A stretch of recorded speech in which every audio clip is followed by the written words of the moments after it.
Not in my romances.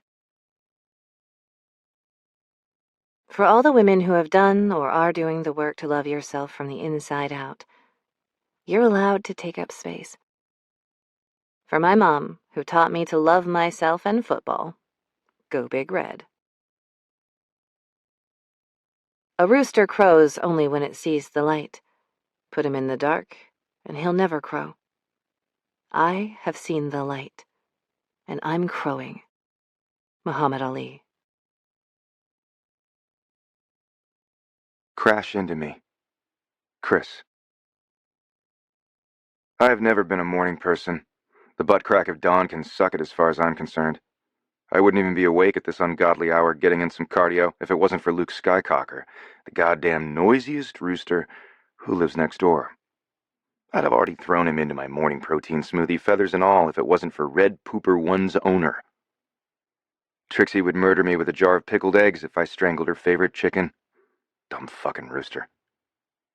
I may want her to squeeze some parts of my anatomy, but not my throat. Well, maybe. No, we didn't have that kind of relationship. What we did have was a long-standing friend zone situation that meant I got to stare at her plump ass as long as I didn't say how good it looked. Like right now, when she's bent over in the middle of the damn street to pick up Luke Skycocker, who is doing his best to terrorize all of our neighbors into waking up. Every time she got close, he trotted away, flapping his wings and sounding his annoying alarm clock crow to the rising sun. "Luke, if you weren't so adorable, I'd cook you for dinner. Come here, you little rat." Trixie crept up on him again, arms outstretched, ready to snag him, and my heart beat harder than my morning run dictated. Probably because she was wearing one of those floofy 50s-style dresses she liked. And every time she bent over, I got a glimpse of the back of her thick thighs and her sexy as fuck polka-dot panties she kept flashing me. At this point, I was rooting for Luke, just so I could stare at my fill of something I'd never have. Fuck. Time to quit being a dick, being controlled by my actual dick, and help. We're just pals, and have been since high school when she friend-zoned me so hard I still haven't recovered. Doesn't mean I don't still jerk off in the shower thinking about her. But my mama didn't raise no jackasses, and my father ground into all 7 of us boys to be gentlemen. She said no, and I would never push that boundary. She wanted to be friends, so we're friends. Doesn't mean I don't look, every chance I get. If I wasn't lost in a very dirty fantasy of having her bent over my couch, I might have seen old Mrs. Boasek barreling down the road at 11 miles an hour. She wasn't tall enough to see over the steering wheel of her pristine, vintage, one-owner-only 1974 Oldsmobile Toronado, which normally wouldn't matter, but Luke Skycocker was headed straight toward the front grill, with Trixie trailing behind. "Trixie, look out for Mrs. Bow and her boat." I jogged toward her, but picked up speed when Luke took flight. He was headed straight for the windshield. "Luke!" Trixie shouted. "Use the force, you dumb rooster! Use the force!" The stupid chicken was going to smash into the car, probably splat all over the window and scare the shit out of Mrs. B in the process. No way I was letting Luke kamikaze the olds. Trixie would be devastated if her rooster went to the big chicken coop in the sky. I hated when she cried. My agent, coach, and offensive line would kill me if they knew I was about to dash into oncoming traffic. Yet off I went to jeopardize my career by jumping in front of a car to save a stupid rooster. Should be easy peasy. Except seeing a giant rainbow-colored rooster flying straight at you would scare even the coolest and most calm drivers. That was not Mrs. Bow on a good day. She swerved one way, then the other, like she was 3 sheets to the wind. I still could have darted into the street and back to get her and the bird if Mrs. Bow hadn't freaked out and stepped on the gas. She was up to at least 14 miles an hour and climbing. "Fast feet, Beatrix. Hustle, hustle." She was already trying to anticipate Mrs. Bow's swerving, but nobody here had a good escape route. The familiar adrenaline of being on the field coursed through me. My vision went crystal clear, and I lasered in on the car, the rooster, and my girl, quickly calculating the route I could take to make this play and avoid being sacked by the olds. I bounced on my feet and took off at a dead run. In a Super Bowl-worthy move, I jumped onto the hood of the car, extending my reach out as far as I could, and grabbed Luke Skycocker by the long and danglies of his tail, pulling him down and tucking him under my arm like a football. Then I pushed off the hood, snagged Trixie around the waist, and tucked and rolled off the side of the car, my hip jarring against the polished metal as Mrs. Bose swerved again. I took the brunt of the fall, protecting the rooster and Trix from the hard ground. We skidded across the grassy curb between the street and the sidewalk in front of my house. Mrs. Bose skidded to a halt. The three of us laid there for a minute, my chest heaving, sucking in deep breaths, pushing the air and adrenaline back out of my system. Trixie's breath was rapid and ragged, too. She lifted her head from my chest where she'd landed and pushed her glasses back up her face. "Why, Mr. Kingman, is that a rooster in your pocket, or are you just happy to see me?" Even if I hadn't already been half-hard fantasizing about Trixie's ass, adrenaline does things to the anatomy. I've had plenty of stiffies during intense football games, but combine the two, and this hard-on wasn't going anywhere without some help. Which I wasn't getting from the woman sprawled across my body at the moment. Luckily, Luke Skycocker chose that moment to stick his head up between the two of us and peck me on the arm, twice. He jumped out of my hold and sauntered across the yard and up onto Trixie's front porch as if nothing in the world bothered him. A little shit. Trixie shook her head and gave a little snort. "I think that's his way of saying thanks for saving us." No, it wasn't. That rooster pecked anyone who wasn't Trixie, especially guys. He loved her, and I'm pretty damn sure he thought she was his true love and fated mate. "Yeah? What's your way?" Son of a bitch. That just slipped out, all flirty and filled with innuendo. I knew better than to say shit like that out loud. She stared at me for an entirely too awkward minute. That was weirder than I could deal with at 7 o'clock in the morning. I sat up and carefully moved her well off my lap in subsequent hard-on, and stood and held out my hand to help her to her feet.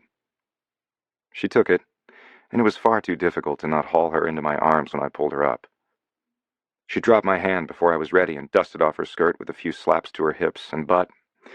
I had to bite my fist to keep from helping her or saying anything. There was a long, icy cold shower in my immediate future. "Hey, you kids stay out of this street. Don't make me call your parents to tell them you were fooling around in traffic," Mrs. Bowe hollered at us, like we were still 8 years old and running through the neighborhood on a Saturday morning. "Sorry, Mrs. Bowe. We'll be more careful." Trixie gave our elderly neighbor a wave. That placated her, and she harumphed, but continued down the street at an even more leisurely pace, like she owned the place. In fact, I did. "Come over tonight, and I'll make you a roast chicken dinner to say thanks." She glared at Luke Skycocker contently roosting in the flower pot next to her front door. She loved that stupid chicken, and he loved her. No way we were ever getting to eat him. Can't. I promised Johnston I'd make an appearance at Manaway's fancy-ass grand opening tonight. I'd had big shoes to fill when the Mustangs drafted me to be the backup quarterback to the most beloved player in franchise history. Manaway had immediately taken me under his wing and told me he'd make sure I won more Super Bowl rings than he had. He was genuinely a good man, and I would always go out of my way to do anything for him. Not like drinks and dinner at his bougie new restaurant in Cherry Creek was a hardship. "Come and be my date." She wrinkled up her nose in that cute way she had. No, I am not Manaway's steakhouse material. You need a cheerleader or... Oh, I know. Ask the new anchor woman from 9 News. She's all polish and sophistication. You could be Denver's new power couple. We'll give you a cute couple name like Chrysangela or Angtopher. Yeah, no. I'm sure Angie Cruz was a lovely person and probably as boring out on a date as watching golf. I don't think she's my type. Come on. It will be fun. And Johnston's wife made sure they actually have a whole-ass vegan menu, so you don't have to order a baked potato at a steak place.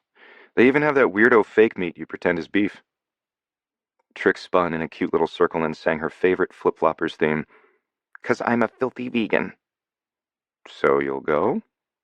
You owe me one for saving Luke Skycocker's life." It's not like this was a real date or anything. My cock didn't appear to know that, though. "It's tempting. I do enjoy ogling football player butts." She tapped her finger on her lips, thinking. "Who else will be there?" I wasn't jealous that she wanted to stare at other men's butts. Nope, not me. I was also talking to the team trainers about adding in an extra glute workout to my rotation. Deck, Everett, Hayes, my 3 brothers who also played for the Mustangs, and my dad. Coach Kingman was football royalty in his own right. 7 national championships for the DSU Dragons was no small feat.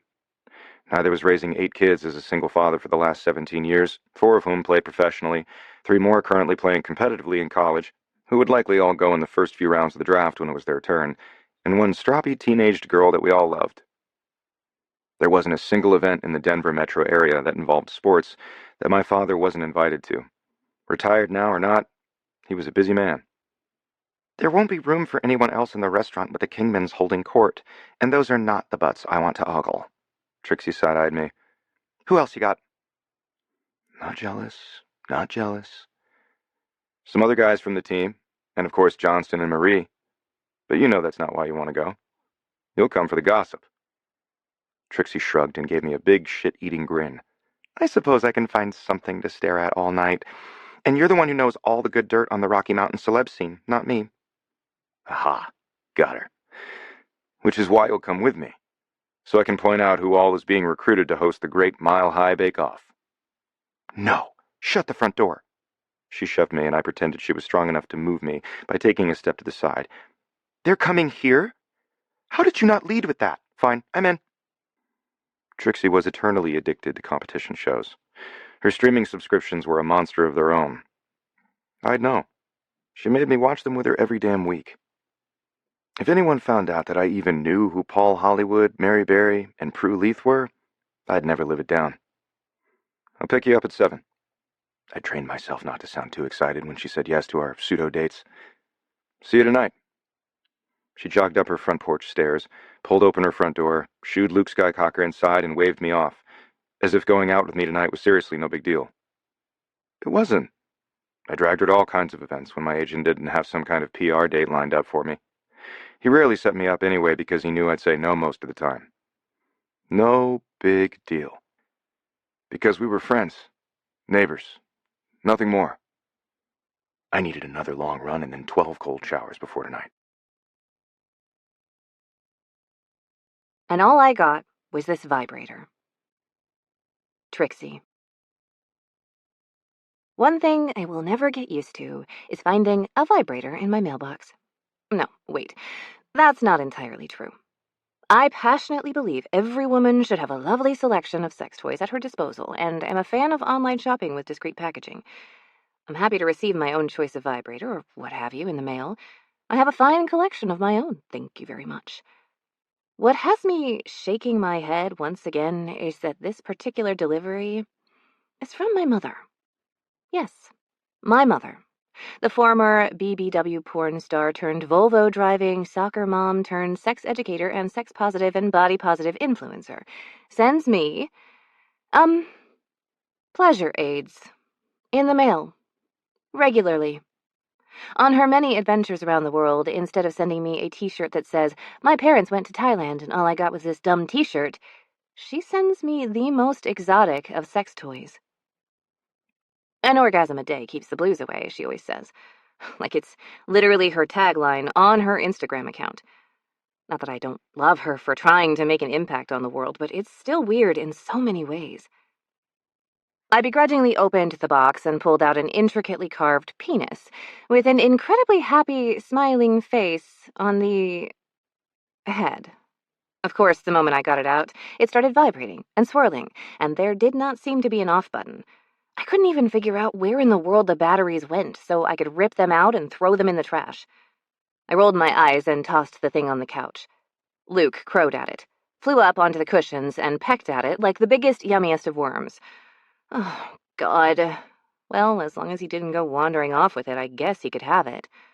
Maybe he'd kill the damn possessed thing, and then I could chuck it into the spare laundry hamper in my closet, along with all the other ones. At this point, I could start a sex toy donation center for women who can't afford dildos from around the world. If anyone ever discovered my strange hoard, well, not like that is going to happen. Thank goodness I hadn't already grabbed my mail when Luke Skycocker had escaped. Or Chris would have tackled me, my rooster, and my vibrating cock on the sidewalk. I'm sure he'd seen his fair share of sex toys in his many sexcapades, but even he didn't know about my dirty secret stash in the closet. I really did need to figure out how to dispose of all of them. I reached into the box again, and pulled out a bag of penis-shaped lollipops and an envelope with kanji and cherry blossoms with penis-shaped stamens decorating the surface. Ah, they were in Japan. I did remember her saying something about having gone to a penis festival in Kawasaki. She must have had a blast, and of course had fun shopping for this present for me there. My mother also wrote me notes about the adventures she and my dad were having, the sights they were seeing, the food they were trying, and where they were headed to next. That part I was interested in. I looked forward to her letters. The old-fashionedness of getting letters that I could sit down and read with a cup of tea was something I relished. It was the gifts that came along with them I could do without. I'd message her later to check what time zone they were currently in and see about FaceTiming with her and my dad to tell her I'd gotten the box. I learned a long time ago that even if I was shocked and weirded out by the things she sent, I still had to say thank you for thinking of me. Hey, Luke, you killed that horrible thing yet? I gotta get to work, and you are not allowed to take it out to the coop with you. Luke flapped his way to the top of the couch and looked at me like I was crazy. I glanced down, and yep, the toy was still vibrating and dancing away on the cushion, although looking a little worse for the wear of being attacked by my rooster. Well, good try, buddy. You can have another hack at it tonight after I get home from work. Hopefully, if I left it alone and running, all day long, the mysterious hidden batteries would wear out. I picked Luke up and carried him through the kitchen and out into the backyard.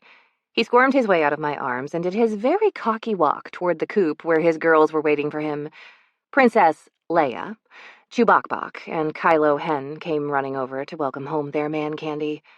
Those girls followed him all over the place. My newest hen, Kylo, especially.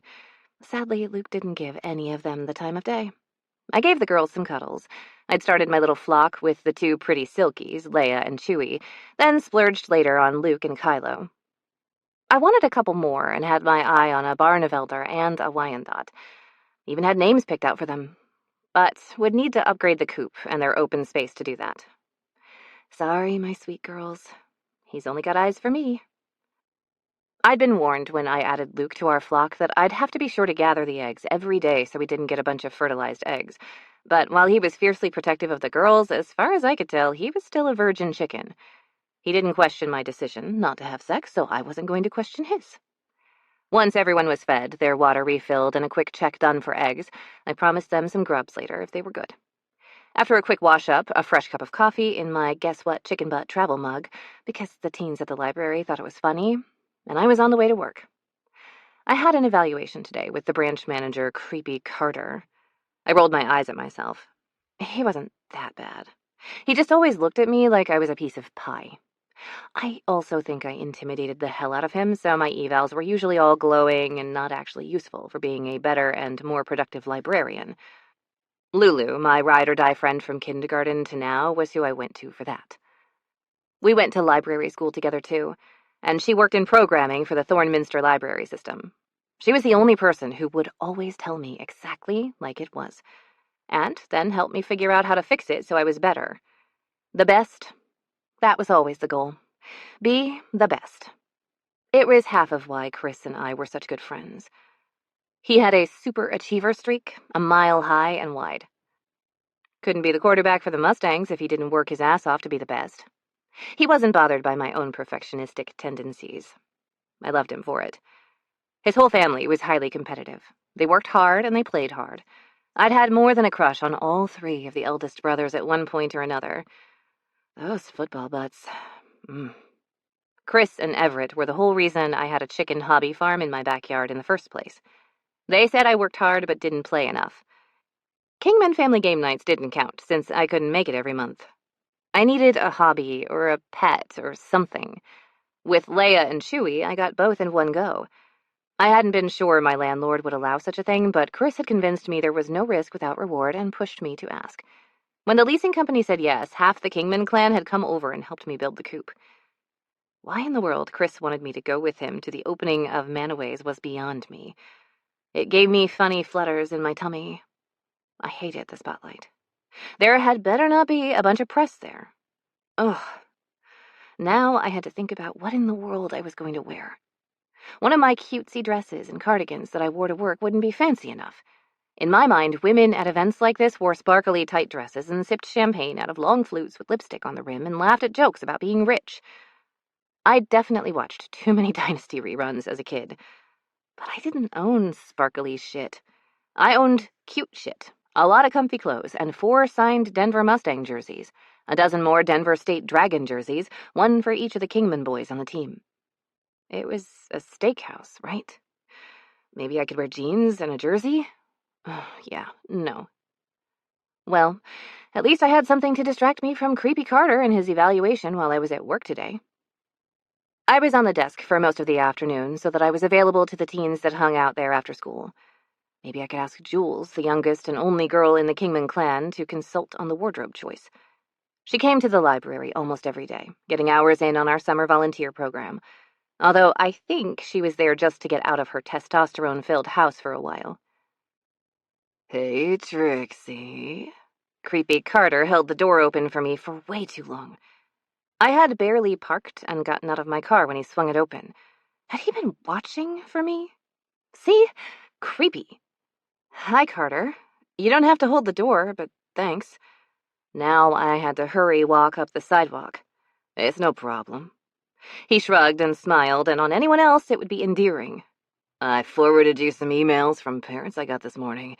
Thought you might like to be warned. I frowned and straightened my spine. Bad emails? Complaints? We got the occasional angry parent and our fair share of repressed parents who wanted books banned from the library, specifically the teen section, but I'd never had a complaint about anything I did. My mind raced to come up with what I could have done wrong. The only thing I could even think of was the new program to help the older teens with their college applications. Perhaps some parent wanted to control that part of their child's life and resented the library for interfering? Stranger things have happened. Oh, he chuckled and looked down at his shoes. Of course not. They're requests for one-on-one help from some overachiever kid's helicopter mom. This is why I was the teen librarian and Carter was not. He didn't like teens or their parents. Oh, no worries. I can take care of them. Thanks for warning me. I slipped into the building and didn't miss the way he stood in the doorway, just enough in the way so that my hips brushed against his as I went by. Ugh. Thankfully, my desk wasn't in eyesight of Carter's office, and I didn't have to feel his eyes on me as I got settled and started in on my to-do list for the day. The parents' request was the first thing, and it wasn't even what Carter had said it was. They just wanted to know if they could come and ask some questions about volunteer opportunities at our next scheduled program time. Just a few minutes before the library was about to open, 2 emails pinged my inbox. The first was a notification of a reschedule of my evaluation with Carter. Good. Fine. But the second one had me a little off-kilter. It was a message forwarded from Lulu. I read it twice, tried to take a swig from my empty coffee mug, and read it again. We are pleased to announce that the following librarians have been nominated for Young Adult Romance Writers Association Librarian of the Year. Me? Librarian of the Year? Out of the whole country? No. What? No. Trixie, you coming to round up? One of the other librarians passed my desk on her way upstairs to the main desk. We all met for a quick 10-minute roundup just before the library opened to check in with the day's programming and any news or info that everyone might need to know. Yeah, coming. I stared at the email for one more minute, locked my computer, and walked up the stairs just in time to catch Carter start the meeting. I had no idea what he said until he excused us all to go open the doors. I walked to the teen section and sat down behind the desk, staring at the stacks of books for a full 3 minutes before I realized I'd left all my stuff to work on downstairs. Crap. Since we were rarely swamped on a Friday morning, I hurried down, got my books, clipboard, and binder full of college essay samples to add to, and rushed back up to my desk. Whew. That was my workout and steps for the day. Sitting on my desk, right where the pages placed it every morning, was a copy of the Denver Post. And, of course, staring up at me from the big picture on the front page was Johnston Manaway, standing in front of his new steakhouse. I turned the paper over. I didn't have the brain capacity at the moment to think about the opening tonight and still be in shock and awe over the nomination. I could only freak out about one or the other. I flipped the paper back over. Manaway's grand opening tonight was the lesser of 2 evils. It was just one night, and Chris would be there to protect me from any reporters or weirdos. Plus, I was looking forward to the celebrity gossip. Half of the fun of being dragged to these events was standing at the bar with him as he pointed out who was who and who was doing who. Okay, I could concentrate on figuring out what to wear tonight and think about the nomination tomorrow. I went over to the periodicals and pulled a bunch of fashion magazines. I was definitely making Jules go through them with me later. Although it's not like I was going shopping later or something. My librarian's salary covered gas, rent, chicken food, my fancy-flavored creamer addiction, with just enough left over to put a little into savings like a good girl should. Crappity crap. My fingers couldn't dial Lulu's number fast enough. She had ESP because she answered before the phone even rang. You got my email, and you're freaking out, aren't you? Yes. No. Yes. Gah. That anxiety attack was for later. I have to freak out about that tomorrow. I have an entirely different crisis, and you have to help me. Bring it on. I got you. Her tone went from teasing to serious in an instant. Do you have cancer? Does your mom? Did your dad get thrown in jail for being in the red light district in Thailand? Is Luke Skycocker okay? He didn't get hit by a car or something, did he? Lou, stop. She could go on like this for an hour without letting me get in a word edgewise. D, none of the above. I have to go to Manaway's Steakhouse's opening tonight. The line went completely silent. This was worse than I thought. Lulu hadn't been silent for this long in her entire life. Why the hell did you scare me like that then? Rude. First of all, you're the worst-case scenario girl, and secondly, I gulped. I don't have anything to wear. Oh, shit. The actual seriousness of this situation finally hit her. I know. I slid the fashion magazines to the side and waited for her sage advice. Lulu always knew what to do. Wait, why are you going to Manaway's? You don't eat meat? Not helpful. I already knew that. Chris asked me. No big deal. He asked me to do lots of stuff with him in the family. I was practically a Kingman, like a cousin or something. Chris? As in Chris Kingman, quarterback of the Denver Mustangs, Denver Post most eligible bachelor, your ultra-hot next-door neighbor, Chris, asked you out on a date? The sound on her end went muffled, like she was covering the receiver, and she might have squealed. Finally! Thank the sweet baby Jesus you said yes. It's about damn time. Lulu had been shipping me and Chris since high school. It was never going to happen. He wasn't interested in me, not like that. We were friends, had been for a long time. I liked it that way. He was nice, safe, and an all-around good friend. It's not a date, it's just Chris. You've been sniffing the children's librarian's glue supply? Come on. I need real help here. I don't want to look dumb. That gave me mental flashbacks to high school, and the queen bee's sing-songy cheerleader voice whirred in my head. I'd been teased for a lot of things back then, but it had helped me build up some good shame-proof body-positive armor early in life thanks to my mother. I knew my true worth wasn't in what I looked like, and I needed to remember that right now. It would be fine. Whatever I chose to wear would be good enough. It wasn't like this was an awards show.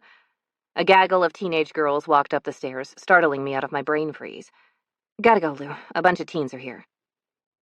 Jules Kingman led the pack over to my desk. I pulled out the snack box I kept in my desk for them.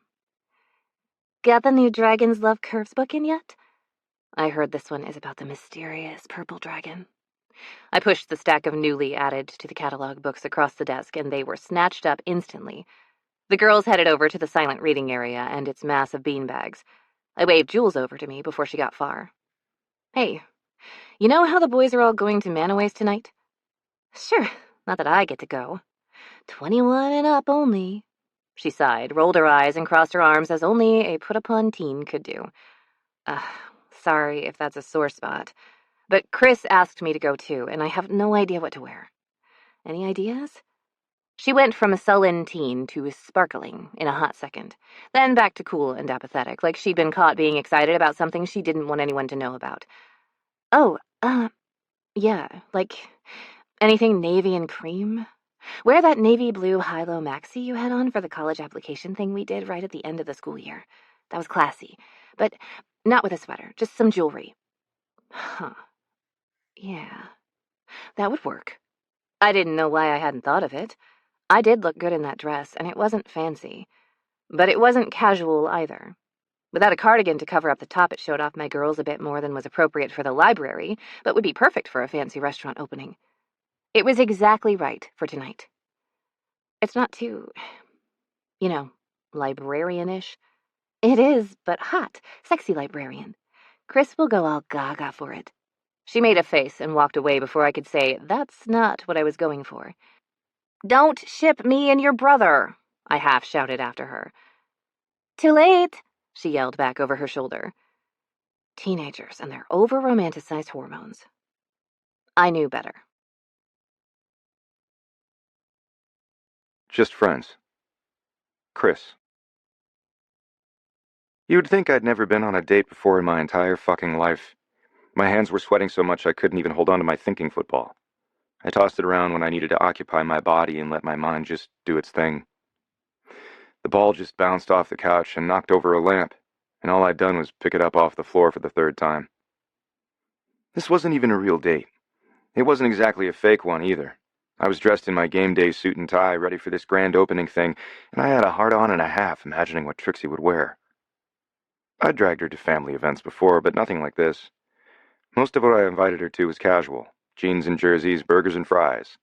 Not suits and ties, definitely not dresses and heels. This felt like a fucking date. It wasn't, and my mind and body needed to calm the fuck down. Should I have gotten her flowers? What the hell is up with you? Everett leaned against my fridge, drinking a fat tire. There were only a couple left in my summer stash anyway. You might as well drink them. With training camp starting in a few weeks, my alcohol consumption would go from 1 or 2 drinks a week to none. Everett could use and abuse his body and still play ball just as well the next day. I couldn't, and he knew it. Not a damn thing. I tossed the ball onto the couch and shoved my hands into my pockets. I never lied to my brothers because anytime I tried, they called me out on my shit. It was the only reason Everett already knew exactly how I felt about Trixie. But I was the oldest, and even if Declan and Everett both outweighed me and had since high school, I could still kick their asses. Partly because they knew better than to do anything other than protect the health and livelihood of their quarterback. Good try, dude. Spill. I'm not hanging out with a stressed-out QB all night. He wrinkled his nose at me like I stank. It repels the women. I don't repel women.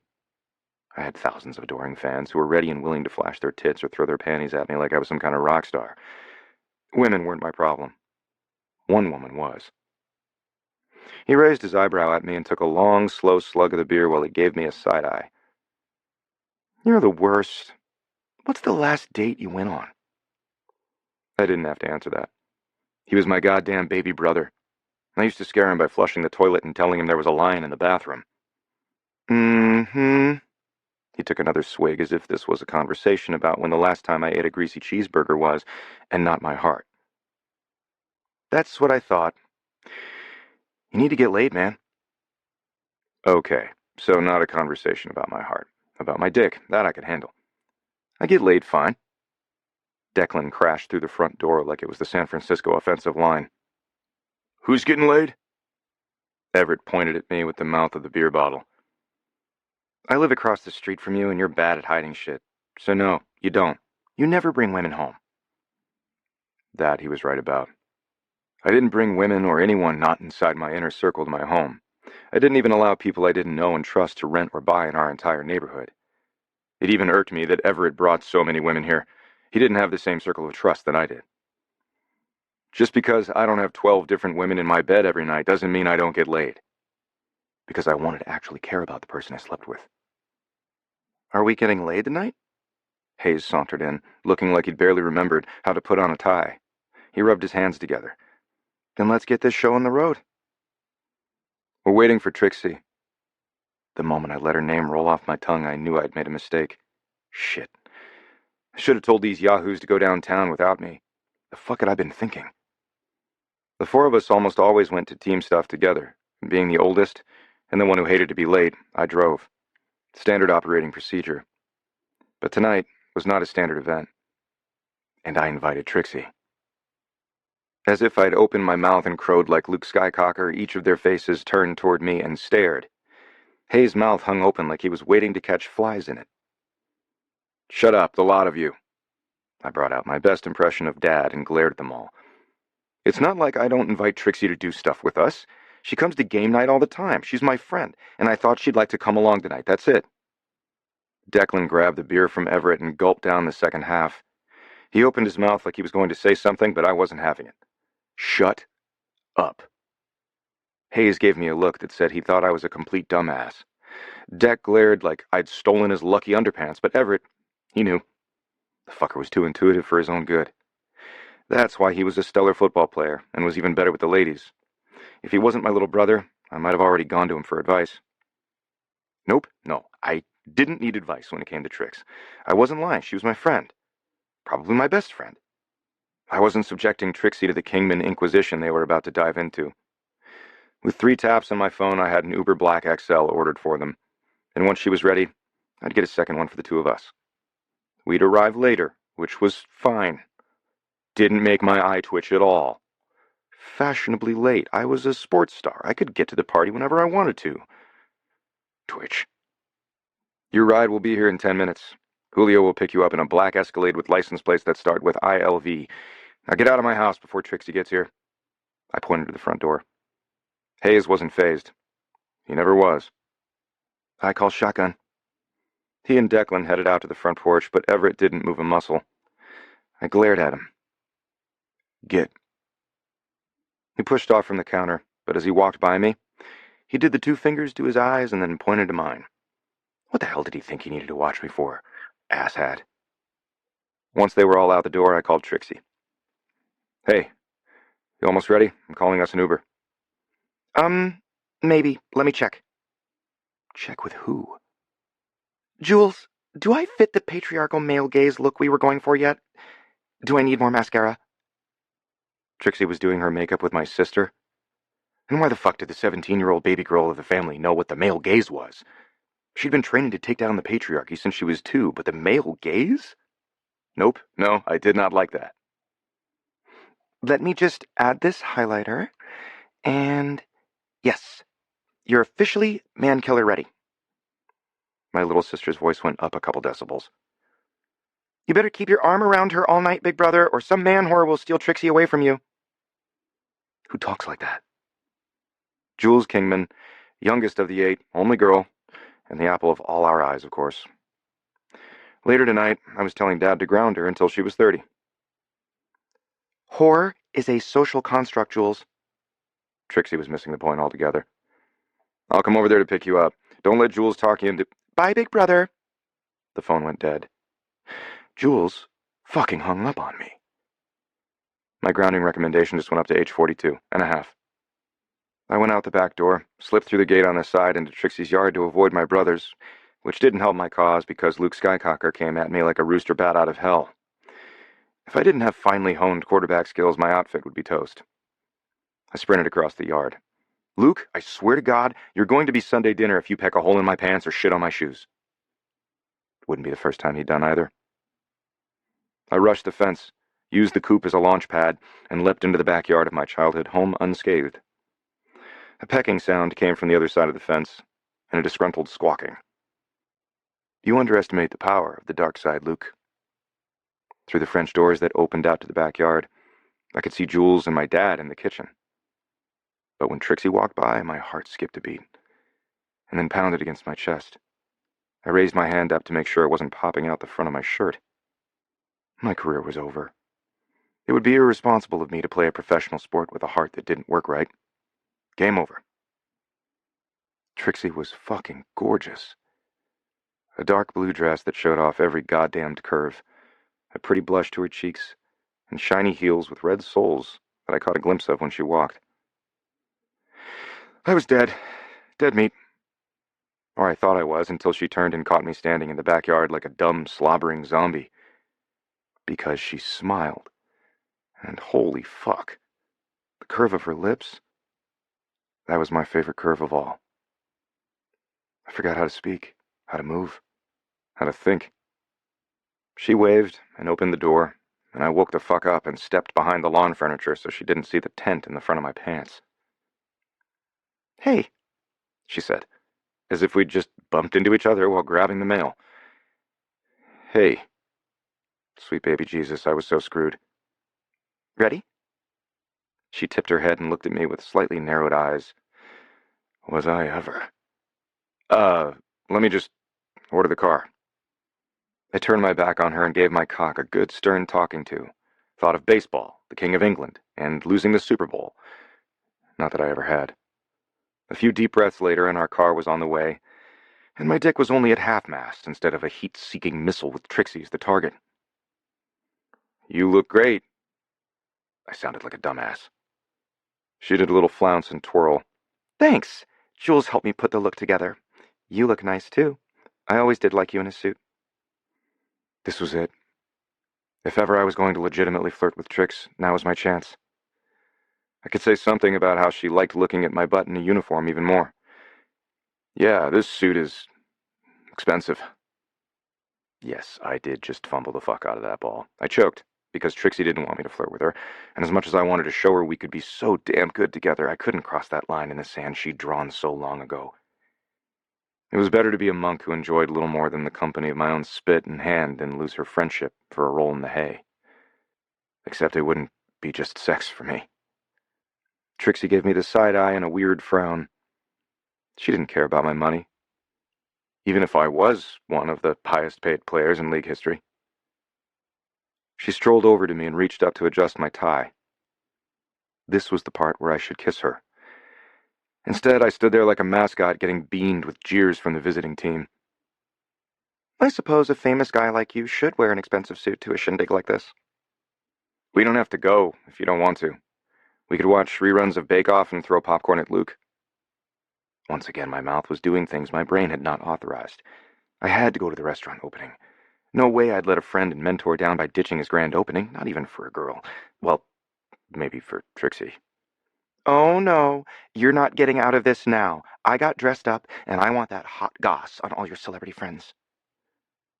She really didn't have a clue. I was over here fighting for my life not to bend her over the picnic table, and she was being the good girl. They aren't my friends, Trix. You are. What I got for my sincerity was a smack on the chest. Quit being so adorable and sweet. Now feed me and tell me I'm pretty. She turned and walked toward the gate leading out to the front of the house. I let my head fall back and stared up at the sky with a sigh. She wanted to be friends, so we were friends. I put on a voice like her request was the hardest request on the face of the earth, just to give her a tiny tease. Fine. If I have to. I didn't follow her right away because once again I was taking the time to watch her hips and her round ass sway as she walked away. I would have enjoyed that sight a whole lot longer, too, if I hadn't caught Jules, arms folded and an evil grin on her face, watching me through the back door. Fries before guys. Trixie. The Uber pulled up to the grand opening of Manaway's, and the front entrance was a freaking war zone of paparazzi. This looked more like we'd accidentally stumbled onto the set of a Hollywood blockbuster premiere, one with a budget that made small countries weep. Flashes popped like rabid fireflies, and the red carpet stretched out longer than the road to Mordor. One look out the window, and my insides were doing stomach flips, like that time Kylo Hen got into the coffee grounds and had a caffeine buzz for 3 hours. But Chris, ever the pro, just flashed his signature grin.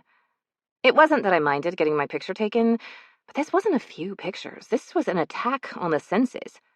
What my mouth did in reply was not even close to a smile. More like the face one might make when you bite into a moldy lemon. You did not say we were going to be walking a red carpet. He shrugged and gave me that look. The one he'd been giving me whenever he knew he screwed up and was sorry not sorry that he'd gotten me into this mess, and couldn't I just forgive him this one time? The puppy-eyed look that worked on me every single time. I honestly didn't know it was this big of a deal. We'll be inside in no time, and I promise lots of hot gossip for you. Just stay close to me. It'll be fine.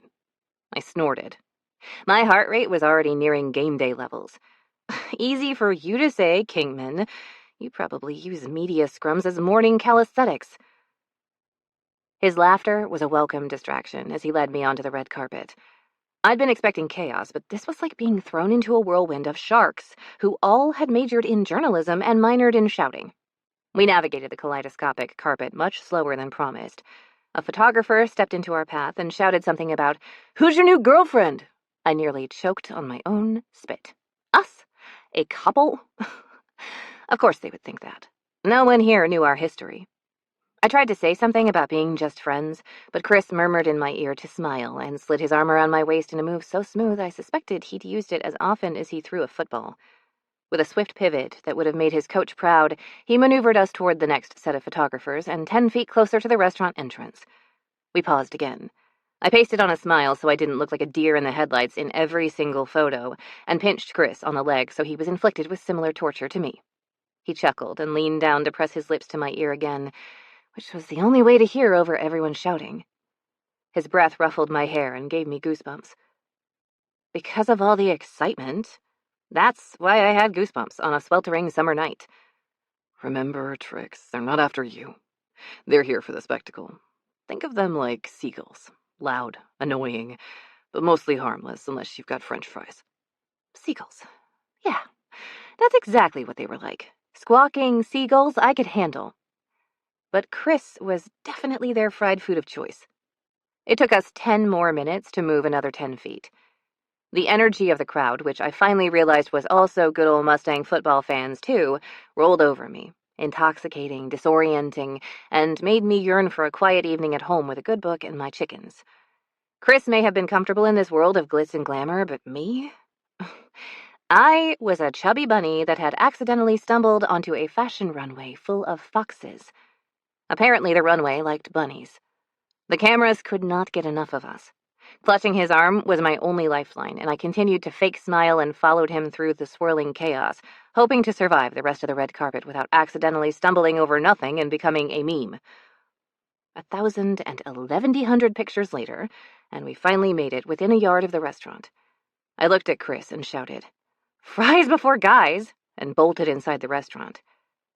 He was by my side with the door shut behind him in less time than it took me to blow out a long pent-up breath. Fries before guys. I don't know, I panicked. I was frazzled, and he was fine. If you don't either ply me with sugar or alcohol or both, I'm going to die in the next 12 seconds. And by die, I meant burst into tears or throw up. Either seemed equally likely at this point.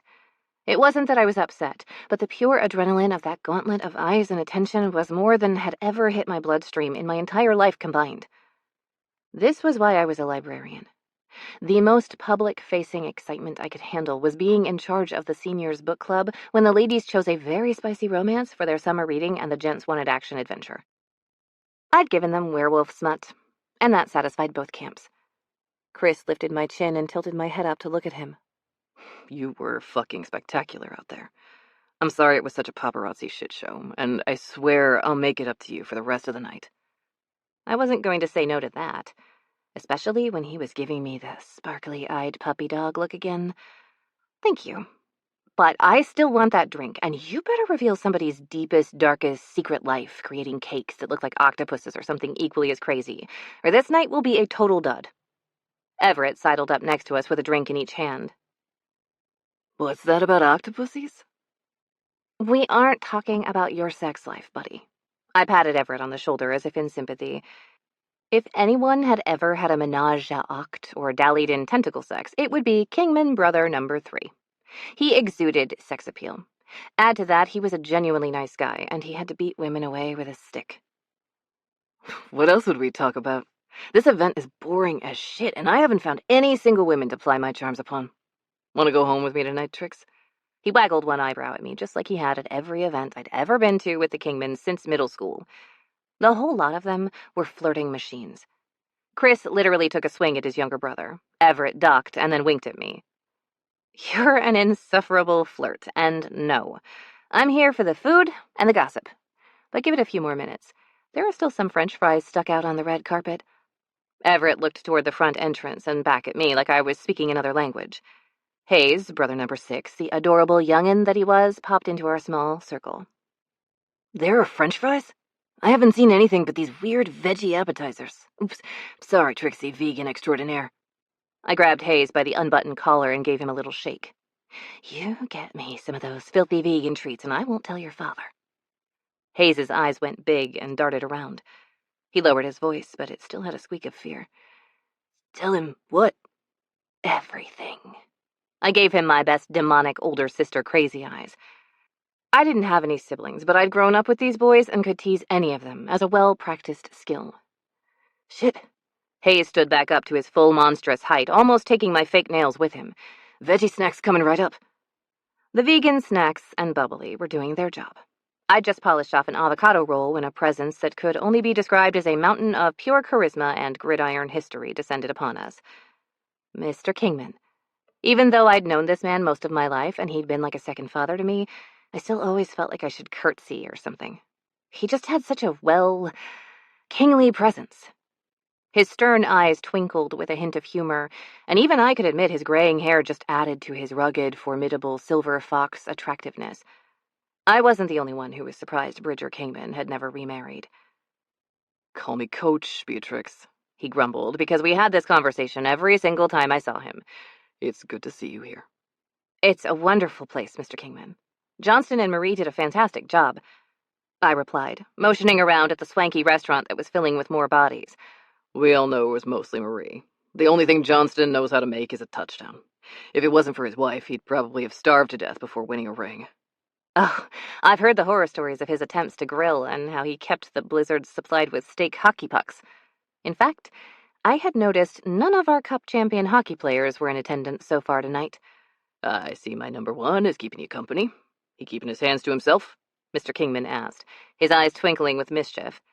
It felt like being simultaneously hugged and threatened by a bear. Always, sir. Chris saluted his dad, the picture of innocence. I had to stifle a snort. Good. Mr. Kingman nodded and placed a meaty hand on my shoulder. But I wouldn't mind if he didn't. Chris nearly choked on his drink while I blushed a shade that rivaled pink dragon fruit. Mr. Kingman laughed heartily and clapped Chris on his back before sauntering away, leaving us in an awkward silence. After a moment, Chris cleared his throat. Sorry about my dad tricks. Your dad's awesome, I managed to choke out, trying to regain my composure. He was terrifying and comforting at the same time, like a freight train wearing a teddy bear costume. A moment later, the ding-ding-ding of a glass sounded, and Johnston and Marie Manaway stepped up onto a small platform at the side of the room. Welcome, everyone, to the grand opening of the best steakhouse in Denver. I'm not great at speeches, so I'll just say thanks for coming, and dinner is served. Marie smiled up at his every word, and he gave her a sweet kiss. I felt the tiniest pang in my heart at seeing how intensely in love the two of them were. I wanted that someday. Oof, that wasn't something I'd ever say aloud. The doors to the dining room opened, and Chris extended his arm. I happen to know there's a staircase that leads up to a balcony with only a few tables. We can get a little peace and spy on the celebs and gossip all we want up there. Oh, I love a man with the inside scoop. Chris gave me a funny look, but only for a second, and then guided me to the stairs and up to a balcony with a perfect view of the room. The waitstaff were ready for us, and two other couples, but the tables were separated by tufted dividers, so it felt almost private. We ordered and sipped our drinks, and finally I relaxed a little. Chris finally dropped the first bombshell. Okay, don't look now, but reality baking show contestant number 1 is in passing range now. What? How am I supposed to not look and also look where? I asked, my eyebrows almost disappearing into my hairline. Chris leaned in closer. You're never gonna guess who's been invited to the celebrity edition. Wait, celeb edition? That means it's not necessarily someone who can bake. Who? Tell me! I was dying to know. Chris always had the best gossip. Johnston, he whispered, looking like he'd won the lottery. No way! I squealed, barely suppressing my laughter. He can't even toast bread without setting his kitchen on fire. This is going to be a disaster, a beautiful, must-watch disaster. Chris laughed. Exactly. Can't wait to see him trying to bake a cake while singing and juggling. The show's ratings are about to go through the roof. We dissolved into laughter, letting the night unfold around us, a whirl of glitz and glamour, star athletes and celebs. I had way too much fun. Which is why I woke up the next morning with a hangover and my ears ringing. No, wait. That was my phone. Hello? Somebody had too much fun last night. Lulu was definitely laughing at me. I did not have a proper response for that. Ugh. And I'm going to say that's why you're late. She didn't sound quite as jokey now. I pulled the blanket up over my head to block the light. I don't work today. No, but you did say you'd be my wingman for the reunion planning committee. Oh, no. I had promised Lulu, or rather been coerced into agreeing to help with our 10-year reunion. I hadn't spoken to anyone else we went to high school with pretty much since graduation. I wasn't sad to leave the mean girls behind, but Lou had convinced me that this reunion was just as much ours as it was theirs. Plus, there was the charity fundraiser each class did every summer. I was hoping to help the school restock the library with some material newer than 1955. Being late for the first meeting wasn't going to help my cause, especially if Rachel was on the committee too, and unless she'd moved to Inner Mongolia, she would be. I stumbled into the meeting, still half asleep and completely unprepared for the icy reception that awaited me. It wasn't like the girls from my high school days had been exactly warm and welcoming, but I wasn't expecting them to go full Mean Girls 2.0 either. Ah, there's our late celebrity. Amanda, captain of the golf team and perpetual thorn in my side 10 years ago, cooed from her spot next to Rachel at the head of the table. Rachel just stared at me with one eyebrow raised. The two of them hadn't changed a bit. Their platinum blonde hairdos were perfectly styled, Rachel's in soft waves that would make a mermaid jealous, and Amanda in that same ponytail she'd worn 10 years ago. And damn it, if they didn't still wear those smug smiles that were just as irritating as ever. A chorus of snickers echoed around the room as I took the empty chair beside Lulu. Sorry I'm late, I mumbled, trying to ignore the new pulse of my headache. Interestingly, Queen Bee number 3 wasn't here. Maybe Lacey had committed some heinous crime, like being nice to someone and had been told she couldn't sit with the cool girls anymore. We're going over the budget. We want to make sure our class has the greatest fundraiser St. Ambrose has ever seen, Rachel replied with an exaggerated sweetness that gave me a sour taste in the back of my mouth. She'd picked on me enough in high school that I recognized that tone. She was about to say or do something downright mean. Great. This was why I didn't want to do this. I was a full-grown adult now. I didn't care what Rachel, Amanda, or anyone else I went to high school with thought about me anymore. I was good. Great with who I'd become. This was precisely the type of petty high school drama I had hoped to avoid. But it was too late to back out now. I'd promised Lulu I'd be here, and I was determined not to let the queen bees rattle me. If some of my classmates hadn't grown, that wasn't my problem. Now that I had mental armor on, I could handle whatever she was about to throw at me. You're our secret weapon, Bee, Rachel continued, her lips curling into a smirk. We've been inspired to have a bachelor auction for our fundraiser, and it's all thanks to you. Before I could respond, Amanda reached into her bag and produced a copy of the morning newspaper. With a triumphant flourish, she slapped it onto the table. There, on the front page, was a picture of Chris and me on the red carpet from last night, looking entirely too cozy for just friends. That's how you ended up with Denver's most eligible bachelor at the event of the season last night, isn't it? You won him, or something. Rachel's gaze locked onto mine, her smile predatory. She was not just implying I'd paid for a night out with Chris. I'm sure you can give me his contact info, unless he dined and dashed away from your little date. The other girls snickered, and I felt Lou at my side, tensing up and ready to throw down. I gripped her hand to hold her back and found myself replying, well, maybe he'd be willing to help out for a worthy cause, but I won't be putting my boyfriend, Chris Kingman, up for auction. The room fell silent, and all eyes were on me. I could hardly believe the words as they left my mouth. But there was no taking them back now. The Love Guru. Chris. I pulled my phone out of the armband I wore when working out and dialed up the one other person who would take my eternal crush on Trixie seriously and help me the fuck out. After last night, I was done fucking around. I was head over heels in love with her, and I no longer wanted to be her friend. I knew full well the risk involved. I could lose her forever. She could tell me to fuck off, just like she had the last time I asked her out, but we were adults now, and the consequences would be a hell of a lot more serious. It was going to kill me to ask my little brother for help, but this was what desperation looked like. Everett was the family's one and only love guru. He always had women eating out of the palm of his hand. When he didn't answer the fourth phone call like a normal human being would, I slowly jogged in the direction of his house. It was only a block, but it was always good to check before coming over in case he was entertaining female company, which was most nights. Trixie and I left Manaways last night before any of the other Kingmans, so I had to assume he had, in fact, found a single lady to woo. I dialed again and texted in all caps that he needed to answer or I was entering the premises with the key I knew he had hidden in the green gnome on his porch. He couldn't say no. I owned the house. He was leasing it through my company, as were most of the people that lived in the Mustang Plains neighborhood. What? I'd definitely woken him up. Why are you calling me? I hate it when you call me. Just text me like a normal person. Kids these days. I did. You didn't reply. Because it's 7 in the morning. Training camp doesn't start for 2 more weeks. Let me sleep, you dickbag. How in the hell he partied all night and was still a top-notch professional athlete defied the laws of physics. And made me feel old. I'm not coming over to make you run with me, and I'm already here, so come open your damn door. There was a little white sports car parked in his driveway. Everett didn't fit into little sports cars. He was as big as they were. We all were. There was a long silent pause where I was definitely on mute. Give me a minute and go round back. Yeah, that was definitely code for I've got a girl here. And he didn't want to walk her out, panties in her pocket in front of me.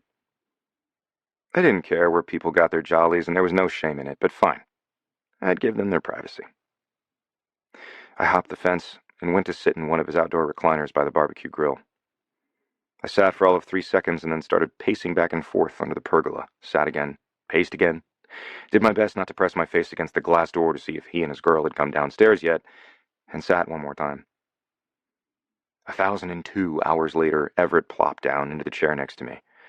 Only an open bathrobe wrapped around his shoulders, otherwise naked as the dawn, with a cup of coffee in his hand. This better be good. I was about to get my dick wet. Again. Your dick gets any wetter and it's going to shrivel up like wrinkly fingers in the bathtub. He had enough sex for the entire defensive and offensive lines of the Mustangs. He lifted his coffee cup, toasting me, and nodded. Here's to wrinkly dicks. Mine is certainly not. Shit, I didn't mean to say that. Kingman rule number 1, never let them see your weakness. He squinted at the morning light and took a sip of his coffee. Wet or wrinkly? Neither. Fuck, I needed to tape my mouth shut. If that's why you're here, I can fix it. I've got at least 5 girls on my phone right now that will suck you off and say thank you very much. Sigh. You're disgusting. Disgustingly well laid, unlike you. He tipped his cup at me and then took another sip like this wasn't the most important conversation of my life. I didn't say anything, and that got Everett's attention more than I would have liked. He sat straight up in his chair and focused in on me like he was waiting for me to pass him the ball. You don't want me to get you any girl, though, do you? I got up, walked towards the gate, stopped 3 steps away, and turned back. Being a wiener wasn't going to get me what I wanted. And after last night, I was more sure than ever I wanted Trixie. Not just in my bed, even though I had no doubt that would fucking blow my mind. I wanted her in my heart. More precisely, I wanted into hers. That meant asking for help. Because what I've been doing for the last 10 years hadn't gotten me out of the fucking friend zone. Well, fuck me. You're finally going to do it. You're finally going to tell Trixie you love her. I was a hair's breadth away from denying it. That's what I'd been doing for a long time. But Everett and I spent a lot of time on and off the field paying close attention to what the other one was thinking. It was why we had the highest passing success rate in the league. He knew what I was thinking half the time before I did. I'd come to him for his help, and he was going to give me a game plan, or I was going to flush his face in the toilet. You are a jackass. I'm not just going to blurt out that I love her. I need to win her heart, and that requires good game strategy. He stared at me for a long time, and I wasn't sure if he was thinking, or if his hangover and my admitting I had feelings for Trixie had broken his brain. He took a slow sip of his coffee, set it down on the side table, and rubbed his hands together. You've come to the right place, brother. You are going to sweep that girl off her feet and right into your bed. Heart. Oh, God. What had I gotten myself into? Everett leaned forward in his chair. I've been waiting for you to ask me this since she moved in next door when we were kids. Trixie's family bought the house next to ours when I was 10. Don't get all over dramatic. Don't lie to yourself. He made a "you're a dumbass" face at me that I was intimately familiar with. You were in love with her the second she beat you at mud puddle golf. Everyone knew it, even Mom. That hit me harder than Seattle's defensive line trying to maintain their most sacks in a season record. I sat down on the nearest lawn chair so hard the metal squeaked. I wasn't prepared to bring my memories of Mom into this. The fact that Trixie beat me at mud puddle golf means nothing. It was one time. I knew how to deflect conversations about Mom like a champ. Sure, bro. Keep telling yourself that. Everett leaned back, a smirk playing on his lips. But there was that same flash of pain behind his smile, too. He was the one who fucking brought her up. Fine. But asking her if she wants to go play in the mud with me isn't going to help me win her heart. Not that I wouldn't like to do some naked mud wrestling with Trixie. It could, if you do exactly what I tell you to. He grinned at me and took a sip of his coffee so long there was no way he even had that much liquid left in his cup. He was enjoying this way too much. But I thrived on doing the hard stuff. If I couldn't push my way through pain, I wouldn't be a top-tier professional athlete. I wouldn't be a multimillionaire. I definitely wouldn't have been able to hold it together and help my father raise my younger brothers and sister at the age of 12. And Everett was definitely going to make this whole thing painful, just for funsies. I gritted my teeth through my agreement. Fine. He set his mug down with a flourish. Now, why the fuck haven't you ever asked her out? I have. Which I hadn't ever admitted to anyone before. She basically told me to fuck off. Whoa, what? When? He narrowed his eyes at me. Enthusiastic consent, man. When we each turned 10, our dad would sit us down and give us the sex talk.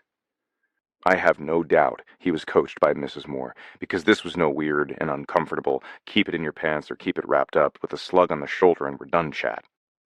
He had fucking diagrams, and he tried really hard to help us understand that with him, there was no shame around the subject. But his main sticking point had been exactly what Everett was trying to remind me of. Enthusiastic consent. No did not mean keep pushing until she said yes. It didn't mean not right now. It meant no. I battled with that a lot when I even thought about wooing Trixie. Had I been in love with her all these years? Yep. But I didn't want to be that creep that was the nice guy and her friend just trying to get into her pants. I genuinely enjoyed her. She was funny as shit, even when she didn't mean to be. She was kind without letting people walk all over her. Even in high school, when she had a tough time because of the mean girls, she still had this inherent confidence in her own self-worth. What wasn't to love? None of that had anything to do with romance or sex. I sure as shit hoped that if I did ask her out again, that if she said no, again, it wouldn't make everything awkward between us. I valued her friendship more than I could say. But it might. She meant enough to me to take the risk. Because I wanted the woman I spent the rest of my life with to be my best friend, not just some arm candy or a ball bunny looking for the spotlight. Now my little brother was judging the shit out of me, thinking I was just trying to wear Trixie down or manipulate her into being with me. Why the fuck do you think I've waited 10 goddamn years to try asking her out again, asshole? She's my friend. Outside of the family, she's probably my best friend. Wait, you asked her out 10 years ago, and she told you no? He shook his head at me. See? Judgy asshole. This is one fucking long game you're playing. I'm not playing a game just to get my rocks off. Do I want to fuck her brains out? Absolutely. But I'm in love with her, the real her. The one who loves her weird chickens in reality TV and children's literature, who is a genuinely nice person who cares about making the world a good place to live. But we've grown up a lot since we were 18 and graduating high school. If she tells me no again now, I'm not destroying our friendship over it. I'll just have to fucking move on. Good. I was going to have to kill you if you'd fallen off the big brother who we all look up to because he's a fucking good guy pedestal. I threw a cushion at his face. Are you going to help me or not? Yeah, I am. There's one single thing you need to do. I doubted there was one magic silver bullet here. Just one thing? Yep. Quit pretending all you want is friendship from her. Let her see you as more than a friend. You act like she's made of glass, and if you touch her, she'll break. You've been friends since you were 10. She still sees you as a kid. Show her you're a man, and you want her as a woman. I didn't do that, did I? I was maintaining a respectful distance from her. Except I hadn't last night when we were on the red carpet. I'd had to touch her to guide her through that minefield. It was necessary to press my lips to her ears so she could hear me over the crowd. She definitely hadn't broken. She felt perfect in my arms then. Okay, so maybe my little brother had a point. Not that I let him know that. How do you expect me to behave around her? I can't just walk up to her and strip her clothes off, throw her over my shoulder, and carry her up to my bed. Christ, Chris. First of all, that was a little too specific to not be something you've literally fantasized about doing. I'll bet you a fucking house that Trixie would love for you to throw her over your shoulder and carry her off to bed. Seeing as I owned the house he was living in, this wasn't just a friendly bet. If you can actually help me win Trixie's heart and not just give me some amorphous advice, I will give you this entire house, free and clear. It wasn't like he couldn't afford to buy the house, but I wasn't willing to sell my properties to just anyone. He stuck his hand out to shake on it. You got yourself a deal. I shook his hand, squeezed a little too hard just because I could, and asked, where do I start? Roses? Jewelry? A puppy? No, wait. A new chicken? Don't be cliche, dude. Invite her to a family game night. Hard to act fake in front of the whole family without getting called out on it. Shit, was it really the first Sunday of the month already? First Sunday of any month during the off-season was Kingman family game night. Mom started the tradition when Everett, Declan, and I were kids, and we upheld it to this day. It always got loud and obnoxious because we were the most competitive family on the face of the earth, even with each other. Trix had come to game night with us before, but only a few times. Probably because more than one Kingman boy walked out of the house after them with a black eye. All in good fun, mind you. No, absolutely not. You said I had to show her I wasn't a little kid anymore, and game night is not the way to do that. It's not like I would ever lose a game on purpose. Not even checkers with my little sister. Nothing sexier to a woman than a winner, brother. Did my little brother just compliment me by telling me I was a winner? Sus. What, like you're going to let me win? Not a fucking chance. He laughed and pointed that game day challenge finger at me. In fact, I'm going to try even harder to beat your ass than normal. This was the worst dating advice I'd ever gotten in my life. He'd better be fucking right. But I'd never known Everett to be wrong. Not when it came to women. If I lost even a single round of a game tonight, I was going to flush him down the toilet with the lions. Like a rookie with shaking hands, I sent Trixie a text. Hey, Trix, Kingman family game night tonight. Want to join in? I added a smiling emoji and then deleted it because I wasn't a kid. Kiss emoji? No, too much. I hit send before I could talk myself out of it. I waited, staring at the phone as if willing it to buzz with her reply. And then my phone lit up with a notification. Trixie. Game night? Sounds fun. What should I bring? I blew out a long breath and gave Everett a nod to confirm she was coming. Step 1, done. Now on to step 2. Making her see me as more than just a friend. Which I had no idea how to accomplish. Nothing, just bring yourself. See you at 7. I pointed my phone at Everett. We've got about 10 hours for you to teach me the moves that are going to make me look good to Trixie. So you'd better put some clothes on, dickhead. Kingman family game night. Trixie. Kingman family game night was legendary in our neighborhood. I pulled out 2 extra ice packs from the first aid kit in the kitchen and put them in the freezer for later. From past experience, we'd probably need them. The Kingman residence was already raucous when I arrived, sounding more like a touchdown celebration at an away game than board game antics. Chris's family had always been loud, an enthusiastic entourage of football fanatics who loved to make everything from grades to playing in the mud competitive. But this was game night, so everything was amplified. Chris swung the door open before I had the chance to knock, a wide grin on his face. I held up my welcome offering of a 6-pack of microbrew beer and another of root beer for the non-drinkers. Chris wasn't a big drinker, even in the off-season, but not at all once training started, and the 2 youngest Kingmans weren't old enough to drink yet. And if anyone were rule followers, it was the Kingman clan. That had me even more nervous about tonight. Not that I was a cheater pants or anything. I didn't care about winning games. But I was about to ask Chris to break some rules for me. Behind every successful quarterback is a beer-loving bestie. Yes, I did blurt out awkward things when I was nervous. I didn't even like beer that much. He gave me a weird look and took the bottles from me. Come on in. We're picking teams. Even though I knew my way around the Kingman house about as well as I did my own, he put his hand on the small of my back and guided me into the house. That felt funny in places it shouldn't. We moved toward the organized chaos of the living room, through the hallway lined with photos, past one particular photo that always caught my eye, the Kingman family, all together. A tall Bridger Kingman with strikingly handsome features that his sons had definitely inherited.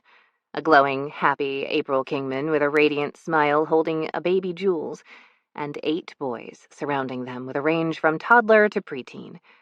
Chris was 12 when this was taken, and already with that quarterback gleam in his eyes. It was a moment frozen in time, a testament to the family's tight-knit bond, and it always tugged at my heart. Mr. Kingman gave me a friendly nod, and several of the boys shouted my name in welcome. If ever there was a big, loud family I'd wanted to belong to, it was the Kingmans. I may not be related by blood, but this very tight-knit clan had always made me feel like I was just another one of the kids. 2-man teams, people. We're playing footballopoly. Let's go, Chris called, clapping his hands to gather attention. He winked at me, and I thought I saw a teasing spark in his gaze. He plopped down right in the middle of one of the big couches, taking up half the room on the cushions, and left just enough space for me beside him. He patted the seat next to him. You're mine, Beatrix. Beatrix? He never called me that. Not unless it was something serious, and I almost always got stuck playing either with Mr. Kingman or Jules. Chris and his brothers were all too invested in winning to play with someone who didn't actually care whether they won or not. Jules, you're my wing woman tonight, kiddo. Everett grabbed his sister and yanked her clean across the room to sit adjacent to me and Chris. The rest of the boys gave each other glances that looked about as strange as I felt about whatever was going on here. Declan grabbed Isaac, the youngest of the brothers. If you get the girls as your lucky charms, we get the lucky pillow. A relic from Mr. Kingman's professional football days, it was hand-embroidered by his wife with the words, "In this house we bleed green." Declan, Hayes, and both the twins all dove for the pillow, but Dec, with his best linebacker moves, blocked them all and came up with the prize, holding it over his head. He tossed it to Isaac, who jumped about a foot in the air to grab it over the heads of Flynn and Griffin faster than any human being should be able to move. Fuck yeah, lucky pillow. We've got the home field advantage now. The twins rolled their eyes and then simultaneously sat down opposite each other, so Hayes and Mr. Kingman were left picking either Flynn or Griffin. Everyone settled into their seats while Everett and Jules spread the board game out, sprawling between us on the big square coffee table in the center of the room. This was the only room in the house that didn't have a television, even though you'd think it would be the main room for watching the games. It had been Mrs. Kingman who insisted there be one room in the house that was football-free, and even after more than 15 years, they'd kept it that way. She might be gone, but they continued to honor her in a lot of ways, every day. Although there was a whole movie theater with a bajillion-inch screen, popcorn machine, drinks fridge, and fancy reclining theater seats in the basement, that was the only place to be outside of the stadium on game day. Everett was muttering something to Jules while they set up the board, and she tried really hard to pretend she wasn't flashing looks over at me.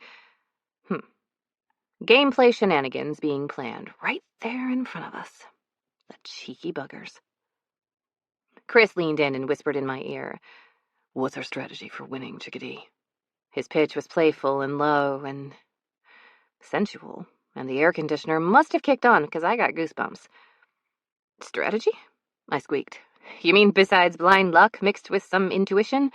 Then let's get lucky tonight," he said, like he was some sexy version of a rom-com movie star. then reached for the dice, gave them a toss, and started the game. I sat there like a melting lump of goo, while the rest of the Kingman's chatter swelled into a loud, familiar soundtrack. What the heck was going on here? Was he flirting with me? Chris? Chris Kingman? Flirting. With me? No. Nope. Couldn't be. This was my brain, going wackadoodle, making up whole-ass romantic scenarios so I wouldn't feel weird about what I had to ask him to do for me later. Yeah, that sounded right. Chris could get any girl in the world, and he'd never been interested in me. He was my friend, and a good one at that.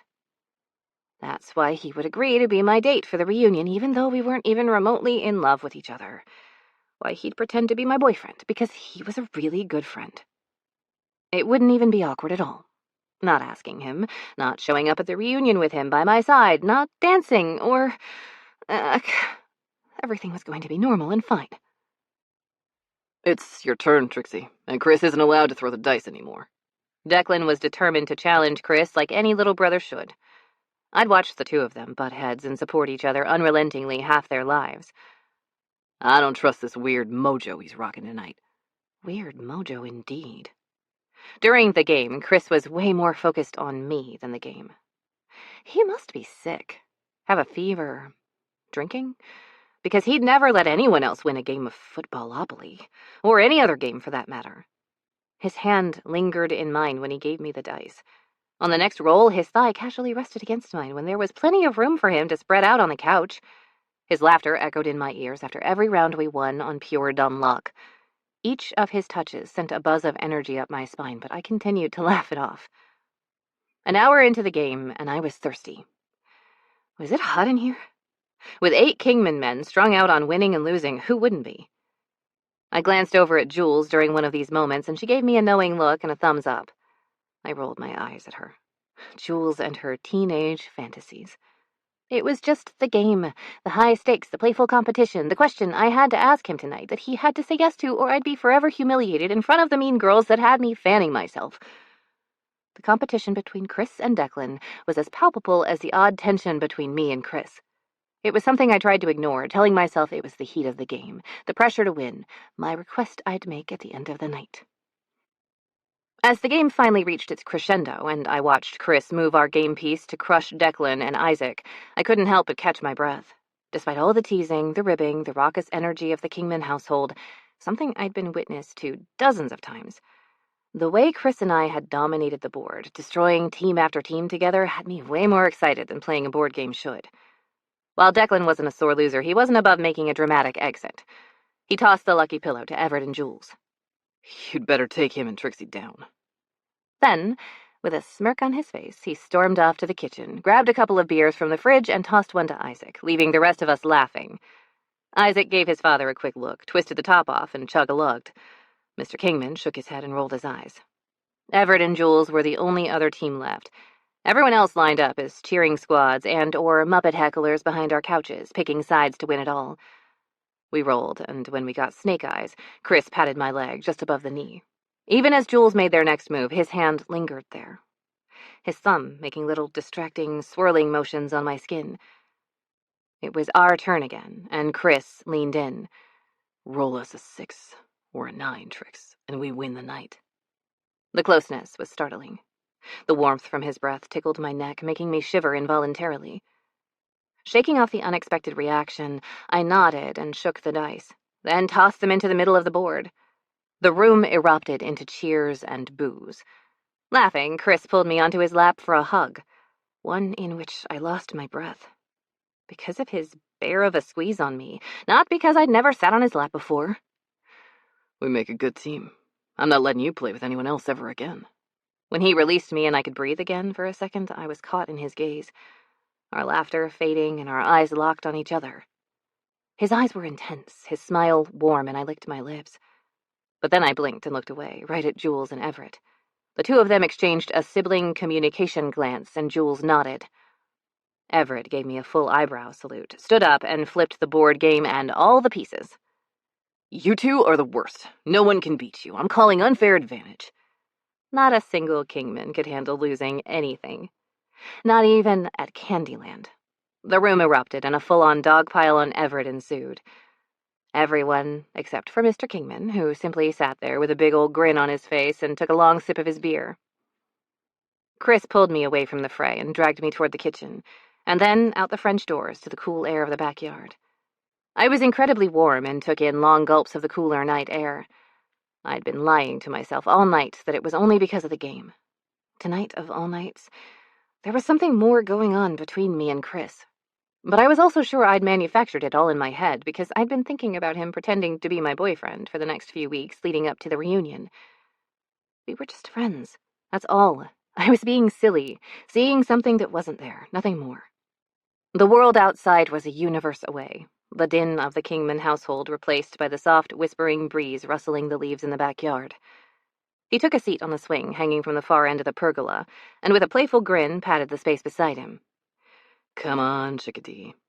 I hesitated for a second, then sank down beside him. A little closer than was probably necessary, but Chris didn't seem to mind. If anything, he leaned into me, our shoulders brushing with the slightest movement. I almost thought he was going to put his arm around me. His voice was low, barely above the nocturnal sounds of crickets in the grass, and his words tumbled into the night air. If we keep teaming up like this, they'll start thinking you've got a little Kingman in you. There was definitely a dirty innuendo in there somewhere. I wasn't imagining it this time. I choked on a laugh and swatted him lightly. That's ridiculous. Is it? He leaned in closer, just enough so I could feel his breath tickling my cheek, my throat. Then his voice dropped an octave. We were on fire tonight. His proximity was throwing me off. I was sure it was my heightened awareness, nothing more. I'd spent all evening trying to pretend that my plan of asking him to play the role of my boyfriend was just a simple, friendly favor. Maybe. Maybe not. My words trailed off, my mind screaming at me that this was the perfect time to just ask him. But my courage to ask this outrageous favor was nowhere to be found. The pause in our conversation was the kind where you can hear your own heartbeat echoing in your ears. Chris's hand came up and he cupped my cheek, turning my face to his. A moment stretched on as his eyes locked onto mine, his expression unreadable. Then he leaned even closer, his warm breath ghosting over my lips, my heart pounding in my chest. Was he going to? But then he simply ruffled my hair, that cheeky grin returning to his face. Well, Beatrix, if you ever want some Kingman in you, you know where to find me. A fake favor. Chris. Trixie looked at me like I was on crack. I'd been a half-second away from kissing her, but Everett's advice not to move too fast, to let her see my love and downright need for her right alongside the fun we had, made me do a fool thing like ruffle her hair. Fuck, I wanted to kiss her so bad I could practically already taste her lips. That big soft mouth would be delicious. Her lips would feel so good against mine. Even better wrapped around my dick. There was no putting a little bit of Kingman in her. I had a lot of Kingman below the belt to fill her with. God, I was being such a dick. And once again, I was lucky it was dark out and she wasn't looking at my lap, because that big bit of Kingman I wanted to put in her was getting bigger by the moment. She was quiet for a minute, and it couldn't possibly be because she was nervous. Not my Trixie. But she cleared her throat, and her first word came out a little squeaky. I need a favor. It's kind of a big one, too. Uh-oh. This sounded serious and not the time for flirting. Shit. Ask away. I'm here for whatever you need. You know that. She nodded, but also swallowed slowly. She was really nervous, and I didn't like it one bit. I do know. And I still feel weird asking, but here goes anyway. But we've been friends a long time, and, so I think I can ask you this. I need a date. Why were my palms suddenly so sweaty? Be cool, Kingman. Be cool. I was a bona fide ring-wearing champion, and not even a 4th and 10 with 3 seconds left on the clock at the 20-yard line, trailing by 5 made me nervous. Beatrix Moore asking me out on a date was no big deal. Except it was. She was my girl and had been since we were 10, and she yelled at me for calling a football a pigskin because pigs were people too. This was it. I could throw all of Everett's relationship coaching out the window. because she had feelings for me too, and we were finally going to... I need you to pretend to be my boyfriend at my high school reunion. I know, it's cringeworthy, but I have to go because I'm on the committee. Of course I am. And I can't face Rachel, Amanda, and Lacey thinking I'm some lonely cat lady just like they said I would be. Or, in my case, chicken lady.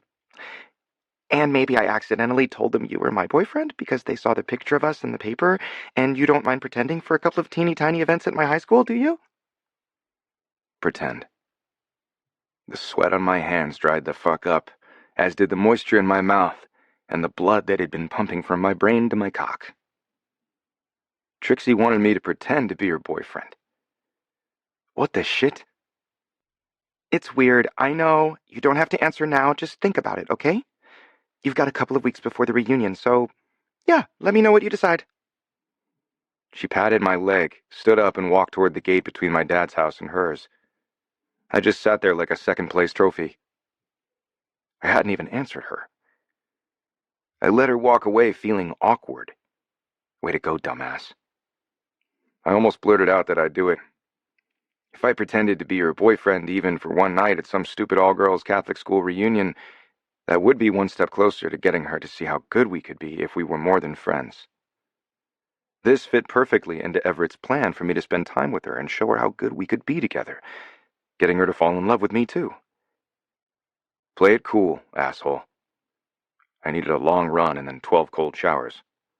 What I was getting was probably more family game night while I tortured myself wondering what the hell just happened. Everett was going to have a field day with this shit, and I had to make sure I did everything I could to make sure Declan never hurt hide nor hair of it, or I'd never... Did Trixie Moore just ask you to be her fake date to the prom? Declan leaned against the open French doors, arms crossed, and a shit-eating grin on his face. Fucking eavesdropping little brothers. No. I put my elbows on my knees and sank my head down into my hands. It's her high school reunion. Deck sat down next to me, and the weight of 2 professional football players was almost too much for the bench. It squeaked, and still my giant of a little brother scooted his ass every which way trying to get comfortable. He was probably just taking his time to come up with 101 ways to fuck with me over this. That's what brothers were for. Dude, you have to do it. This is your fucking chance to show her how you feel about her, man. My head shot up before my brain even knew what I was doing. Being the 2 eldest of the family, Deck and I never missed an opportunity to take each other down a peg. Except on the field. When it was important, we always had each other's backs. What? You thought I was going to razz you? He shook his head at me. Come on, brother. Not when it actually matters, you dickwad. Huh. How is it half the fam knows I'm in love with Trix? I've never said a damn thing. Deck rolled his eyes and snorted like he was being a real dumbass. First of all, everyone in the family knows. I mean, who among us hasn't been a little bit in love with Trixie over the years? But everyone also knows she's your fucking soulmate or some shit. The magnitude of Declan's words hung in the air like a Hail Mary pass waiting to find swift hands to catch it in the end zone.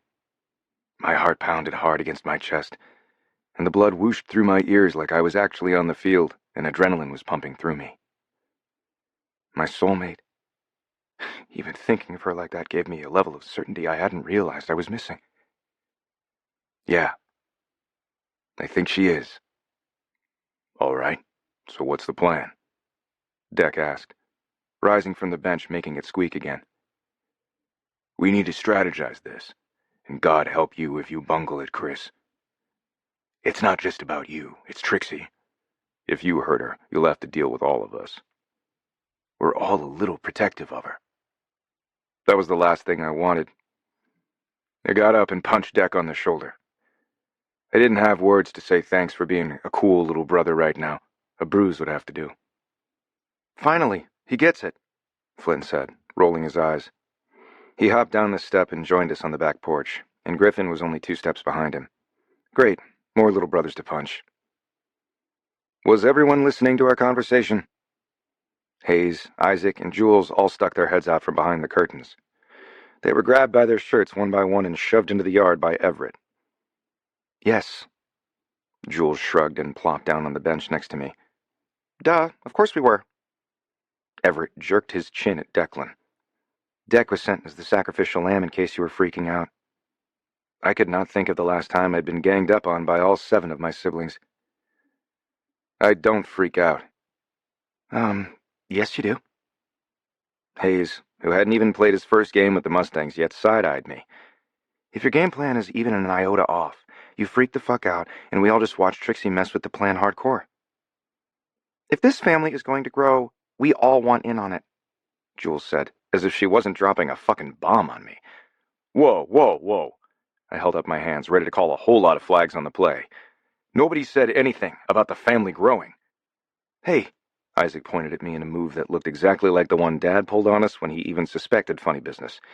If you think you're going to bang Trixie and then leave her high and dry, I'm here to tell you that is a career-ending decision, because you won't recover from the beating the rest of us will give you.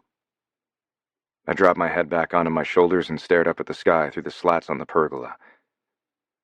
You're all just a bunch of dickheads. Except me. I'm a fucking lady, Ms. Bossypants Jules corrected. The mouth on her. That's what she inherited from growing up with 7 older brothers and no other woman in the house. I'd never tell her I thought it was adorable. Yes, pretty princess, except you. You're a fucking lady. I looked around at them all, making sure to catch every single one of my brother's eyes. Of course that's not what I'm talking about. But I haven't even gotten her to kiss me yet, much less gotten her into bed or asked her to marry me. Declan nodded all sagely as if he wasn't about to say something to poke at me. I knew that look. Mm-hmm. Right. You can't tell us you're not already imagining a white picket fence with half a dozen little Chris's and Trixies running around with their whole flock of chickens trailing after them. There were murmurs of agreement from everyone. Each and every one of you needs to get the fuck out of my head. Hayes smirked and shook his head. What fun would that be? Lord save me. There were only 2 people missing from this impromptu family meeting. One was watching down on us always. What's Dad think about this? Jules patted my arm. Who do you think sent us to eavesdrop and intervene if necessary? Dad always did like Trix. He and Mom had been good friends with the Moores. It made me wonder if our parents had ever had one of those weird our kids should get married when they grow up chats. But even if Dad was on the Trixie train, we were going full steam ahead. Fine. Huddle up. You lot are going to spend the rest of game night strategizing my grand love plan. I was going to be the best damn pretend boyfriend Trixie had ever seen. Dude, you need to be mysterious, Flynn suggested, to which Griffin added, Yeah, keep her on her toes. Girls love a little intrigue. Since when do you 2 know anything about girls? Your last date was a joint disaster at your last sci-fi con, Jules retorted, snickering into her soda. The 2 of them glared at Jules, but each shrugged, not really bothered. Flynn said, This is the way. Griffin repeated it as required. This is the way. Hayes, who weirdly had a book on quantum physics in one hand, chimed in. Gifts. Trixie likes unique things. Get her something nobody else would think of. Like hats for her chickens. Or, arms. I saw those on Flip-Flop. They're hilarious. Trixie likes to laugh, Isaac suggested, while literally looking at his phone. Both he and Everett had ridiculously huge Flip-Flop followings. I refused to even get the app on my phone. Jules rolled her eyes. Oh, great. Advice from the guy whose only relationship is with his online followers. Isaac just shrugged. Hey, they love me. Guys, Chris needs to tell her how he feels. Declan's declaration caused a ripple of silence to spread through the lot of them. Jules sucking on the very end of her soda, very, very loudly, was the only sound in the yard. Out of the corner of my eye, I saw Everett lean back in his chair, a bemused smirk on his face. As the family's resident ladies' man who'd already told me what to do, he didn't join in the chaotic brainstorming, opting instead to watch us flounder like a barrel of monkeys. Isn't anyone going to ask Everett? Hayes finally broke the silence, gesturing towards our silent brother. I thought we were saving the best for last. Apparently he hadn't let slip yet that I'd already spent all morning at his house going through almost exactly the same list of ideas they all had just mentioned. Everett's smirk through this whole convo never wavered. He doesn't need some game day style strategy. He looked me dead in the eye. I already told you. Just quit hiding your feelings for her. Trixie's known you for years. Any attempts to be someone or something not 100% you will be as transparent as Flynn's and Griffin's twin telepathy. The twins looked at each other and then flipped Everett off in perfect sync. Besides, we've all been waiting years for you to make your move. Now that you've admitted you've got feelings for her, we're all anxious to push and shove you together, mostly to get you to quit looking like a sad fucking puppy whenever you think she's not looking. Declan raised his beer, saluting my years of misery. Our family had always been tight. We had each other's backs, and we cared for each other a lot. Family was everything. But more often than not in the past 16 years, I was the one helping the rest of them. And I was more than a little overwhelmed seeing how they didn't just say they supported me, but were ready to band together to help me right back. They all had punches in the arms and bruises coming from me. Except Jules, who would get an embarrassing pinch on the cheek. All right, you cocky fucking Kingmans. This is by no means an actual plan, and I have no idea what I'm doing. I had to pause just a second and clear my throat. But with you lot conspiring for me, I can't lose. I could and would probably fuck this up 3 ways to Saturday several times. I wasn't used to letting Trixie see my feelings, but I was going to. The whole fake boyfriend for her reunion thing was just giving me the opportunity and excuse to spend even more time with her. I snagged Declan's beer and raised it, but I didn't have any words to express how these nosy assholes warmed my heart. For Trixie, Isaac said. He was such a softy in wolf's clothing. The rest of them, all suddenly serious, each lifted their own drinks. For Trixie. Bring it on, high school reunion. The Kingman team was ready to play. I was going to win Beatrix Moore's heart, or die trying. Oof. My heart definitely skipped a beat. That had better not be a bad omen. I needed to go find my lucky socks to wear to this damn reunion. Practice makes fake perfect. Trixie. Hold up. Lulu's face on my phone screen had me wishing I had just called instead of FaceTiming her. You asked him to be your fake date? Like you actually said the words, fake date. Yes? I don't understand why you're making such a big deal out of it. It wasn't a big deal. I mean, it shouldn't be. We really were just friends. It would be fine, just fine. I don't understand why you didn't ask him to be your actual date. He's clearly into you. The entire Denver metro area and anyone who follows celebrity gossip sites can see that. Lou shook her copy of the Denver paper at me, even though I'd specifically told her not to go out and buy one after the reunion planning committee meeting. Right. The photo that Rachel and Amanda threw in my face had become the shot seen round the world. I was definitely going to ask Chris how to deal with the media who were now stalking me. I had about 1 billion new friend requests on FaceSpace and way too many DMs.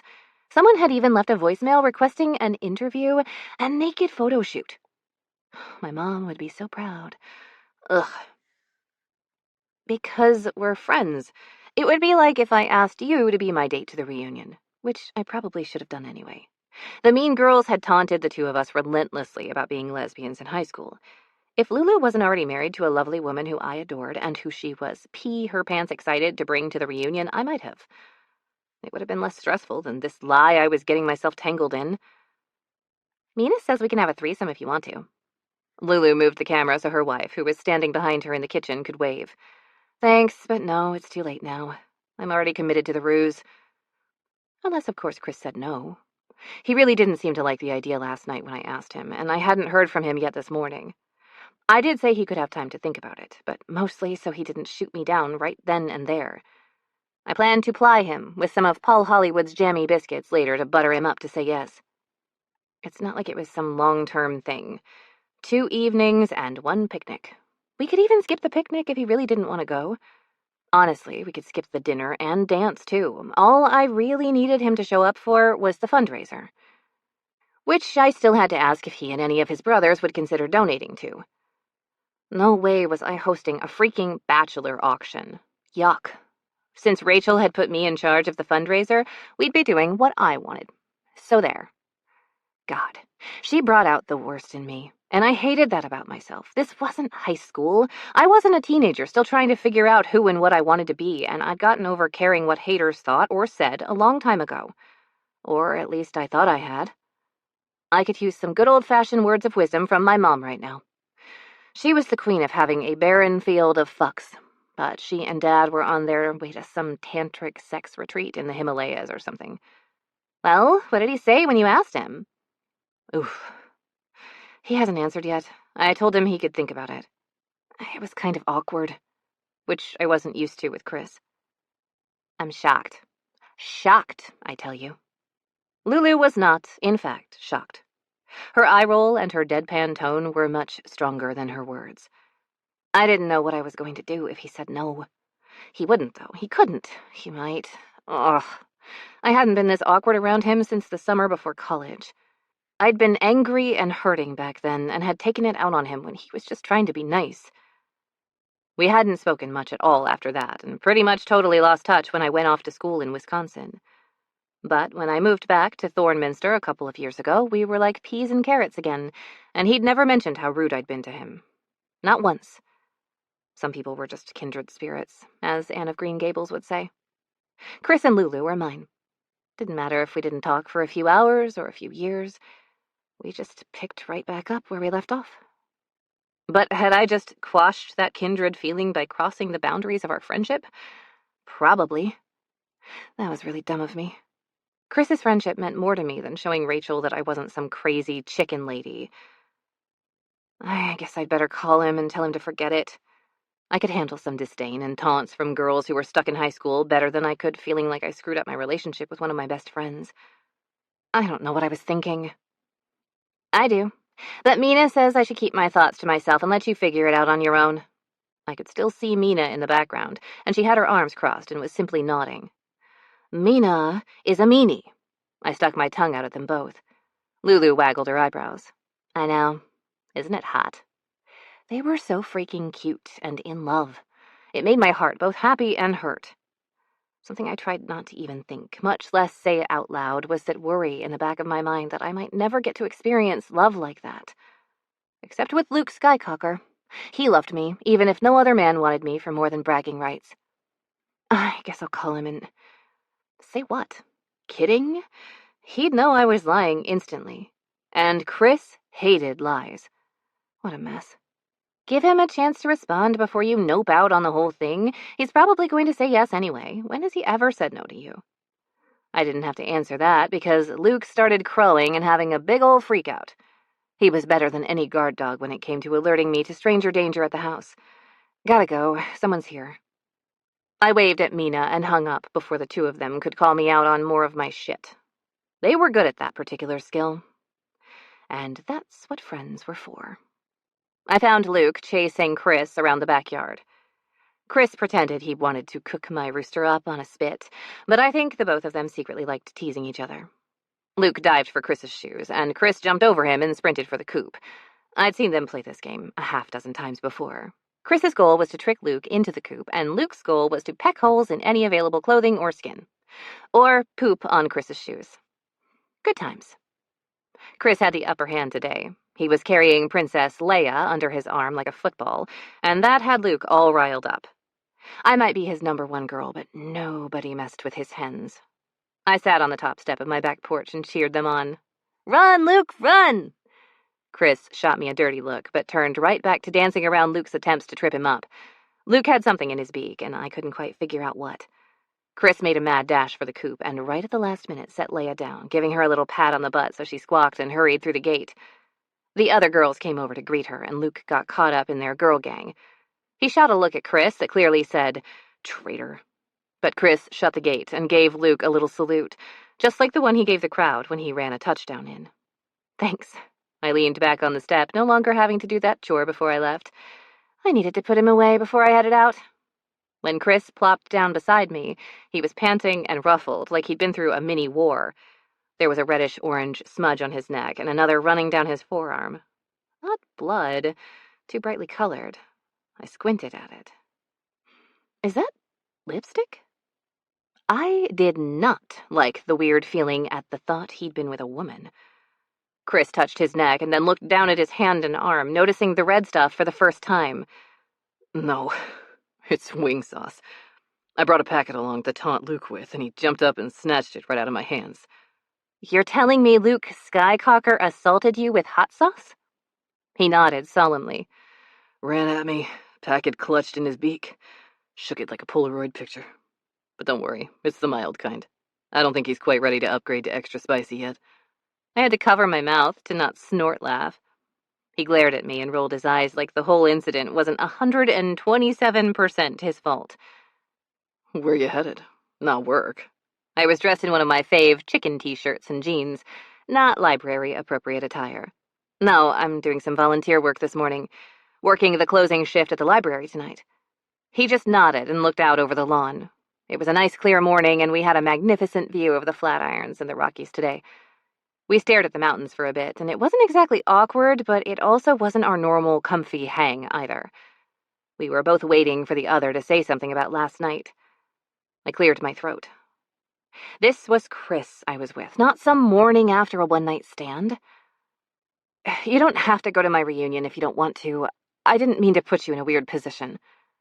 I was this close to a full-on ramble of awkwardness, but he interrupted me. Yes. Yes? Yes, I had made him feel weird and obligated, or yes, he'd be my fake date. I don't know why I couldn't just ask him. Why was it suddenly hard to talk? I'll be your fake date, but Trix. He paused, and I already didn't like the but I knew was coming. Crap.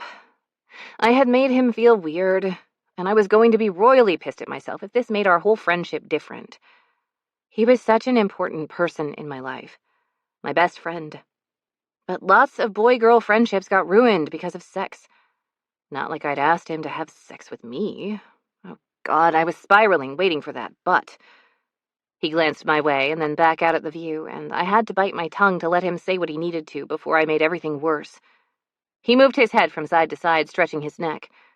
He really was uncomfortable. I opened my mouth to renege on the whole thing and pray I didn't make everything worse, but he finished his thought first. You know I'm a horrible liar. So if we're going to pull this off, we have to practice. Practice? I'd apparently forgotten how to have an actual conversation with him because all I'd done was ask a question by repeating the last word he said. But my brain had gone into such a tornado of things he could be asking to practice with me. None of them were football, and all of them were kissing. Friends didn't kiss, not the kind you practiced. See, friendship ruined. What was wrong with me? Yeah, if I just show up with you on the night of and we have to dance and be together as if we're more than friends, we need to spend some time spending time together, acting as if we're actually, together. If we don't, I'm gonna fuck it up. Oh, like, you want us to go on a date? I guess you could call the outing to Manaway's a date, but that hadn't been either my intention or his. Sure, I'd dressed up, and we'd had dinner, just the two of us, but it hadn't been romantic. If that's what he was proposing, then I could do that. And it also meant I hadn't screwed up our friendship. Probably. He still wasn't looking at me. Yep. If we're trying to sell me as your boyfriend to the Queen Bees in a couple of weeks, we need to be all in. Staring deeply into each other's eyes and holding hands and all the boyfriend-to-girlfriend stuff. All? I was ignoring what that did to my lower belly. Probably I was hungry. Queen Bees? You do not remember that. Rachel, Amanda, and Lacey had self-styled themselves that in high school. Our school mascot was a bee, since our school was named after St. Ambrose, the patron saint of beekeepers. Those three had definitely ruled over the rest of their drones. I'd likely complained about them back in the day, but I didn't expect him to remember them or how horrible they were to me. I wasn't sure I remembered who he was friends with back then. Of course I do. I would never forget the girls who made your life shitty. I don't want them getting even a whiff that what's between us isn't 100% real, or give them any fodder to talk smack. So, we practice until being together is second nature. Most days I felt that way being with him anyway, but that was when we were watching TV or playing board games or whatever. He was right. I'd been uncomfortable in the spotlight on that red carpet, and while there wouldn't be Mustang fans and press, there would probably be a lot of people taking photos and scrutinizing our every move. Chris was famous, after all, especially in Denver, and I'd barely made it 10 minutes in the spotlight before making a mad dash for cover. You're right. But maybe we could start with something not so public? Not that I knew what that would be. He was a giant celebrity, except to me and his family. Then he was just Chris. His shoulders dropped and he blew out a breath. I don't think I was supposed to notice. Had he actually been nervous about this? Chris Kingman wasn't nervous about anything ever. He was confidence and grace, like Miss United States. Yeah, that sounds like a good idea, especially after the way my phone blew up after the picture at Manaway's. Oh my God, mine too. I meant to ask you about that last night, but I forgot. Since I was focused on asking him something else entirely. I pulled out my phone and showed him the little red number that said I had 14 voicemails. I never answered a call from any number I didn't recognize and had only listened to a few of the messages. They were all from journalists. Like I wanted my business all over the papers and internet. Gross. How do you deal with people being all up in your business like that? And tell me it will go away. He grimaced and shook his head. I'm sorry about that. I've got the PR girl that works with my agent playing interference. I really didn't think we'd end up on the front page. He looked directly at me now. But they probably won't go away if we're seen together again. Oh, yeah. Right. But you don't think the press is going to care about my high school reunion, do you? Although the other girls would probably have a heyday with that. Maybe I could actually use that to my advantage. Well, they sort of care about most everything I do. But I've been thinking about that. He took my hand and rubbed his thumb over my knuckles in a way that was meant to soothe. That's not what I'd say his touch did.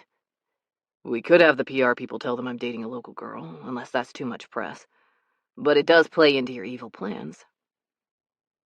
I need to talk to my agent about some car commercial he's got lined up for me anyway, and he'll be thrilled to spin some hometown love story. Yikes. That was a whole lot more public than I'd ever planned to be about this fake relationship.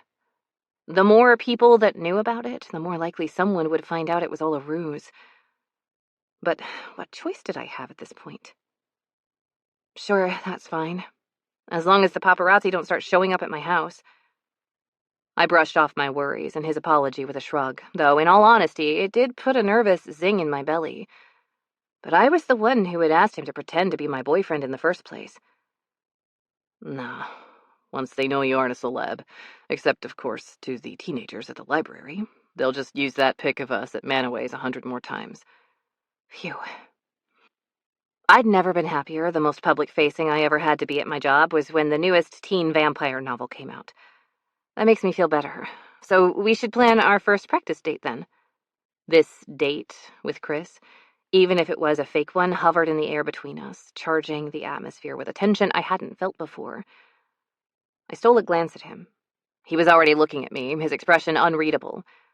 Suddenly, the air around us felt too warm, too close. I swallowed, feeling my cheeks heat up.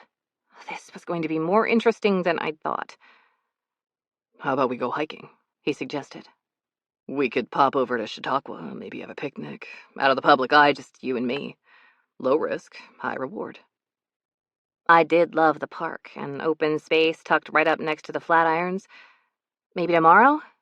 I promised I would volunteer at the Rooster Rescue today. Those poor guys need all the love they can get. Chris laughed and shook his head like he was both surprised and not at the same time. All right, then, Rooster Rescue it is. But if any of them try to murder me, I'm blaming you. Foghorns and flirting. Chris. Look at you, Foghorn, Trixie cooed, holding one of the roosters close to her. The bird squawked, fluffing its bright red feathers, and leaned into her, rubbing his face right up in between her breasts. Little fucker. I watched the whole interaction from the barn since I'd been put on food tray filling duty. That rooster is taking advantage of you, Trix. I kind of wished I had some feathers sticking out of my ass with the way she was cuddling that guy. He was definitely getting the snuggles I wanted. So far, this pseudo-date was not going anything like I'd hoped. I was all for helping out in animal rescue, but this just felt like any other day hanging out with Trix. Feeding chickens and picking up their shit wasn't the most romantic way to get up close and personal. But this was what she loved, and so I was going to do it with a smile on my face. But I'd be keeping my eyes peeled for the opportunity to show her I was more than just a pal. She looked up at me, her eyes sparkling with amusement. "They're sweet if you know how to treat them right." The rooster squawked again, almost as if in agreement. God, she was adorable. Trixie could probably get a charging bull moose to give her some love just by batting her eyelashes at him. They hate me, so clearly I don't have the magic chicken touch. I'd been packed at least a dozen times since we'd arrived. The trainers are going to have a field day berating me for treating my body as anything less than a temple. Today I was a shrine to why chickens made a better dinner than a pet. Trixie carefully placed Foghorn back onto the ground. The rooster gave me this side-eye, and then pecked at some invisible bugs in the dirt before strutting away. "Okay, next task." She pulled out the volunteer guide. "It looks like we're cleaning the coop next." I had no idea how to flirt with her in this barnyard setting, and I was fairly sure I was failing miserably at my flirting task. She was paying way more attention to the roosters. She chatted to each one and checked them over, and for the 1,000th time this morning, I was jealous of poultry. My flirting skills were damn rusty, and it wasn't like I could review tapes of my previous attempts to pinpoint my weak spots, or practice under the watchful eye of my coaches. Maybe I should have made Everett or Declan come with us so we could do a play-by-play afterwards. But I was on my own, and would have to come up with my own game plan. "Yep, sure. But first, can you come over here and look at this?" I waved her over as if I'd found some problem. My libido was the real issue. When she got close, searching for whatever I was worried about, I threw a handful of straw at her like a 4-year-old trying to get her to pay attention to me. Yeah, real smooth. But it worked. Trixie gasped, but then laughed and grabbed 2 handfuls of hay and threw them at me. I did a fantastic job, if I do say so myself, of pretending to be totally surprised and affronted. Oh, it is on like Donkey Kong. I grabbed 2 huge handfuls and dashed toward her, dancing on my feet like I was looking for a receiver, just to give her a little bit of a head start. She squealed and jumped away. "Don't you dare, Christopher Bridger Kingman!" I dared. I definitely dared. Not only did I toss 1 whole handful right over the top of her head, I shoved the other handful down the front of her shirt. If I was lucky, I'd be helping her pick that straw out of her bra later. "Oh, my kitty baby Jesus, you are going down!" Trix lunged and surprised the shit out of me by pulling on my waistband. While I stopped and prayed that her hand was going down my pants, I got a fistful of straw in my shorts instead. "Hey, truce!"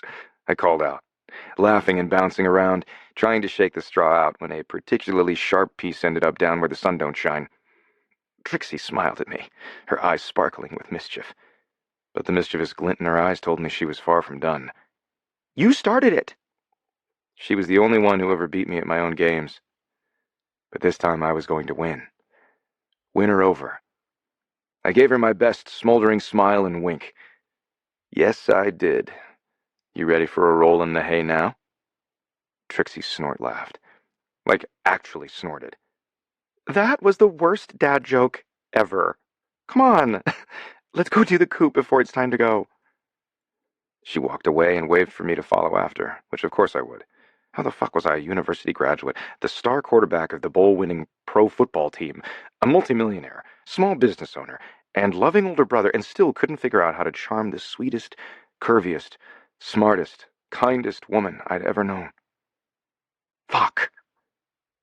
Foghorn the rooster trotted over to me and stood by my side as we both watched Trixie's hips sway as she walked toward the coops. I looked down, thinking I had a brother in feathers? Wings? The damn rooster looked up at me, and then pecked me on the damn heels. Okay, you little dinosaur, I'm going. Trix, wait up." We finished up the rest of the chores the sanctuary set out for us, still joking and palling around, but I needed some advice before I attempted to flirt with her again. I was questioning Everett's advice to just be myself. She already liked me, but she didn't love me. Maybe I could stop for roses on my run tomorrow morning. Trixie went to go sign us out, but returned with a slightly older woman in overalls and an old-school camera. Nobody had made a big deal about who I was when we arrived, which had worked out perfectly for getting to spend time with her without anyone watching us. But maybe that wasn't the right way to go. If we were in the public eye these next few weeks, we'd be forced to act more like a couple. Hey, the owners wondered if you would mind doing a quick photo.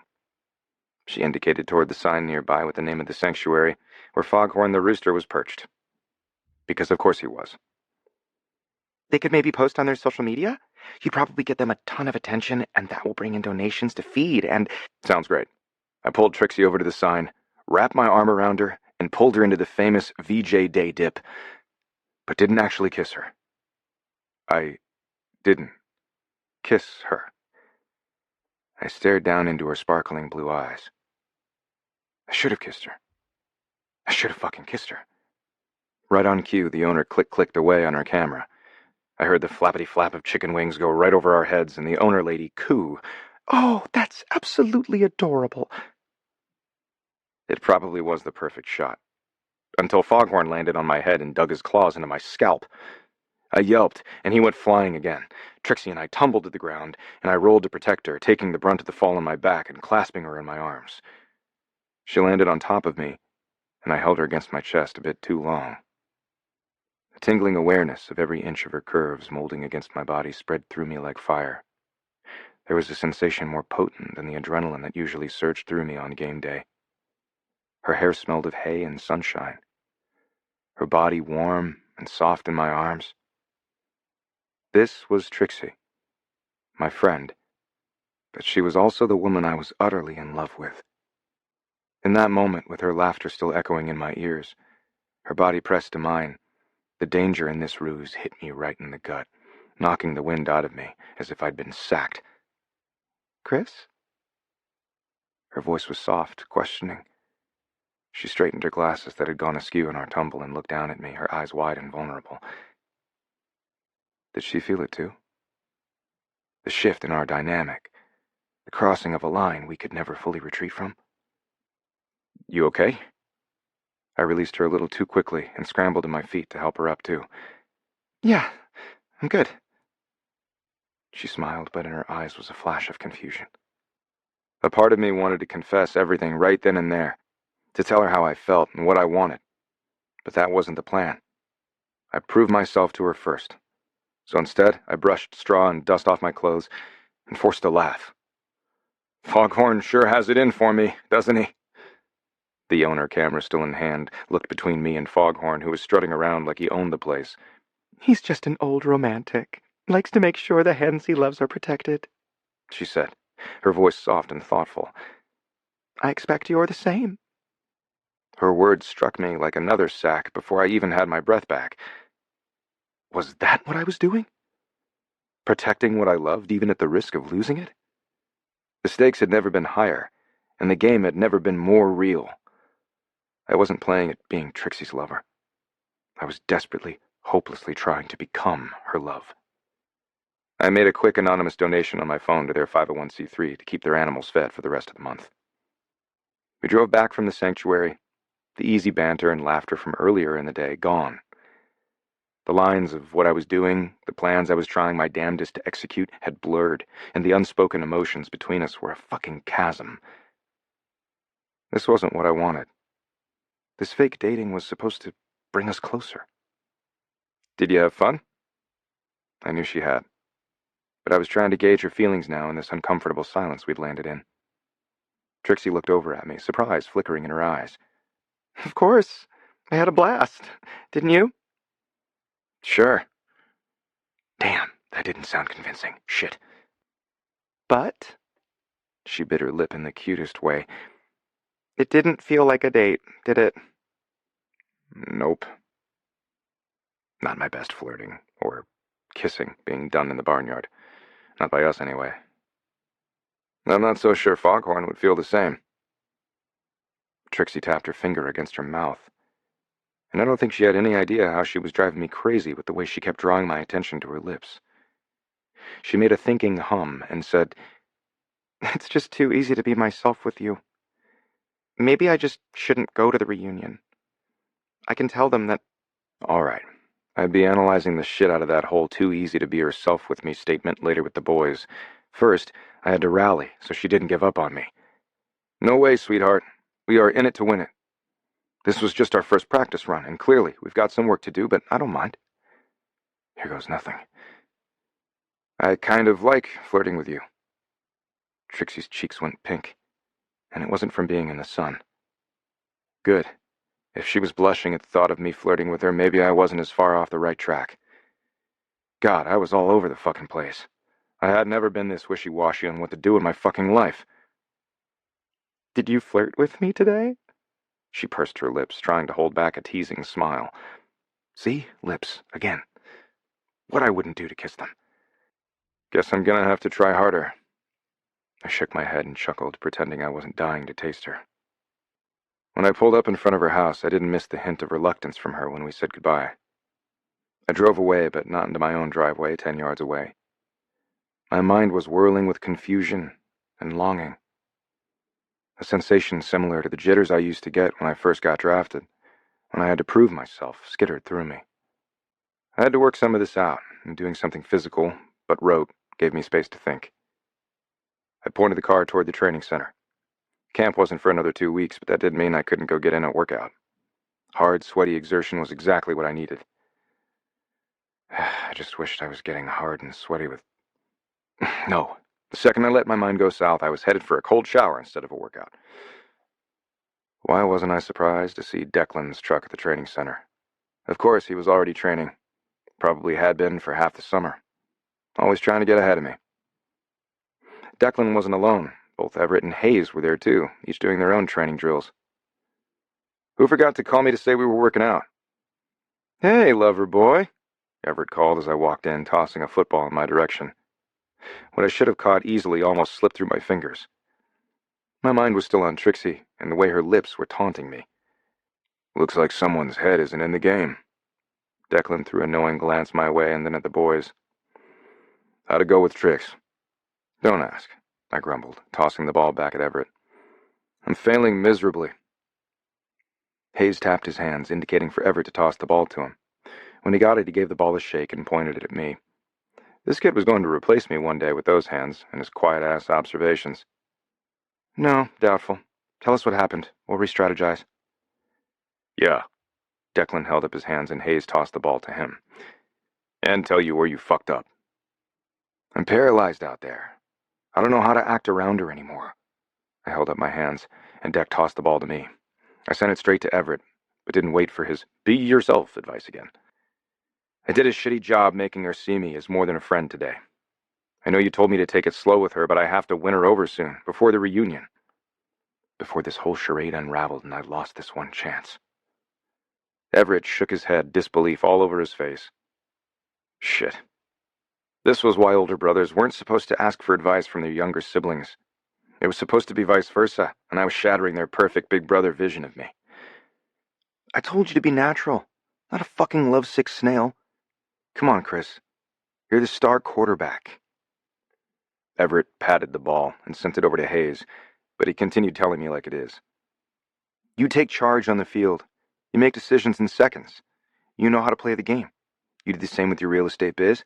You do the same when we play fucking board games. Why are you letting this situation intimidate you?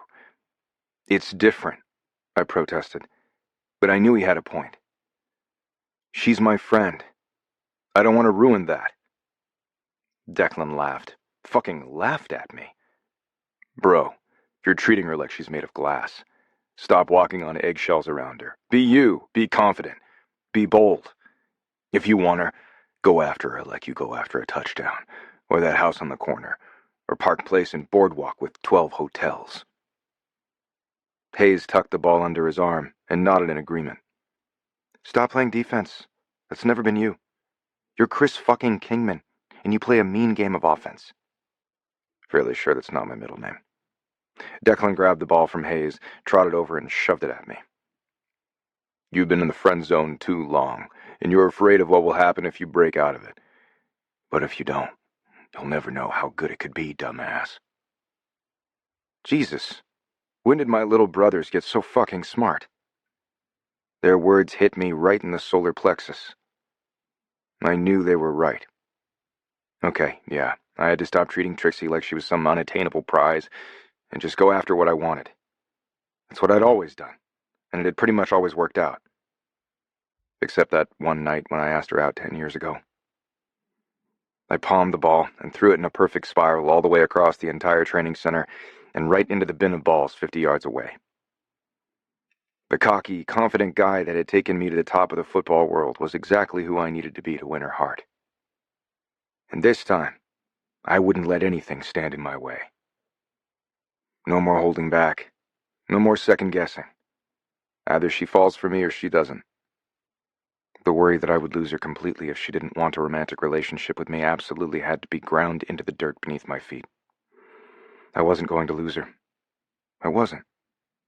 She was my best friend besides my family, and best friends made the best lovers and partners for life.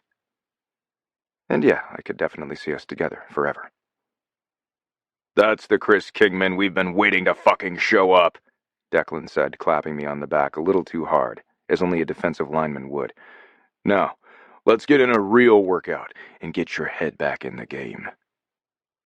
A few more Mustangs were in the training center, and we spent the next few hours running drills and pushing each other. This was going to be a great goddamn season.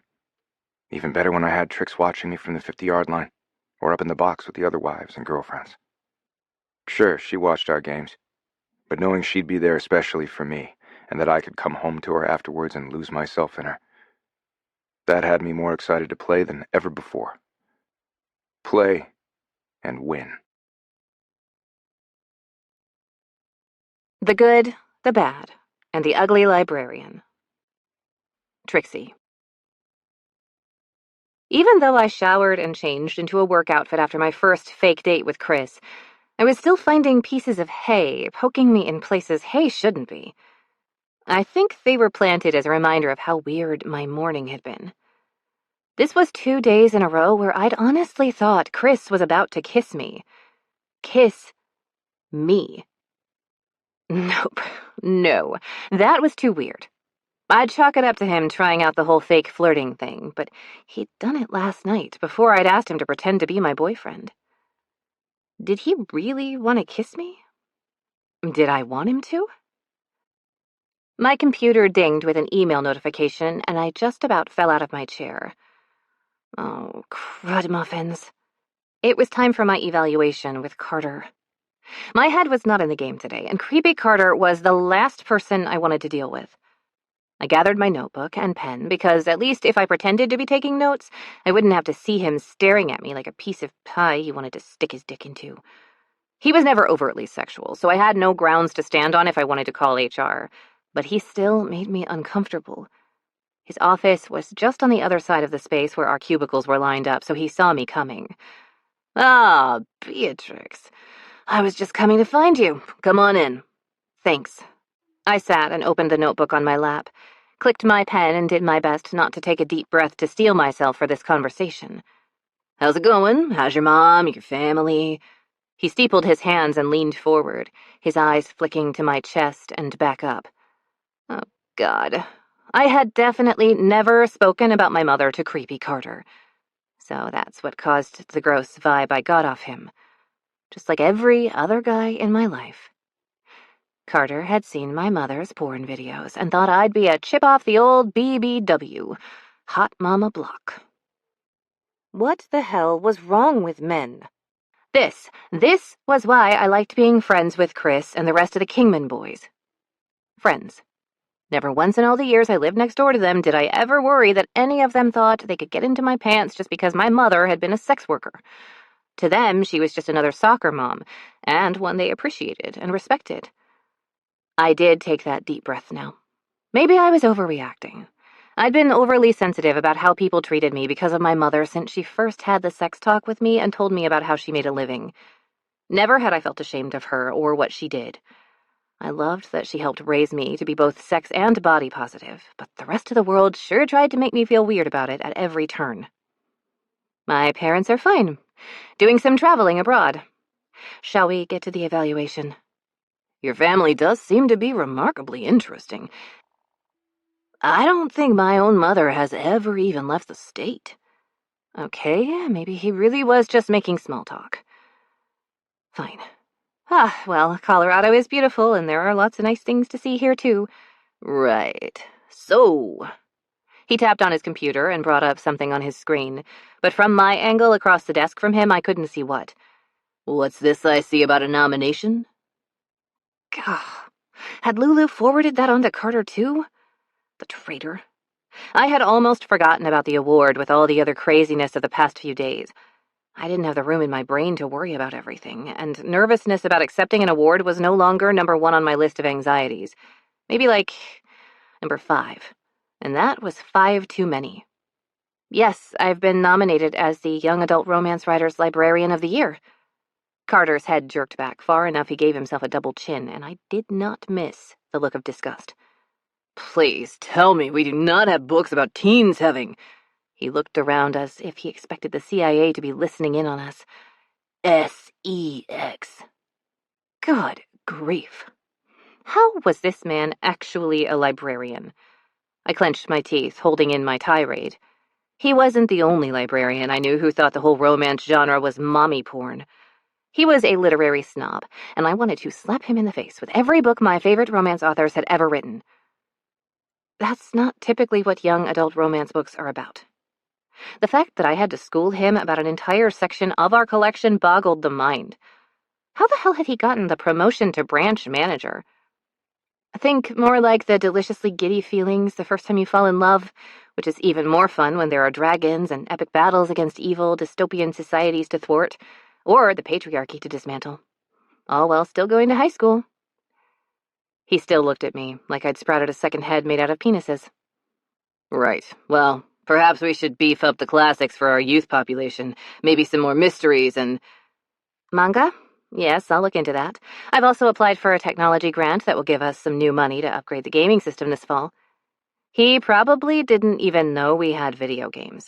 This evaluation was not worth my time. It always looks good to the board when we get a new grant. Excellent job. Yeah, because I applied for the grant to look good for the board. Eye roll. Yes, thank you. You're not planning on going to this awards ceremony, are you? I may be freaking out about it, but yeah, I was. Yes, I was hoping the library might help fund the travel. The conference is in Texas. You can certainly use your vacation days for that, but I don't think it would look proper to fund a trip to... I'm not sure there are funds for something like that.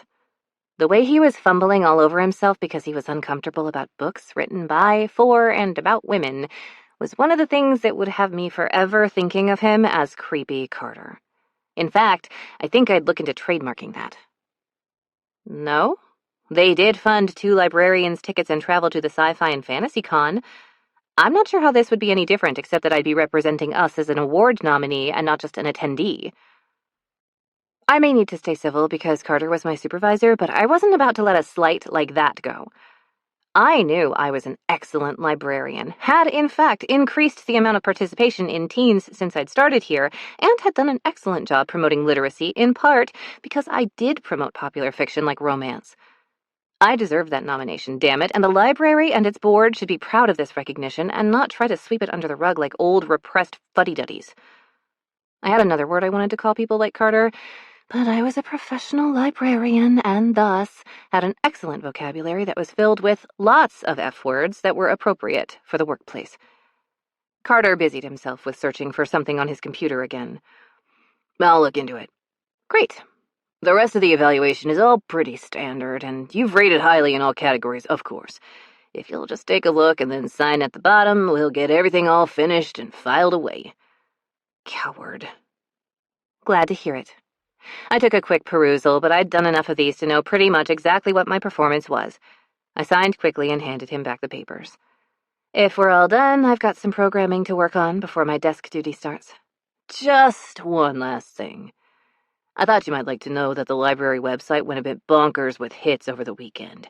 Specifically, the page that lists our staff. Your profile was clicked on 492 times, according to IT. Looks like your date I saw in the paper yesterday is bringing in some new patrons. Funny how I had some heartburn coming on even though I hadn't eaten since breakfast 6 hours ago. Huh. That's interesting. I literally didn't know what else to say. Not sure where all my bravado just went. Here, bravado. Come here, girl. Bravado, where are you, girl? I think I hear my phone ringing. I turned and scooted across the office space back to my desk as fast as I possibly could. The second I sat down, I popped open Google, grabbed a screenshot of my profile pic on the library's website, and did a reverse image search. Yep, sure, the Thornminster Library page came up, but so did 4,972 other results. Oh, blurg. I was going to throw up. Some of the very few pictures I'd posted on FaceSpace were next. No wonder I was getting friend requests left and right. Then there was the picture of Chris and I in the paper, which had apparently been picked up by several celebrity gossip sites. Good God, I was in the tabloids. The headlines weren't as bad as I thought they'd be. A few couldn't help but play to society's disdain for larger bodies, but I knew better than to care what stupid people thought. It was pretty damn clear, though, that at least 2/3 of the internet were shipping the two of us hard. They couldn't see we were just friends, and that meant, oh, crap, my mother would be too. Quickly, I grabbed my phone out of my bag and popped open the Messenger app. Yep, there it was. Hi, sweetie. Just a quick note from the airport. You should have said you and that nice Kingman boy were together. How exciting. Be sure to use lots of lube, as I'm sure he's rather large. Sending you to a little something fun I found in Thailand. Talk again in a few weeks. Oh, no. Okay, first of all, the story had made it all the way to Thailand, and trying to explain what was going on to my mother in a text message wasn't going to work. Hey, Mom, let's FaceTime when you have a chance. Say hi to Dad for me. That was way too vague, Bookie, but I really didn't want to say more that could be construed as something it wasn't. It was too easy to read tone in text that wasn't there. Sigh. If I ever needed a chat with my mom, it was right now. She would have been able to tell me to pull my head out of my ass, but in her power mom who knew how to help me in the best I love you way. Just as I was ready to sign off, my text dinged again. It was from Chris. You, me, Mountaineers baseball game tomorrow night. You in? Was this our next fake date? A pro baseball game was way more public than the rooster rescue, but maybe that's what we needed. A venue where we couldn't just be our same old goofy selves, but not entirely in the spotlight either. Then we could practice being boyfriend and girlfriend better. I texted back. I'm in. Have you seen the pics of us in the tabloids? The 3 little dots that indicated he was typing popped up, disappeared, and popped back up again. Either he had a lot to say about those pics or didn't know what to say. Nope. I learned not to look a long time ago. Don't pay them any mind. I promise they have nothing to say that you or I care about. And that's what I adored about him. So famous, he should be on a box of Wheaties and didn't seem to even notice that the entire world wanted to know who he was dating. Or, in this case, not dating, but nobody needed to know that. That's when the realization hit me right in the gut like an icy hot patch had been plastered to my intestines. The entire world thought we were together. What was going to happen after the reunion? Would we have to pretend to stay together? Or worse, did we have to stage a breakup? Why, oh why did my life sound like the plot to a YA romance right now? Probably because I'd acted like a teenager trying to prove herself in front of the queen bees. If I was really the confident, smart, young professional woman I thought I was, I'd own up to my mistake and either resign from the planning committee or, even better, make the event a success regardless of my dating status. But Rachel was expecting to see my final plans for the fundraiser at our next meeting on Saturday, and after the whirlwind of a weekend, I hadn't even started. All I knew was that we weren't doing a gross bachelor auction. But I knew one way to make sure this year's event was the best the school had ever seen. I sent another text off to Chris. Could you and the boys donate something to the fundraiser for St. Ambrose? I'm thinking silent auction type stuff. Because somewhere inside, I was still that teased and bullied high school girl trying to show the mean girl she was worthy. God damn it. At work, bring it on. In the rest of my life, not so much. I don't know why I couldn't be librarian Wonder Woman all the time. We got you, Boo. Whatever you need. Boo, huh? He must be practicing his boyfriend text skills. Thanks, honey. No, that's yucky. Sweetie? Babe. Schnookums? ... Dots again from Chris. Oops, gotta go, on desk. We'll ask teens for better sweetheart names. LOL. I put my phone away before I could see his reply to my weirdo awkwardness about this whole fake dating thing. Why couldn't I just be normal with him, like when we were regular friends? A kiss cam kiss. Chris. Could I have called in a favor and gotten us into a box at S'moresfield? Sure. I knew at least half a dozen mountaineers. But I didn't, because I had a plan. I called in a different kind of favor, and we needed to be sitting in just the right place for it to all come together. We arrived a little bit late, on purpose. Less people would be filing in through the turnstiles and into the stands once the game started. We made our way up to the middle deck to where I'd bought our seats, and Trixie looked around at the people still milling about. We weren't headed up to the more private box seats where celebrities and big shots usually sat. Here? Are you sure? She knew the Kingman family usually stayed out of public places simply because we were constantly getting mobbed by fans. I loved my fans, but today wasn't in appearance. Seats right in the middle of the crowd were not something I'd normally do, but with my Mountaineers baseball cap pulled down low and just a plain t-shirt and cargo shorts, I wasn't projecting sports star vibes. I hoped. It was risky, because if I was recognized, it would draw attention to us before I wanted it to. I had a contingency plan for keeping overexcited Mustang fans at bay, though. A plan called Declan, Everett, and Hayes. They had seats strategically placed around mine and would swoop in if necessary. Yeah, it'll be okay. I shrugged and pulled my hat down a bit. Nobody knows we're here, and it's not like the paparazzi are going to be lurking behind every corner waiting to take pictures of us. After our last fake date, we needed someplace public so we didn't simply fall into old friend zone patterns. It was too easy for us to just act like we did with each other on a daily basis. This had to push us both to behave like we were together. Let's get snacks, yeah? Dogs? They have the vegan ones.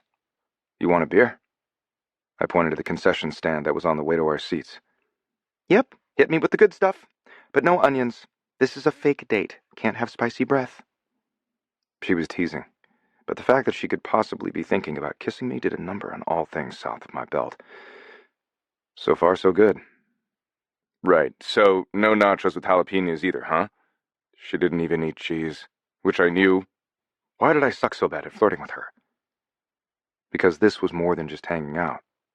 She might be on a fake date, but I wasn't. And I knew what was coming during the 6th inning. Fuck, were my palms sweaty?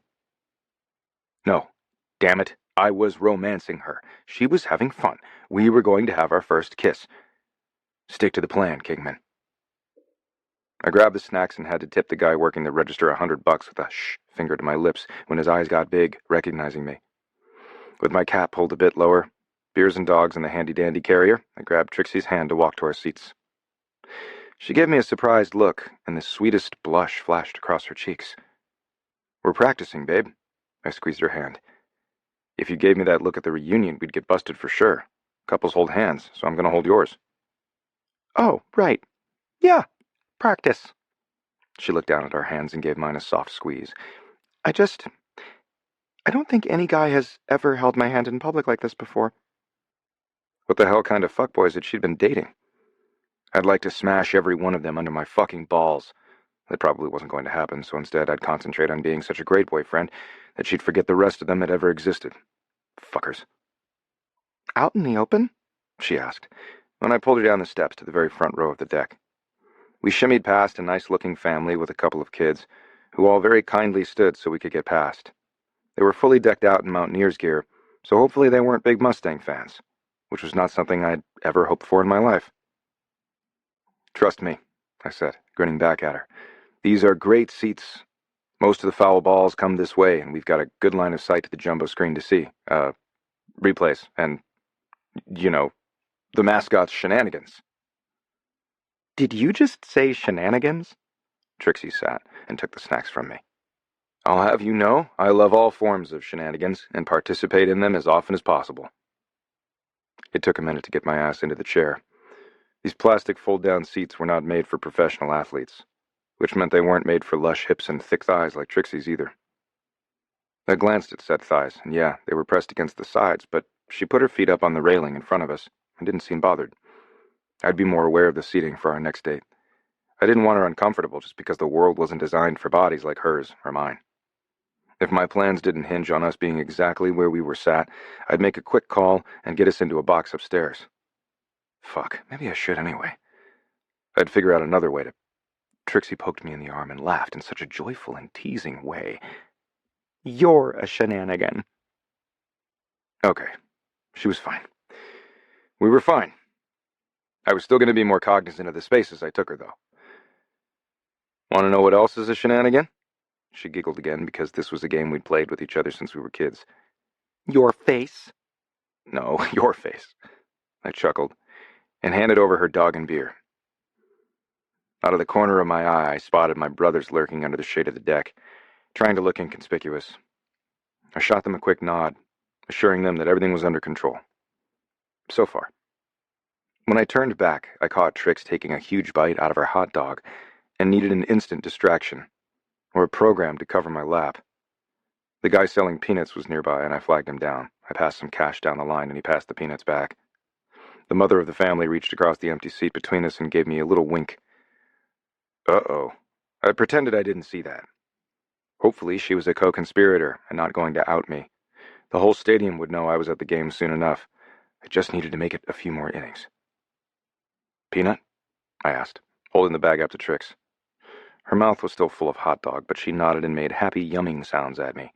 Fuck. It took all I had in me to drag my eyes away from her mouth. I deftly shelled a peanut and offered it to her. A gentleman always provides his lady with only the best nuts. She laughed and pressed her fingers to her mouth, holding in the food she hadn't yet swallowed. I was lucky I hadn't been sprayed with half-chewed hot dog. After she shook her head at me and swallowed, something I watched rapt, she took the snack from my fingers. Is that so? Once again, I couldn't tear my eyes from her mouth as she popped the nuts in. Yeah. Definitely. Absolutely. Call on me for all your nut needs. I chastised myself for that truly awful line later, but I got caught up in how the stadium lights made her eyes sparkle and forgot about the peanuts, the game, and how this was a fake date. All I wanted to do was lean in and kiss her. I wanted to pull her into my arms and taste every last inch of her. I wanted all of her. Not yet. I wasn't going to scare her away. Touchdown. Jesus, I was in so much trouble. I'd buried my feelings for her for so long, and now that I was this close to having her in my arms, I was losing all control. Keep it together, man.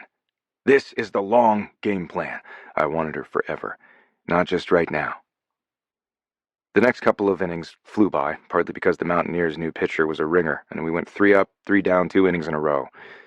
Didn't make for an overly exciting game, but it did get us a whole hell of a lot closer to the 6th inning. And the kiss cam. We cheered for the Mountaineers and booed the opposing team. We played along with the silly games, the mascot, and the stadium media team put on during the lulls in the action. And I counted down the innings. At the bottom of the 5th, Declan, Everett, and Hayes quietly slipped into their seats. They were dressed as inconspicuously as I was, and no one, including Trixie, noticed their arrival. When the kiss cam started, Trixie was cheering on the couples on the screen just like the rest of the fans, completely unaware of what was about to happen. And look at them, she laughed, and pointed to the giant screen across from us. They didn't see that coming. She was so cute and shy. I think we just watched their first kiss. Adorable. I turned to Trixie, fairly sure my heart was going to go careening out of my chest with each next beat. If we're going to be a convincing couple, we should probably practice that, too, don't you think? I tried to keep my voice steady. She looked up at me and blinked a few times, the most innocent of looks on her face, her brow furrowing before realization dawned on her face. Kissing? I put my arm on the back of her seat and dragged my teeth across my lower lip. I was staring at her mouth again, and this time, I couldn't fucking help it. Exactly. Right on cue, the camera found us. Well, looky here, folks.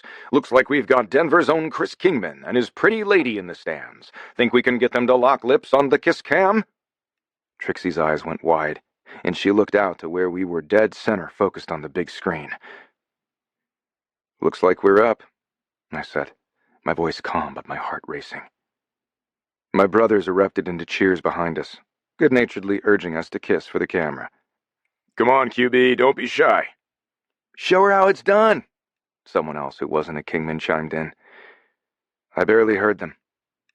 Was I aware 50,300 and some people were watching and cheering on my first kiss with Trixie? Yeah, but I was good at tuning out a stadium full of people. Trixie didn't like being in the spotlight, and I hoped she wasn't about to murder me on camera. Without the entire world watching us, would she ever let me kiss her, though? The way she was looking at me right now said I should have tried, because I think she would have said yes. Her smile was a mix of shock and delight as she leaned in closer to me, and I scrambled to turn my hat around so the brim wouldn't be in the way. I think you better kiss me, Chris Kingman. Her voice was breathy, and she licked her lips. Yeah, I think I have to. I really, really had to. The first connection of our lips was hesitant, and I thought for a second this was just going to be a quick peck. If that's all she wanted, that's what we'd do. But then something shifted. Trixie closed her eyes and she leaned in. I cupped her cheek and parted her lips with my tongue, deepening the kiss. It became something real and unexpected, and so perfect I got lost in the moment with her. I was finally kissing Beatrix Moore, and she was kissing me back. She finally broke the kiss, and the stadium was a mix of cheers and good-natured jeers. Trixie was blushing. Her eyes twinkled dark with desire, and then went wide with surprise.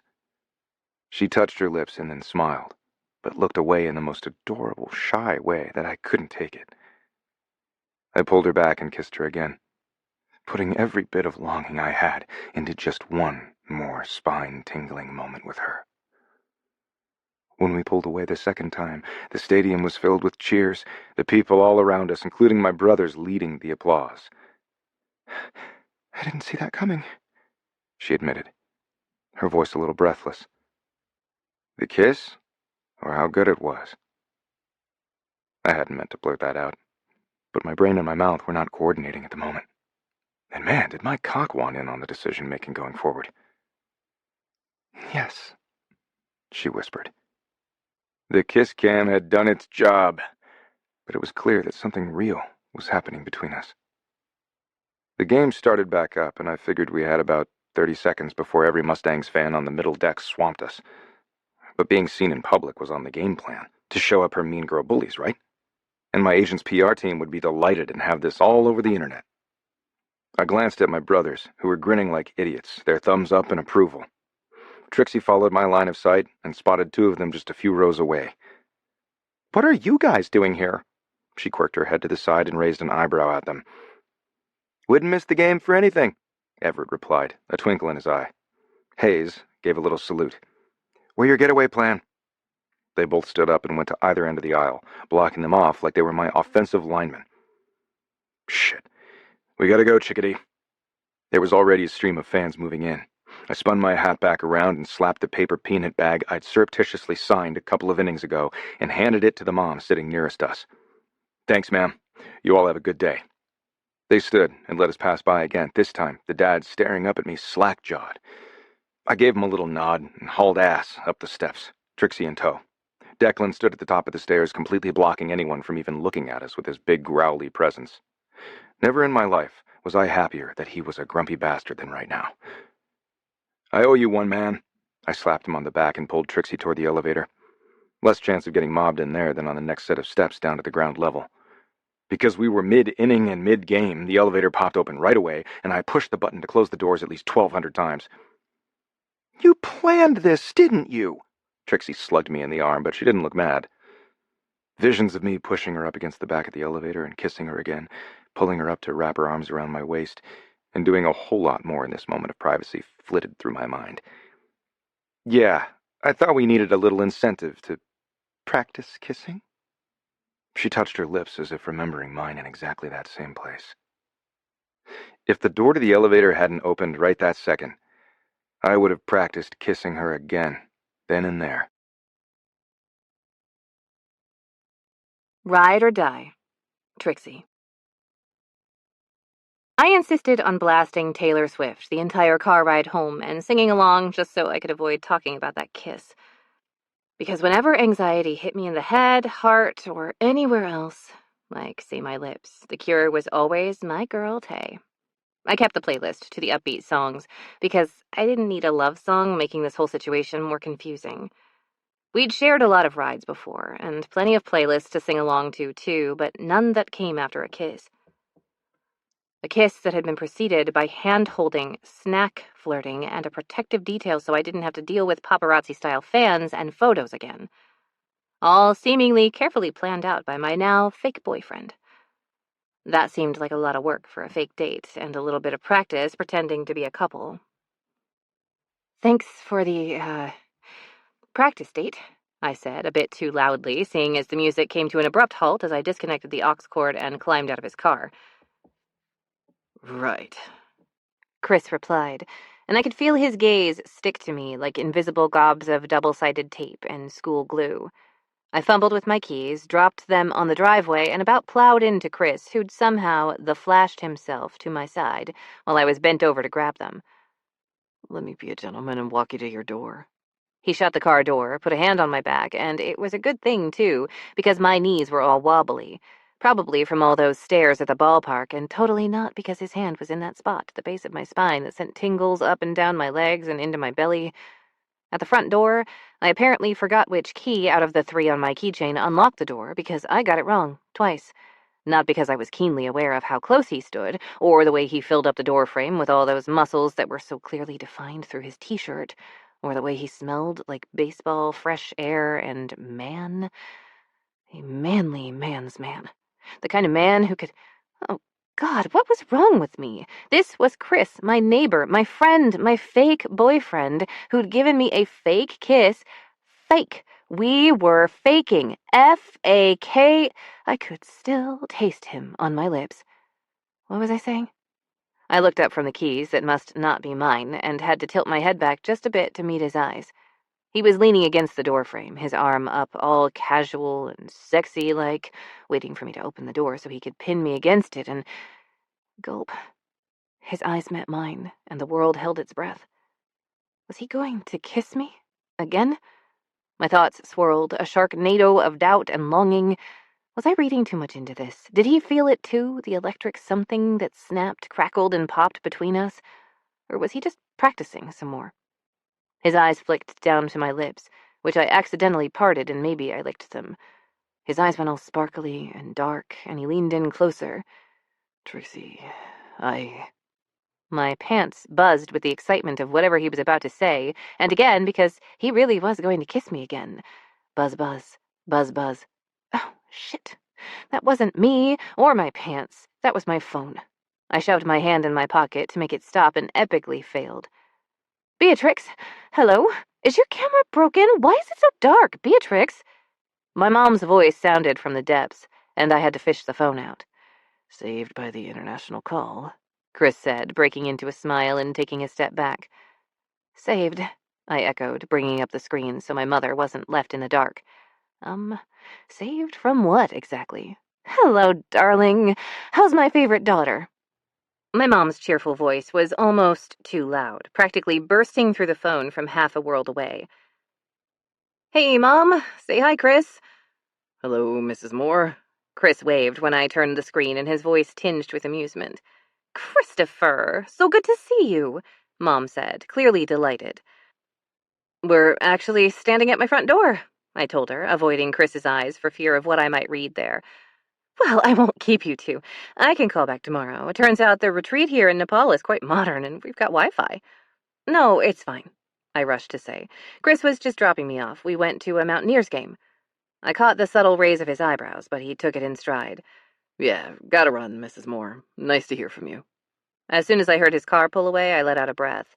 I absolutely knew I was holding. Holding, so I wouldn't blurt out that I wanted him to come inside, or that I was supremely confused, or cock-a-doodle-doo, for goodness sake.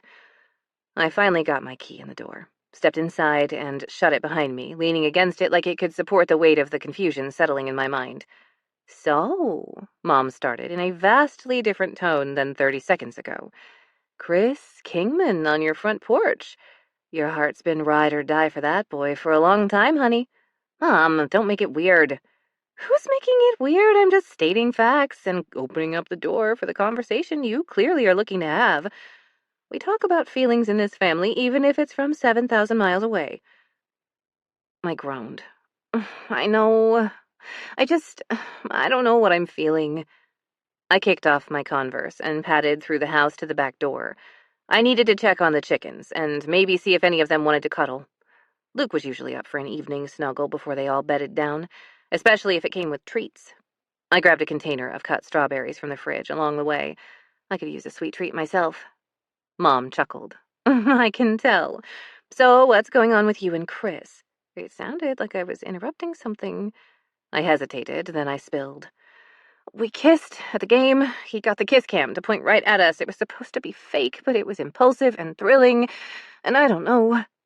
Crap balls. I knew it the second it came out of my mouth. My mother would glom onto the fake kiss part and dig into it like an archaeological find of the heart.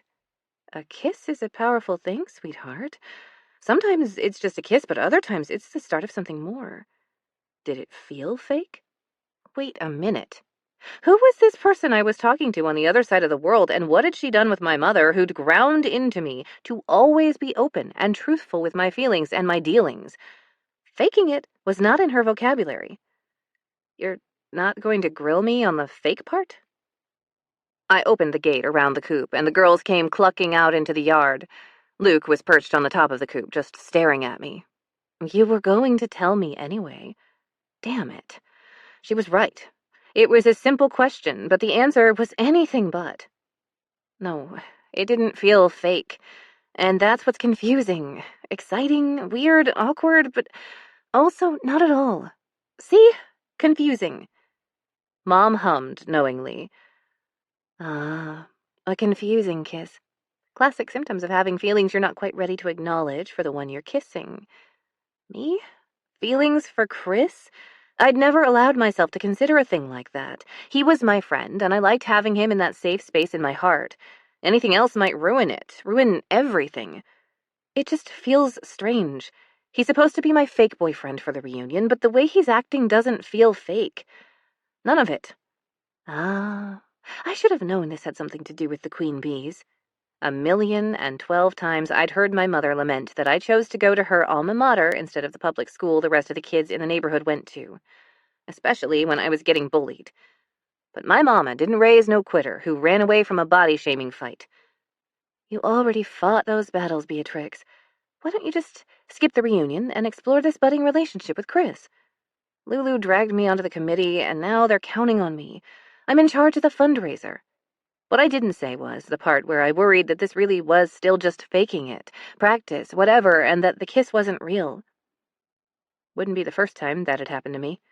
But no, and no, I didn't want it to be real. I wanted it to be fake, needed it to be. You need to ask yourself what you really want, sweetheart. Only when I got a bit selfish and started taking care of my own wants and needs did I start to embrace the true, authentic life I was meant to have. And the great sex, too. This was not the first time I'd heard this story or this advice from my mother. Yeah, I sighed. I need to figure it out. And until then, maybe have some alone time with yourself to explore your feelings about Chris. I laughed because she did not mean time alone with my thoughts. She meant masturbating. An orgasm a day keeps the blues away. Noted, Mom. Oh, no. Oh. Now, I was imagining doing all the fun, pleasurable things I normally did to myself in my bedroom alone, with a partner. A certain very muscled, charming neighbor who had just kissed me and made my insides turn to jelly. Crap. Okay, darling, let me know how it goes, with Chris, not the reunion. Those queen bees can suck it as far as I'm concerned, and I'd be happy to know you told them so. I know you would. But I wasn't going to say anything to them about my mother. I'd never blamed her, but her former profession had caused me plenty of problems in high school and beyond. I'd found it best not to mention her until someone was in my inner circle. Although, somehow, so many guys I'd dated, or rather tried dating over the years, always seemed to know. We're off to the first session of the retreat. I'll post all about it on Insta later. Wish us luck. I don't think you and Dad need luck, Mom. Not in either the love or the great sex department. I could use a little of that kind of luck right now, though. Love you, kiddo. Love you too, Mom. Just as I was about to corral the chickens back into the coop and maybe go inside and find one of those toys from around the world my mother had sent me, my text notifications went crazy. Like, bananas bonkers. At this rate, I could use my phone as a vibrator. Glancing at the screen, my stomach plummeted. Notifications from social media were rolling in like a tide. I didn't even want to look, because I knew it had to be pics from the game today. Chris had warned me on the way home that there would likely be a few, and not to let them bother me. They bothered me. I clicked. I shouldn't have, but I clicked. Someone, several someones, including Rachel, had tagged me in the comments of a snapshot of our appearance on the kiss cam at the ball game. The caption read, "Mustang's hottie QB Chris Kingsman looks like he's off the market, ladies," followed by a whole row of crying face emojis. I also had about a gazillion more followers, too. I doubted a whole bunch of people suddenly were interested in my YA book recommendations. My stomach switched places with my heart. That moment was supposed to be private, a break in the armor I so carefully maintained. And here it was, shared with the world, open for interpretation and worse, for judgment. But Chris had said this was the best way to establish our relationship very publicly. No one was going to question whether he was with me after seeing this, including Rachel, Amanda, and Lacey. He was using his fame to help me, and I couldn't be mad about that. Just then, an email notification popped up, cutting through my spiraling thoughts. From Rachel, the head of the reunion committee, and a master at thinly veiled insults. Urgent. Auction complications. My eyes narrowed as I read the email. According to Rachel, several auction items had mysteriously disappeared from the inventory at the school's gymnasium, including the signed jerseys Chris and his brothers had donated. "I don't know how this happened under your watch," her message read, "but you need to find a solution ASAP. This fundraiser better be the best St. Ambrose has ever seen, B. If you can't make it happen, I will." Yeah, she'd spelled my name wrong on purpose. I eye-rolled that so hard I about gave myself an aneurysm. It was sabotage, plain and simple, but as much as I wanted to call her out, I knew it wouldn't solve the immediate problem, and there was no way I was letting Rachel ruin this. My phone buzzed again. This time it was a text from Chris. "Hey, I just saw the photos hit. You turned off your notifications like I told you to, right?" Okay, breathe. It wasn't like I had to see any of these people in real life. I was in a fake relationship with a major Denver celebrity, and while I hadn't really thought it would blow up like this, I wasn't going to freak out that something that should have been a sweet and private moment was now splashed all over the internet for the entire world to see and comment on. I put my head between my knees, closed my eyes, and took several long, deep breaths. A gentle caw-caw, and the soft feathers of Luke's head tickled my cheeks, and I reached for him. Sure, chickens weren't meant for snuggles, but Luke was not a normal chicken. Another message, this one from Lulu, buzzed. "Do not look at the comments. Repeat, stay out of the comments section on that post. Bitches be big mad it's you and not them." Oh, jeez. It had to be really bad if Lulu was text yelling at me. My morbid curiosity really wanted to look, but my sense of self-preservation won out, and I deleted Insta from my phone without delay. And FaceSpace, and FlipFlop, and that weird one that the space car guy bought and ruined. I never checked most of those that often anyway. I would miss the chicken memes, though. My phone buzzed again with a follow-up from Lou. "Also, you kissed Chris? I want all the details on Monday." Another message from Chris. "You okay? I'm coming over. I promise to murder anyone who says anything even remotely unkind about you on the internet." That made me smile for some dumb reason. I typed out a quick reply. "You know I don't condone murder, but feel free to block them all so they cry more tears that you're my..." I almost typed that he was my boyfriend. Delete. That they don't get to see your sexy ass in their feeds anymore. There, that was better. And, a little flirty? Better follow that up before he decides to come over for more than my mental health. No need to come over, it's no big deal. I'm not even paying attention. But Rachel is. I'd barely hit send before his reply came back. "Do I need to kill and/or block her?" Yes. In a split second, my anxiety about the auction, Rachel and the queen bees, and even the other mean girls on the internet melted into an odd sense of clarity. Maybe it was the universe's way of showing me that Chris was someone I really could count on, because before I even asked, I knew he would say yes. He would be there for me, just like he'd been all this time. Was I scared that our relationship might change? Yep. Double yep, with a cherry on top. But did I think I'd lose him from my life? No. Well, mostly no. For the first time, I didn't shy away from the thought that we could be more than friends.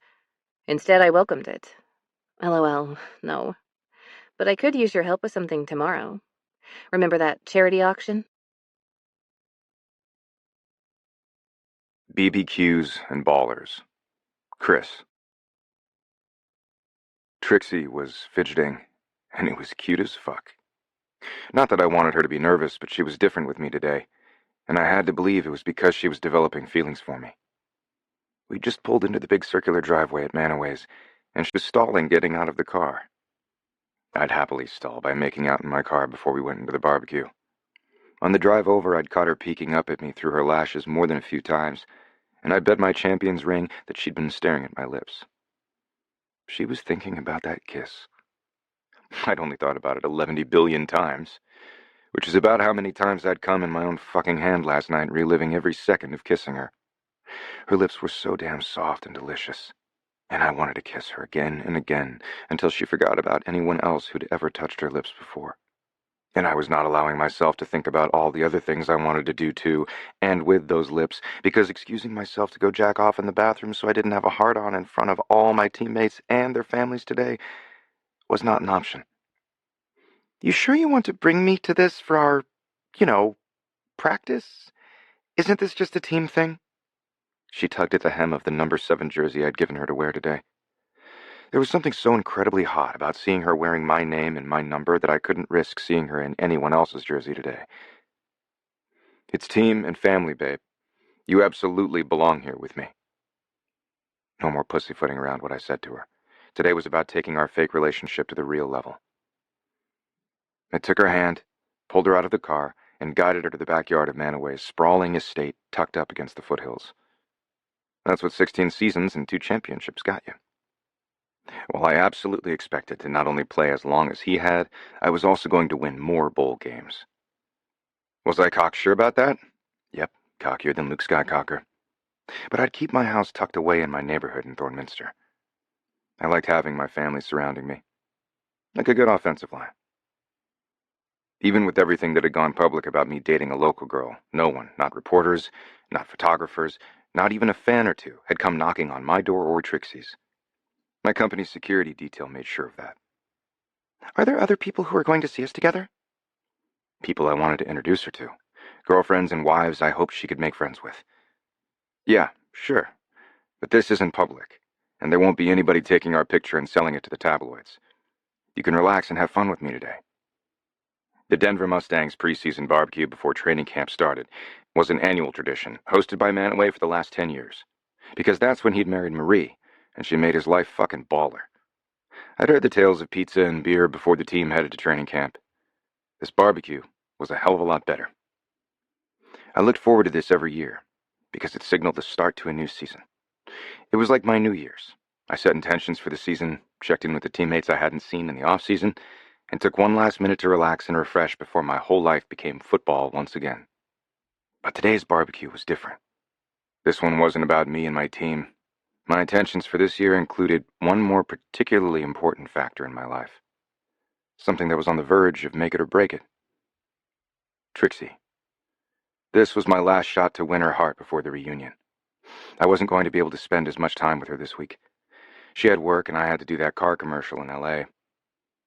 Today's fake date was my Hail Mary play to be able to show up at the fundraiser, the dance, and her class picnic as her real boyfriend, not her fake one. No fucking way I was headed to training camp in 2 weeks without knowing she was my girl, or not. The more I thought about this whole fake relationship, the more I hated the idea. She was mine. Not in the gross, I own her way, but at a soul-deep level. If this wooing her, trying to get her to fall in love with me too didn't work, nope, that wasn't the winning attitude, and I refused to let myself even think it. I was setting the intention and making it happen. Trixie belonged with me, and I belonged with her. End of story, happy ever after. We walked hand in hand, our fingers laced together almost naturally now. The backyard was already filled with the grill sizzling, balls being tossed around, and a gaggle of kids were splashing in the pool. Trixie looked around with wide eyes, taking in the families, the players, and their wives and girlfriends. You good? I asked. Yeah, just preparing myself for the inevitable questions of why you're here with me, you know? She smiled, her eyes meeting mine. It felt different. Warmer.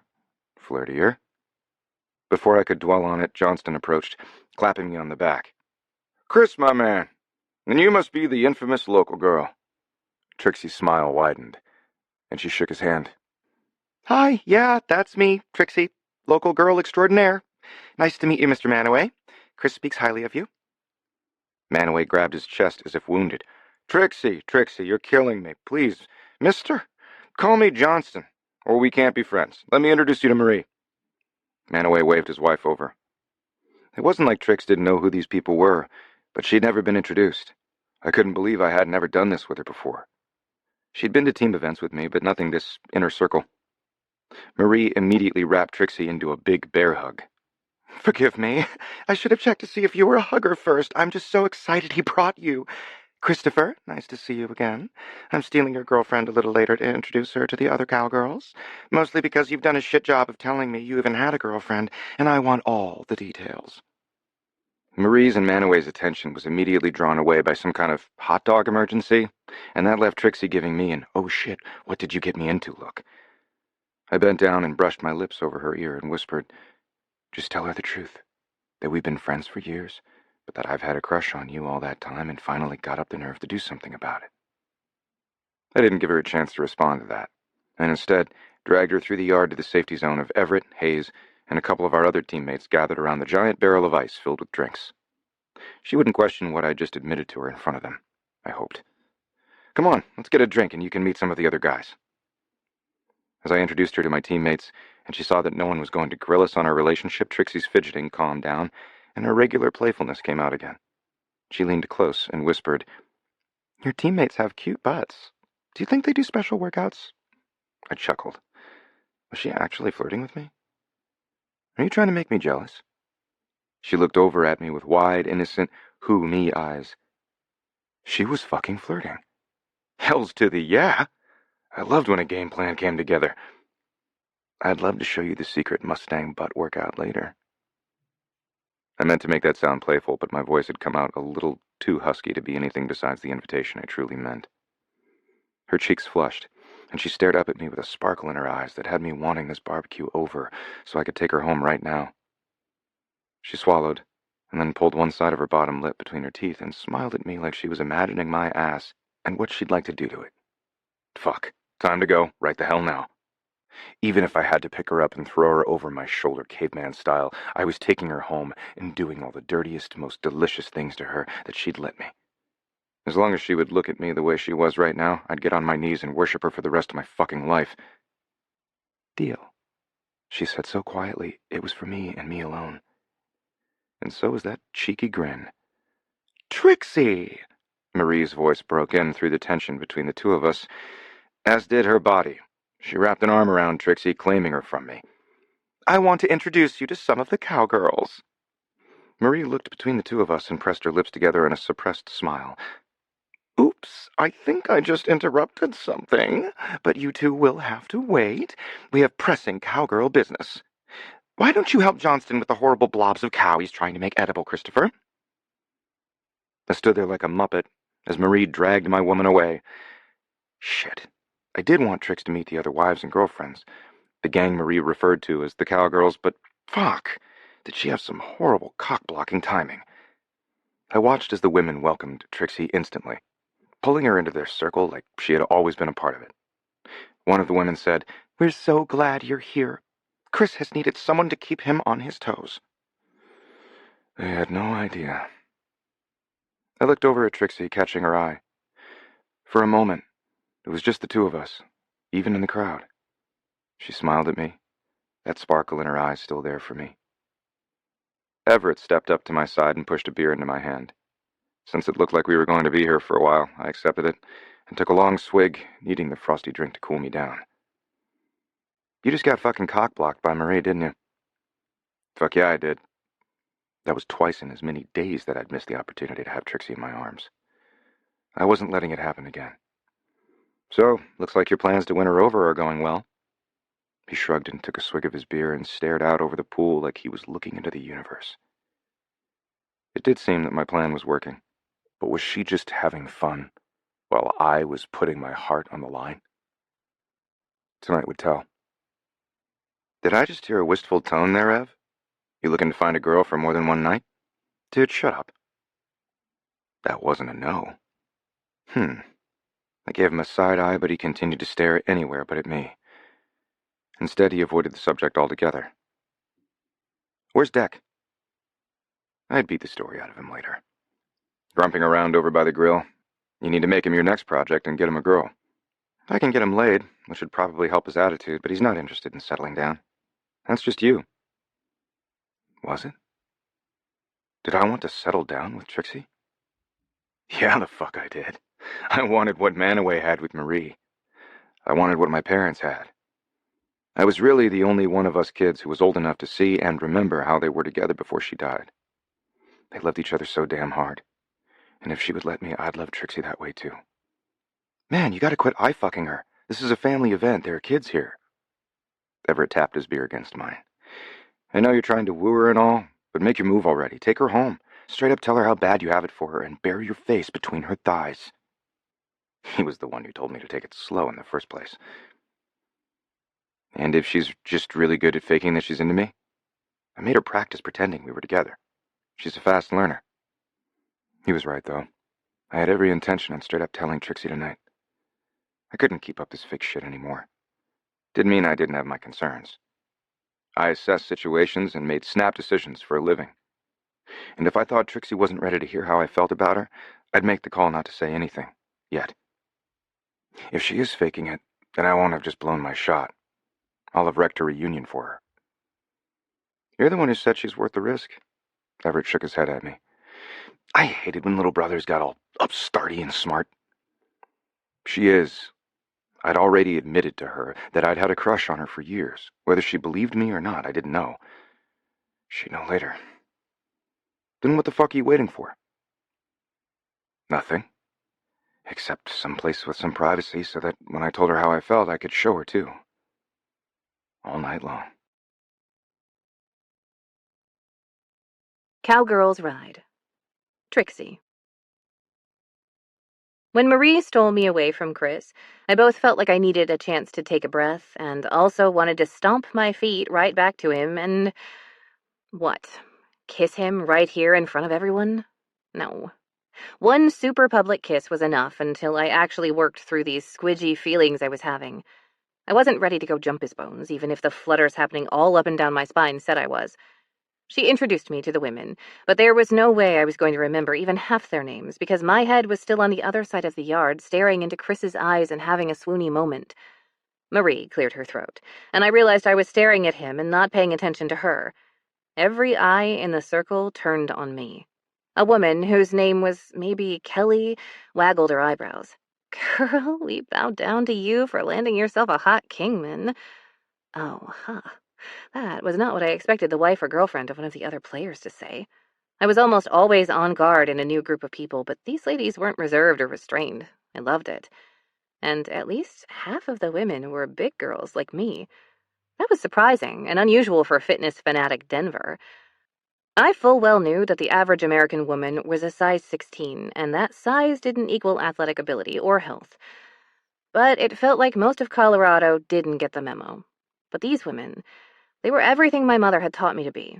None of them were holding themselves back, which more than anything made me feel comfortable. Sometime in the last few weeks, basically since I'd had to confront Rachel and the Queen Bees again, I'd reverted to those old insecurities I'd thought I'd packed away a long time ago. It helped seeing other confident, curvy women out in the world and reminded me who I was. The woman sitting next to Kelly, whose name I had no clue of, smiled so big I could see all her teeth.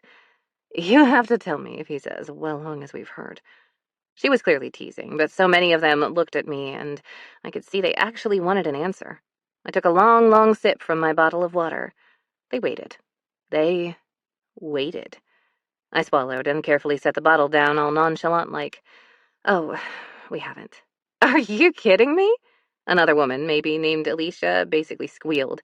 With the way you two were just looking at each other, I thought for a minute there he was going to haul you upstairs right now. I mean, I don't think Chris and I had gotten that crazy making eyes at each other. Besides, he was just faking it because we weren't really together. I needed to remind myself of that. Here I was, catching feelings for him, and he was just being fun and flirty. Right? Don't get me wrong. I love my husband. Another woman whose name I didn't know said and put her hand over her heart.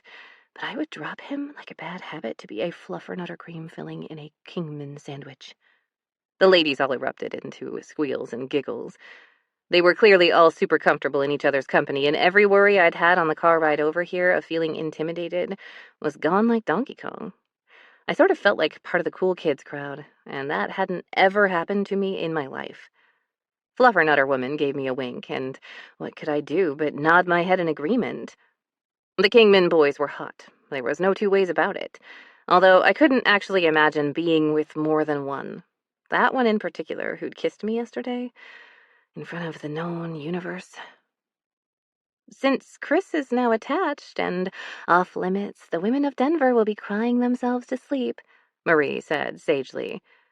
All the ladies nodded and hummed their agreement.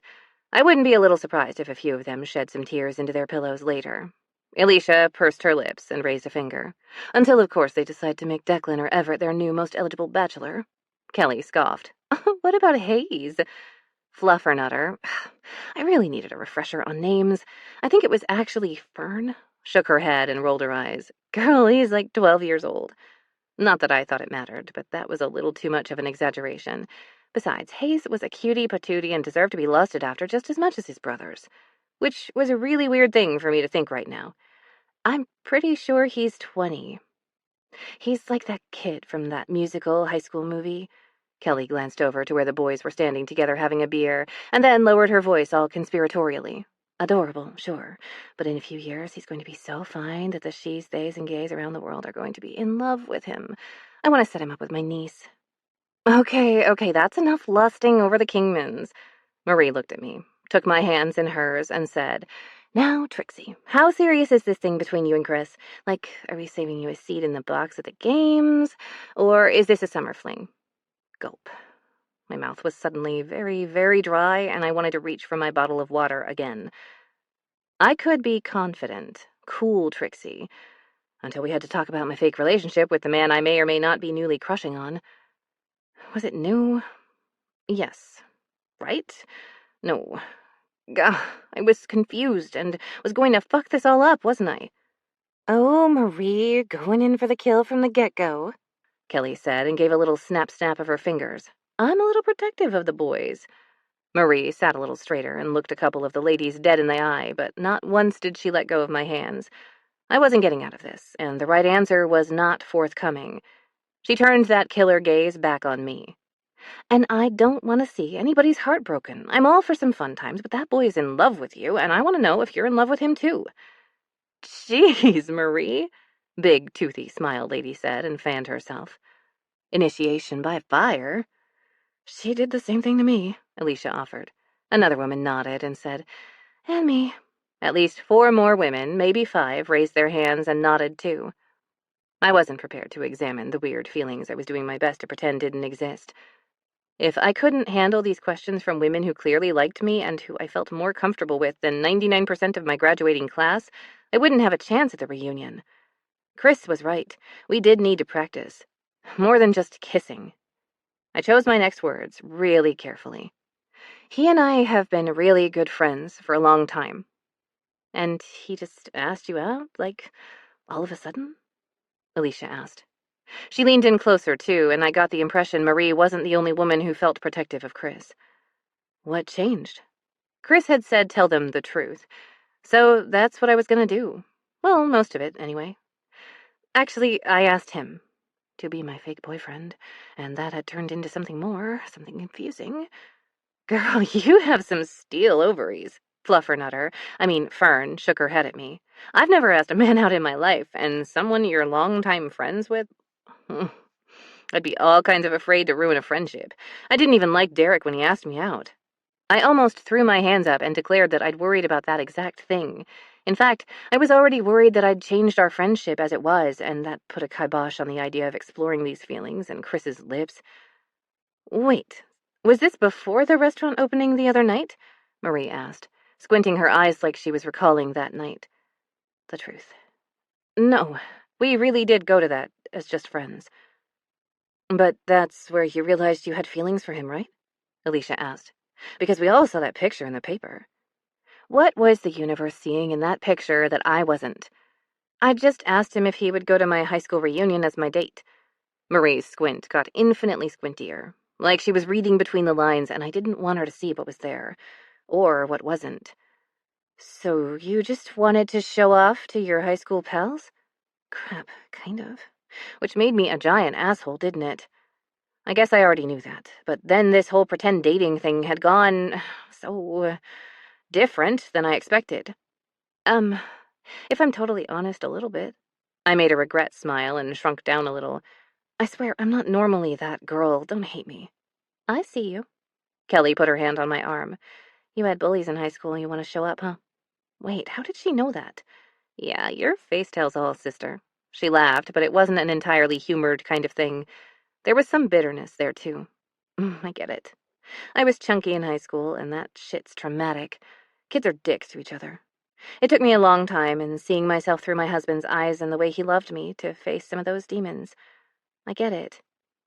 Almost every other woman there nodded and ruefully smiled at me in solidarity. I put my face in my hands and shook my head back and forth. They are the worst, and I am on the reunion committee with them. Lulu was the only other person that ever understood any of this, and to a certain extent to my mother. I definitely never expected a group of women I'd never met before to see me the way my best female friend did. I'd always been the kind of person that had just one or two close friends. But maybe I had been missing out by not trying to find myself more a part of a community of women. Marie's squinty glare had lessened, but she still wasn't ready to let this go. Even though I was the one going through the Am I the Asshole gauntlet, I had to be happy that Chris had someone like this looking out for him. She clearly grilled all the women the players brought around. Does Chris know about these bullies, and why you asked him to go? Absolutely, 100%. I nodded vigorously. That was the truest thing about this whole relationship, besides the being friends for a long time part. Marie gave one simple dip of her chin, and that seemed to be her stamp of approval. She clapped both her hands down on her legs and said, Well then, that settles that. So then I think you should take the Mustang by the horn, so to speak, and ride him like a cowgirl. Marie! Several of the girls all squealed at the same time, but several more practically battle-cried out, Ride him, cowgirl! Marie simply shrugged and smiled at me. We don't call ourselves the cowgirls for nothing. Oh my God. I got it now.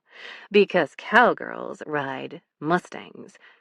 Chris came back over with several of the other players in tow, all of them with plates of food. He had a little bit of a frown on his face, and if I was reading it right, he was worried about me. Either that, or he'd overheard too much of my conversation with the girls. Hey, chickadee, I brought you some food. He handed me a plate loaded with things I like to eat, although those portobello mushroom kebabs were burned all to hell. Johnston must have been on grill duty. Oh my God, why are you two so adorable? Fern said. If you start feeding each other right now, I might throw up from cuteness overload. I picked up a carrot from the plate, swirled it in a little bit of ranch, and held it up to Chris's mouth. He grinned and grabbed my hand, pulling it even closer, put the whole carrot and the tips of my fingers into his mouth, and sucked. And my ovaries exploded. Was I pregnant now? I think so. Someone nearby made a retching sound, but I didn't see who because I couldn't look away from Chris's lips on my fingers. I also couldn't ignore the tingles low in my belly. Every instinct I had said that this wasn't for show, that he was flirting with me and being seductive for real. But my instincts hadn't served me well in past relationships, and it was hard to trust them. Marie coughed and said, Cowgirl, and coughed again. Maybe I didn't trust my own instincts, but my mother and Marie and every other woman at this barbecue seemed to think Chris had real feelings for me. So maybe I could trust their instincts instead of mine. No one, especially a man I knew hated lying, play-acted that well. Chris Kingman wanted to do naughty things to me with his tongue. I had no doubt of that whatsoever, and I wanted him to. But there was one more complication. For the first time in my life, I didn't doubt that a man wanted me for me, and not because I was the daughter of a porn star. The fact that every man I'd ever considered being intimate with before had turned out to be a disgusting sleaze had ruined any chance I'd ever had at having sex. After the last guy, who I had to break up with because he literally called me by my mother's name when he'd seen my breasts, really messed with my head, I'd given up trying. That had been college, 4 years ago, before I moved back to Thornminster and back to my old house in my old neighborhood to start a new career, before Chris Kingman had come back into my life. I may have been raised to understand that virgin and whore were social constructs that were outdated and had little bearing on my self-worth, but not everyone had a former porn star turned sex-positive educator for a mother. Would it even matter to Chris that I didn't have any experience? I had a feeling I was going to find out later. Even my worries that I might lose him as a friend if we took this step weren't enough to stop me from taking this chance with him. I wasn't going to be chicken, and that meant, hopefully, by tomorrow, Luke Skycocker would be the last virgin standing. And then she kissed me. Chris. It's funny how a few days changed my whole damn life. A week ago, I was still pining after the girl next door, and now I was leaning against that same door, staring down into the eyes of the girl I had loved for far too long to have never told her. She looked up at me. Only the streetlight, the little bulb on her porch, and the moon providing the lighting that had her looking so gorgeous. I felt like a fucking teenager again, wanting so badly to kiss her and waiting for her to say it was okay. This feels a little like déjà vu. Weren't we doing this same thing last night? Her voice came out as a wistful sound, barely more than a whisper. Tonight's warm air felt different. The evening around us was charged, the sexual tension between us palpable. It was as if the universe had turned up the volume on the song of us, each note reverberating in the space between Trixie and me. Her phone buzzed in her bag, but she ignored it, even dropped it to the wooden slats below. We were both lost in each other's eyes. Neither wanted to break our gaze. Yeah, we were. But we were interrupted before I could do this. I put my hands flat on the door either side of her head and lowered my lips to hers. A millimeter from kissing her, I felt her tiny gasp. I whispered against her mouth, "Tell me you want this, Trixie. Say you want me to kiss you." My head and heart and stomach and cock were about to riot, demanding I take what belonged to me. But without her enthusiastic consent, her need for me too, I didn't want it. I'd lusted after this woman for so long, but even more than her body, I wanted her heart. I needed her to want me back. "I want you to kiss me." Her breath warmed my lips. Her words, my heart. Even if it's 100% real? No more faking? No more pretending. This was either real or it wasn't going to happen. Tell me you want that too. I don't know. What if it's not fake and... Her breaths were shallow and mine matched, waiting for her to tell me to back off, just like she had 10 years ago. That should have been my cue to back off, but I couldn't. Not this time. Either my play was completed or I lost the game, right here, right now. A beat of silence stretched between us, both of us teetering on the edge of something big, something life-altering. Her eyes flicked down to my lips just for a moment, but it was enough to send every nerve in my body into a frenzy. Screw it. I'd been holding back for far too long, burying my feelings under the guise of friendship and fake dates. But there was nothing fake about how my heart raced when she smiled, or how my thoughts kept drifting to her when I should have been preparing for training camp. I had mere weeks with her before I had to leave. I searched for the right words, but found none that seemed worthy of the moment. So I went with the truth. Trix, I want you. Not as a friend. I have for a long time, and these fake dates we've been having, they've been incredibly real to me. Her eyes widened, her lips parting slightly as if to speak, but no words came out. I don't want to presume anything about how you feel, I continued, but I can't keep pretending that I'm okay with being just friends. Her eyes searched my face as if trying to decipher the truth behind my words. I prepared myself for rejection, willing myself not to recoil. But instead, she stood up on her tiptoes, raised her hands from where they'd been pressed against the door at her hips, and cupped them around my neck. I sucked in a sharp breath at her sudden touch and stared into eyes that were so full of emotion, but also what I hoped was lust and need. I never wanted to look away.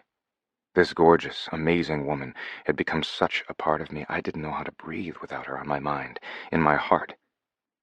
"Then let's not be just friends anymore," she whispered softly before she pressed her lips against mine.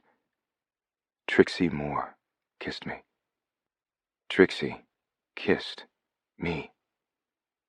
My brain fucking exploded and sent a shockwave right past my heart and straight to my cock.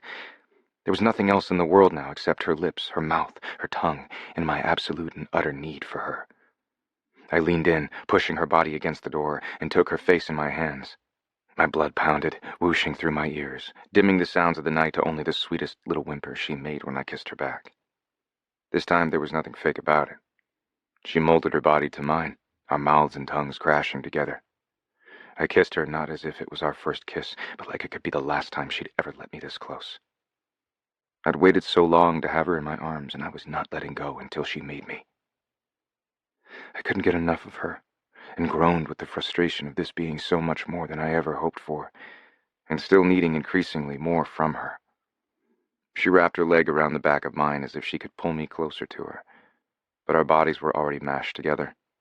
I dropped one hand from her hair and wrapped my arm under her thigh, bringing her leg up to wrap around my hip. That opened her up to me. And damn it, if it wasn't for our jeans in the way, I'd fuck her right here, against the door. The erection I'd been trying to hide from her for weeks, or rather years, was bulging against my fly, and I ground my hips against her, practically ready to dry hump her for a little relief. The air around us grew hotter, and Trixie finally pulled away, breathing heavily, while still holding on to me with an iron grip that matched the desire in her eyes, so dark, like midnight. "We should take this inside," she said softly into my lips. "This should be just between us and not the whole neighborhood." She dipped down and grabbed her bag, slid her key out, and turned to unlock the door, a move which put her plump, soft ass right up against my dick. I bent and kissed her neck and wrapped my arm around her waist, sneaking my thumb under her shirt and pushing it up to touch her bare skin. "You're making it hard to concentrate, and I may never get the door unlocked if you don't." Her words shuddered, and she fumbled the key when I gave her neck a little bite and ground my cock against her ass. "If you don't get that door open, I'm going to shove your jeans down and take you right up against the door, babe." I would, too. My body would shield hers, and I'd punch that tiny light she had right the fuck out so it was nice and dark. "You're distracting me too much. Either help me get the door open or just kick it down, for goodness sake." Her key scraped right across the wood and missed the lock entirely. I grabbed her hand and brought the key to the lock and helped her push it in. Together we turned the handle and tumbled inside. That was fine. I had no problem fucking her right here on the floor. Between more kisses, she flung her hand toward the open entryway. "Shut the door. Knowing my luck, a raccoon or something will wander in and want to watch." I caught the door with my foot and kicked it shut. Now, we were all alone. Luke Skycocker crowed from the top of the couch. Then he flapped his wings and flew right at my head. "Luke, no!" Trixie squealed. All my years of combat with this bird were about to come to fruition. I snagged Luke out of the air and rolled, tucking him under my arm like I'd just gotten the game-winning touchdown pass. "Sorry, buddy, but you're not cock-blocking me. She's my girl tonight." Luke squawked and wriggled, obviously mad. I'd thwarted his plans to dive-bomb my face and scare me away from Trixie. He definitely thought she was his. I scrambled to my feet, pointed at Trix with my free hand, and said, "Don't you move. Unless it's to take off all your clothes while I put him in his coop." Trixie huffed out a laugh and rolled her eyes, but she also had an adorable grin on her face, heat to her cheeks, and well-kissed, plumped lips. Yeah, I wasn't leaving her side for long. I sprinted to her back door, thought about shoving Luke out the doggy door, but had a feeling he'd come right back in. He was a jealous guy when it came to Trixie. I could relate. I wasn't having any of his ruffled feathers in my way tonight. I plopped him into the little fenced-in area and made sure the gate was latched tight. I grabbed a handful of chicken treats from the box next to the coop and tossed a handful into him. He gave me another little weird rooster cluck. I'm fairly sure he was side-eyeing me and telling me off. When I turned back toward the house, I saw that Trixie hadn't followed my order not to move. She was propped up against the door, and the light from the kitchen illuminated her like a goddamned curvy angel. It was a good thing I was in peak shape, because my heart was taking a beating tonight and working overtime. I jogged back to the house, grabbed Trixie up into my arms like my own personal princess, and this time, I kicked the door shut behind me. "Chris, what are you doing? Put me down. You can't pick me up like this." She wrapped her arms around my neck, but also looked down at the floor like I was going to drop her or something. "The hell I can't. Not only am I going to pick you up, I'm going to carry you upstairs to bed." Trixie smacked me on the shoulder. "Christopher Bridger Kingman, I know I'm a big girl, and you are going to hurt yourself trying to carry me up those stairs." I liked that she didn't deny we were going up to her bedroom, only the fact that I had the ability to carry her there. Just to prove the point, I took the stairs up two at a time. "Sweetheart, I am a highly trained athlete, and it's the fucking off-season. What the hell else do I have all these muscles for than to haul my girl, lush body and all, to bed?" A sweet, slightly surprised smile turned her face into something that once again made me think she'd never been with a man who'd made her feel special. "Your girl, huh?" I shouldered my way into her room and over to the big, lush bed covered in about 1,000 too many pillows. "Yes, you're mine. And I've waited a long time for you. So be a good girl and kiss me again like you know you belong with me." If I thought Trixie had blushed before, it was nothing like the crimson that lit up her cheeks this time. Her mouth made a cute little O, and then she bit her lip and looked down and to the side, as if she could hide a reaction from me. My sweet librarian next door liked being called a good girl. I was definitely down for some praise kink. I just about tripped over the bed, wondering what other kinks she might have. I laid her down on the bed, crawled over her, and grabbed her hands, sweeping them up and pinning them over her head. Her breath whooshed out, just the tiniest bit shaky. Yep, my girl was dirty in all the best ways, and we were going to have so much fun in bed. Not that I expected anything else. Everything about being with Trixie was a good time, from the way she laughed to the way she kissed. She bit her lip again, and that was something I couldn't resist. I took the other side of her bottom lip between my teeth and pulled it into my mouth, giving her a little nip, which made her do a sexy-as-hell whimper groan. She had me so hard already that I was going to be lucky to last more than a minute inside of her.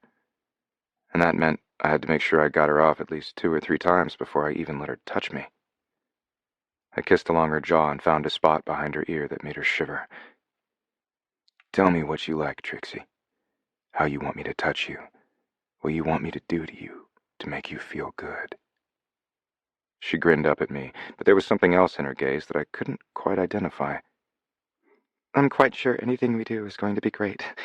But you should know..." There was insecurity in her voice that I wasn't used to hearing from her. I wanted to make sure she knew how much I wanted her, but also that this wasn't just fucking around for me. "There's time for us to get to know everything, babe. I'm not going anywhere. I don't only want you now, tonight. I want a whole lot more."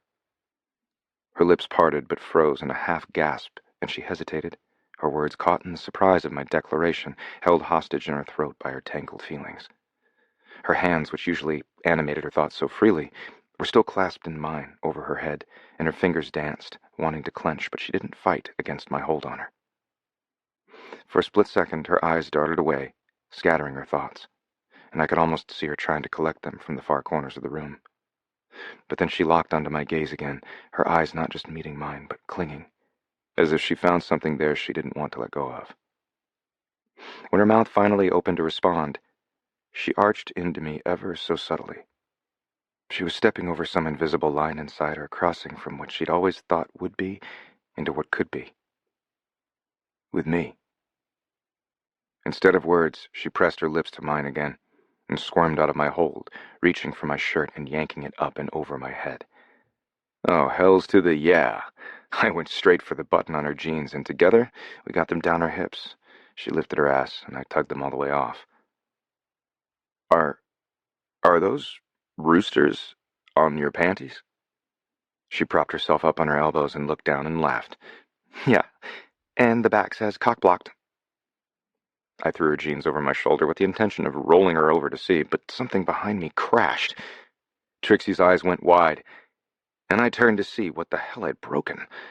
Some kind of laundry hamper had fallen off a small stand inside her closet, and the contents were now scattered across the floor. The debris wasn't her dirty laundry. But it was dirty, though. Dirtier than I ever would have imagined for my sweet, nerdy, curvy girl.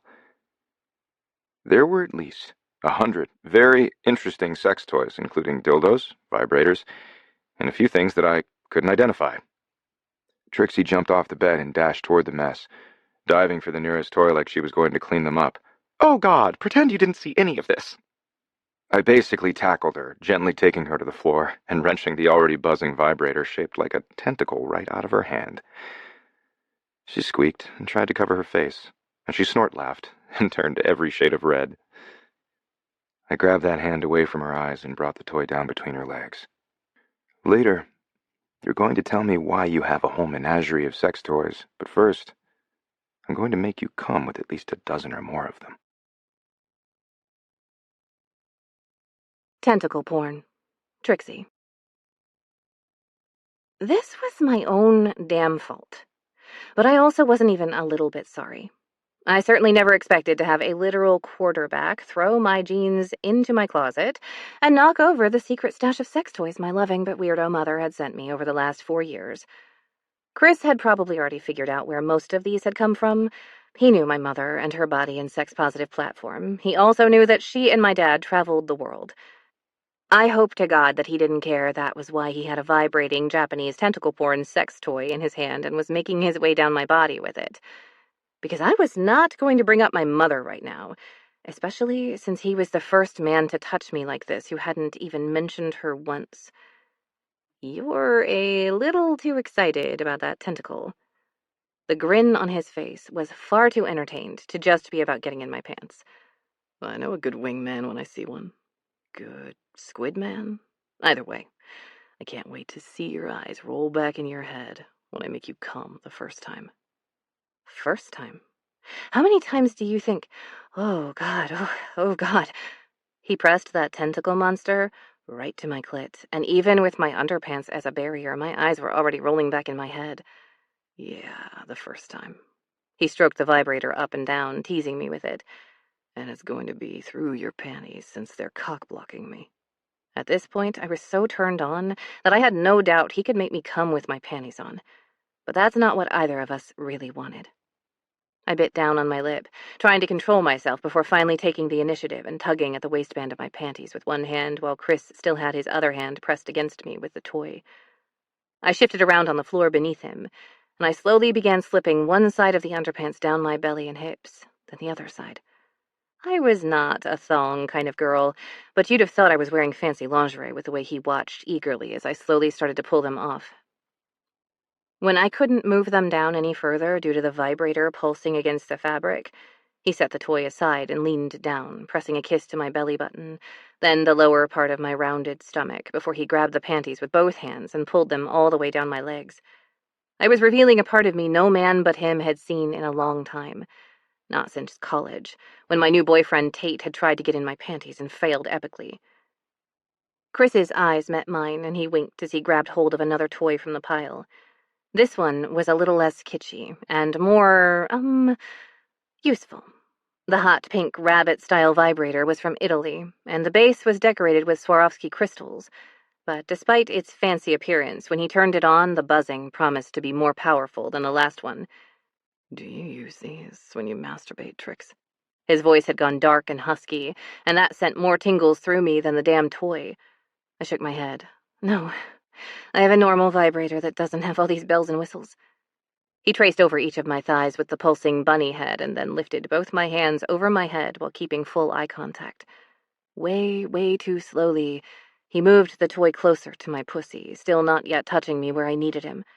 "Later, you're going to show me exactly how you use that one." "And what are you going to be doing when I'm playing with my toy?" I'd found a little bit more confidence, mostly spurred on by the way he was so visibly needy for me, but still hadn't even taken off his own pants. This wasn't just about him wanting to get off. Never in all my adult life had anyone asked if they could pleasure me with what felt like pure love and affection instead of intensely trying to just get off, or worse yet, because they wanted to see what a porn star's daughter was like in bed. I'm going to be fisting my cock just like I do when I imagine you touching yourself. But this time, I want to watch you come, Trixie. I've fantasized about what you look like when you're coming so many times, and I need to see it for myself. He'd imagined me having an orgasm. That sent my imagination into overdrive, because if he'd been imagining me coming, what had he been doing? I knew the answer to that, but I still was surprised. How had I not known? Because I hadn't wanted to. Since the day I moved back here after college, Chris has been my friend, my safe space, and hadn't once made me feel like the porn star's daughter, who was nothing more than a sex object. And after my last breakup, I needed that. Here he was, making me feel sexy and like I mattered and was wanted. I didn't think he would even care that I had extraordinarily little experience, or about that stupid virgin label, because this wasn't about anyone or anything else in the world except for the two of us, finding out that maybe we did belong together. You're not going to get to see anything if you don't touch me soon. I gave him what I hoped was a dirty smirk. I didn't want to get all up in my head, but just foreplay with Chris was so incredibly different than any other sexual experience I'd ever had. And I liked it. I assumed he'd do something to flirt back, but instead he bent to me and took my mouth in another one of his soul-deep kisses. I tugged at my hands, still held in one of his, wanting to wrap my arms around his neck again. He held me tight and licked my bottom lip, then pushed his tongue into my mouth. At the same time, he slid the toy between my legs and found the exact right spot, putting my clit directly between those vibrating bunny ears. I moaned into the kiss and tipped my hips up, instinct pushing me to get closer. The way he slid his tongue across mine, mimicking the slide of the toy across my clit, was going to have me coming way too soon. We were just getting started. Maybe he was going to get those touted multiple orgasms out of me. Chris broke the kiss and stared down at me, and he pushed me closer and closer. God, you're fucking sexier than in my wettest dreams. Now be a good girl and come for me, because I want you dripping when I taste your wet cunt. I clenched my fists, wanting to grab at anything, but he wouldn't let me, and it surprised me that I loved this lack of control I had. I was the one responsible for my own orgasms my whole life. Never once had anyone else even come close to getting me off. But here, on the floor, with Chris taking charge, taking control, I was having one of the most erotic moments of my life. And I was about to come, in under a freaking minute. Oh, God, I shivered and gasped, not even able to finish my sentence. That's it, babe. Let me see you come for me. It wasn't just his words, or the way he knew exactly what to do with my body, but the needy, husky tone in his voice that pushed me over the edge. He needed my pleasure. My body clenched hard, and the orgasm rocked through me, quite literally taking my breath away. It bucked against the toy, needing more and feeling like it was too much at the same time. Chris, yes. God, yes. He kissed me again and dropped the toy, using his fingers to stroke through my wet folds, drawing every bit of the orgasm out of me. That was so much fucking better than I even imagined, babe. Yeah, it was. Like, I knew how to give myself an orgasm, but Chris was a goddamned master. And I wanted to tell him that. I wanted to tell him that he was the first man to ever do that for me. And I would, just as soon as I could breathe again. Except, he dropped down and buried his face between my thighs, and I forgot about anything but his mouth licking his way around and around my clit. And the sounds he was making. If they were any indication, I wasn't the only one getting mind-blowing pleasure from this. And the manufacturers of the toys that said they emulated tongue action are lying liars from Liarsville, because nothing came even close to Chris's tongue. That rose toy with the flickety-flicking petals? Going in the trash. The real thing was goddamned magical. I didn't know if he wanted me to keep my hands where he'd left them above my head, but there was no way I was keeping them to myself. I pushed my fingers into his hair and held on tight. He popped his head up and licked his lips as if he'd been having the best snack of his life.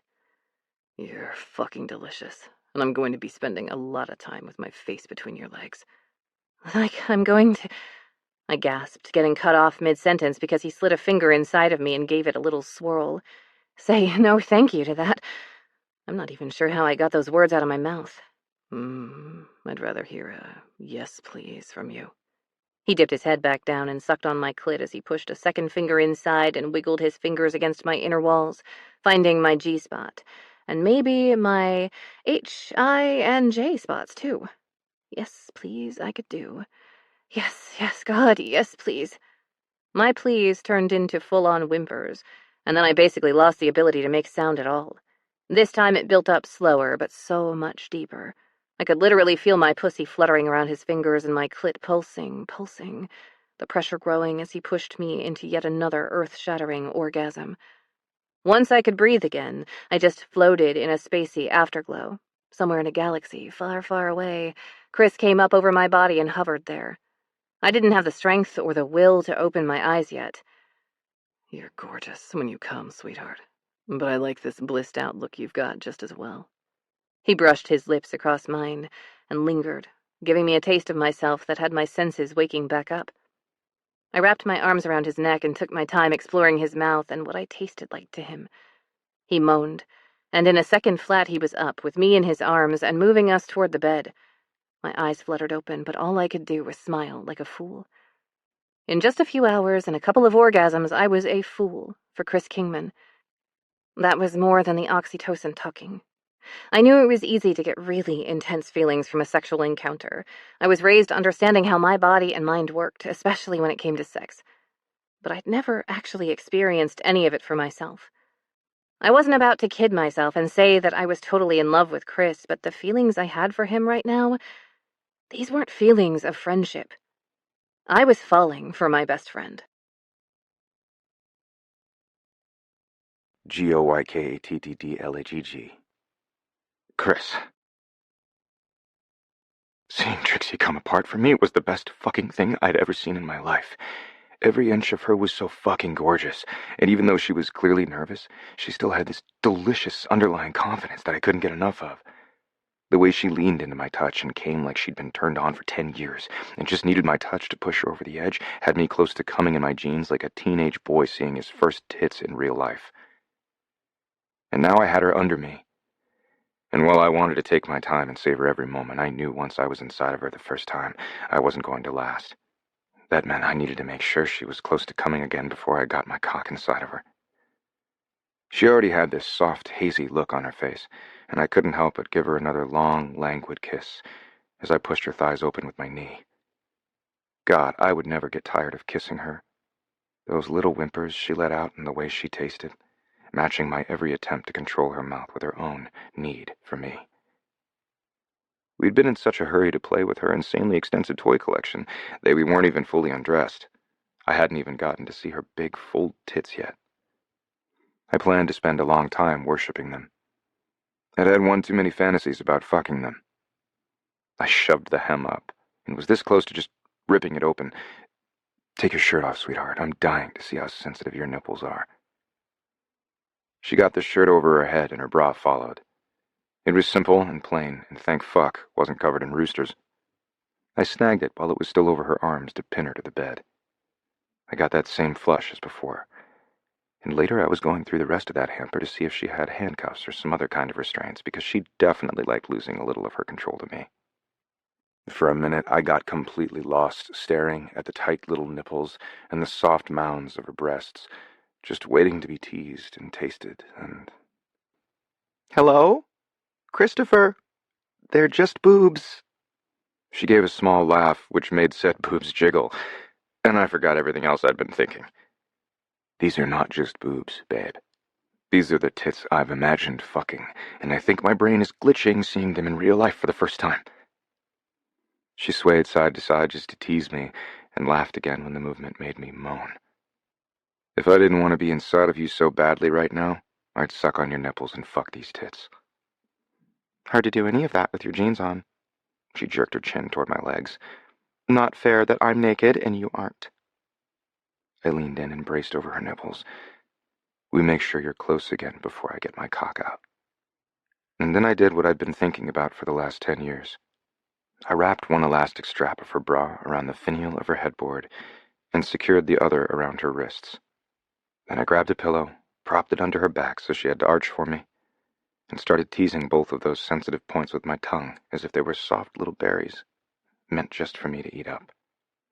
Trixie arched and whimpered into every touch and suckle, moans coming faster each time as I alternated between sucking on them, pulling them gently between two fingers, and going back with my tongue again.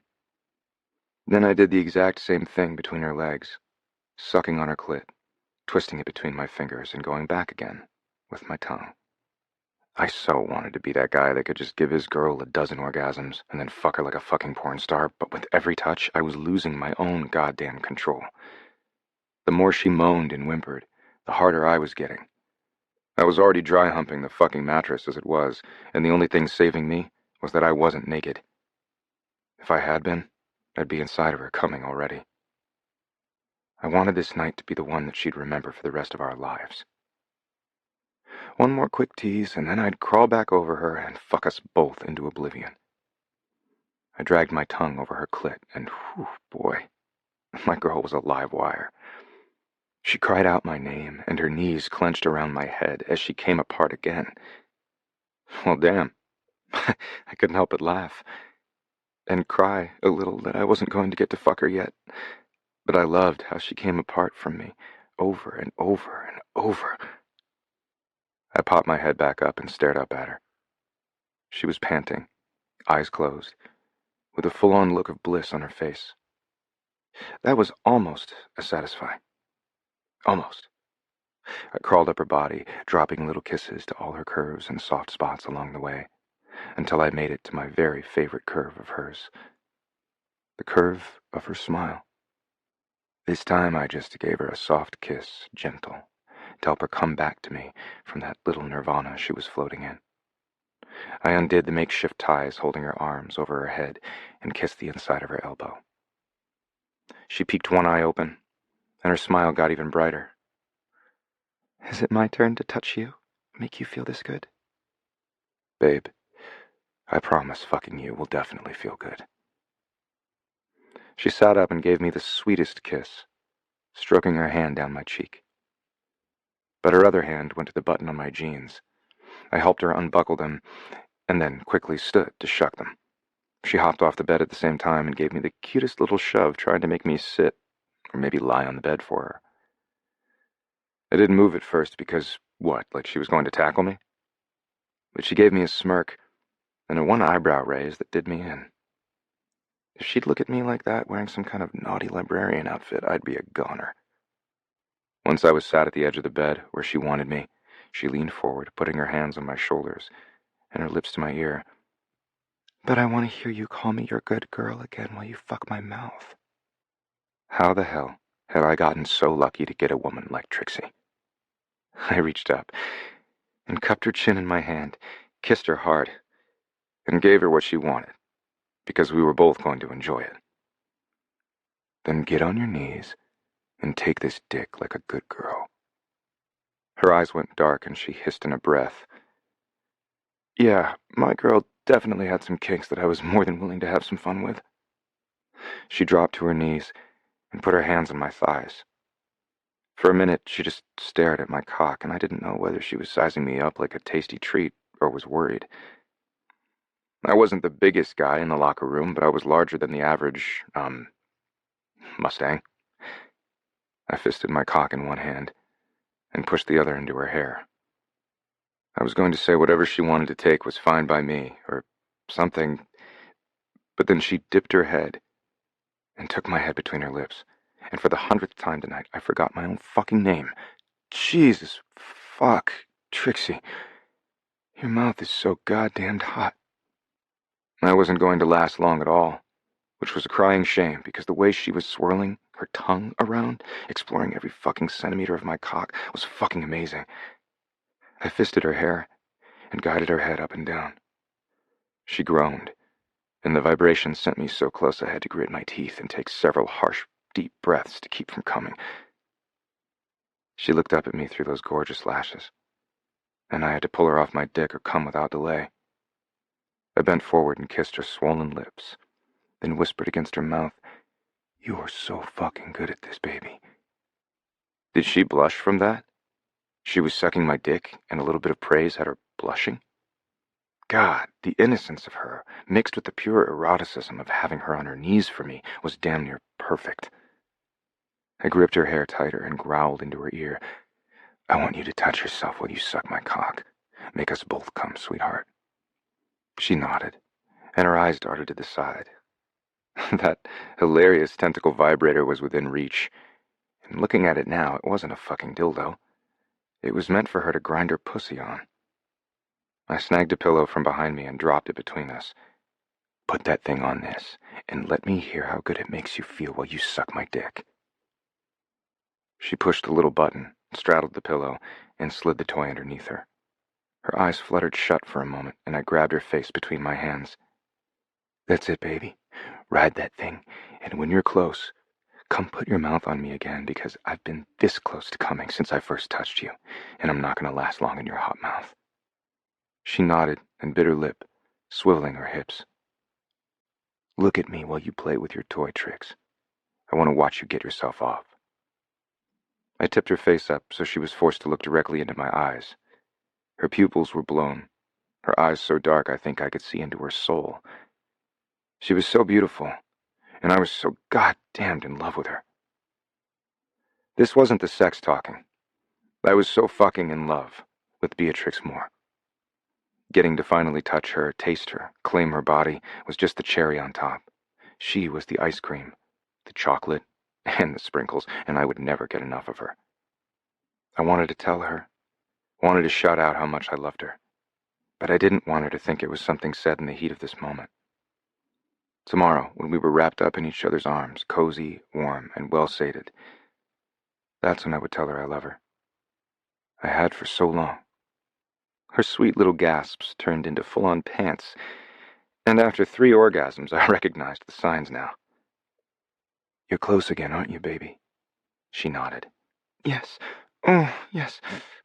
God, I've never come this many times before." "Hell yeah.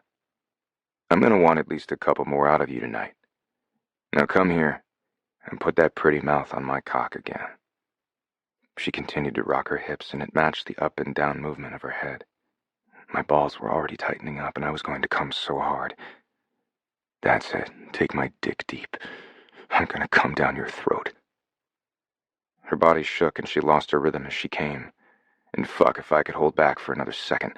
"Fuck, Trixie. Fuck, that's my girl. Fuck!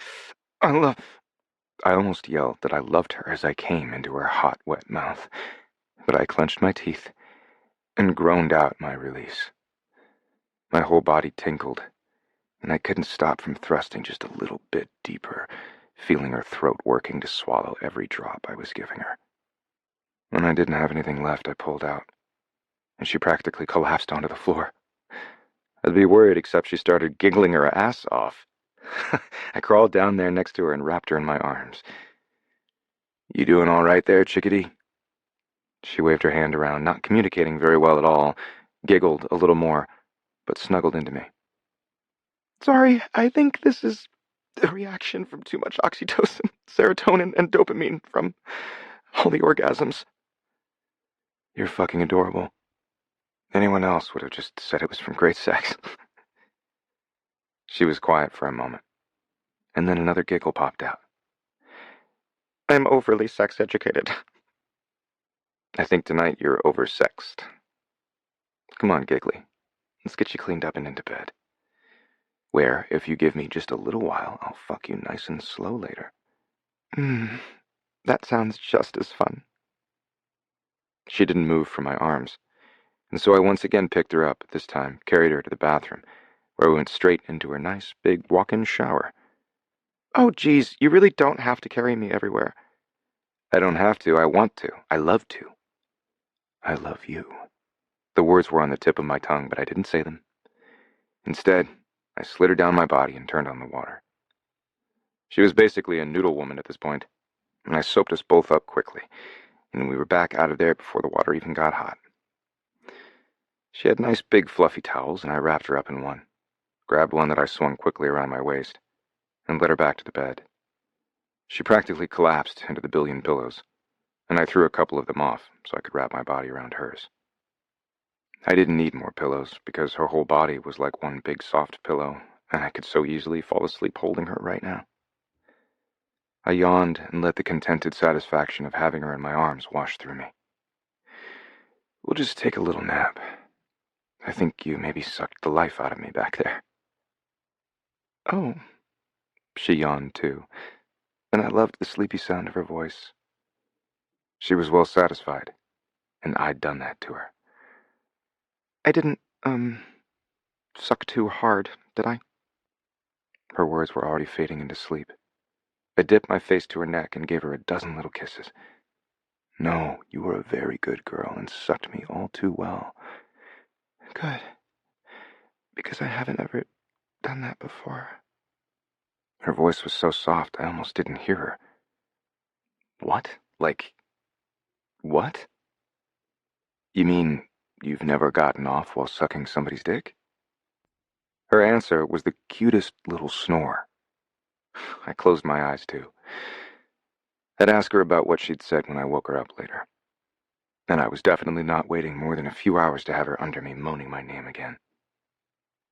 Except the next thing I knew, Luke fucking Skycocker was crowing and sunshine was streaming in through the open window.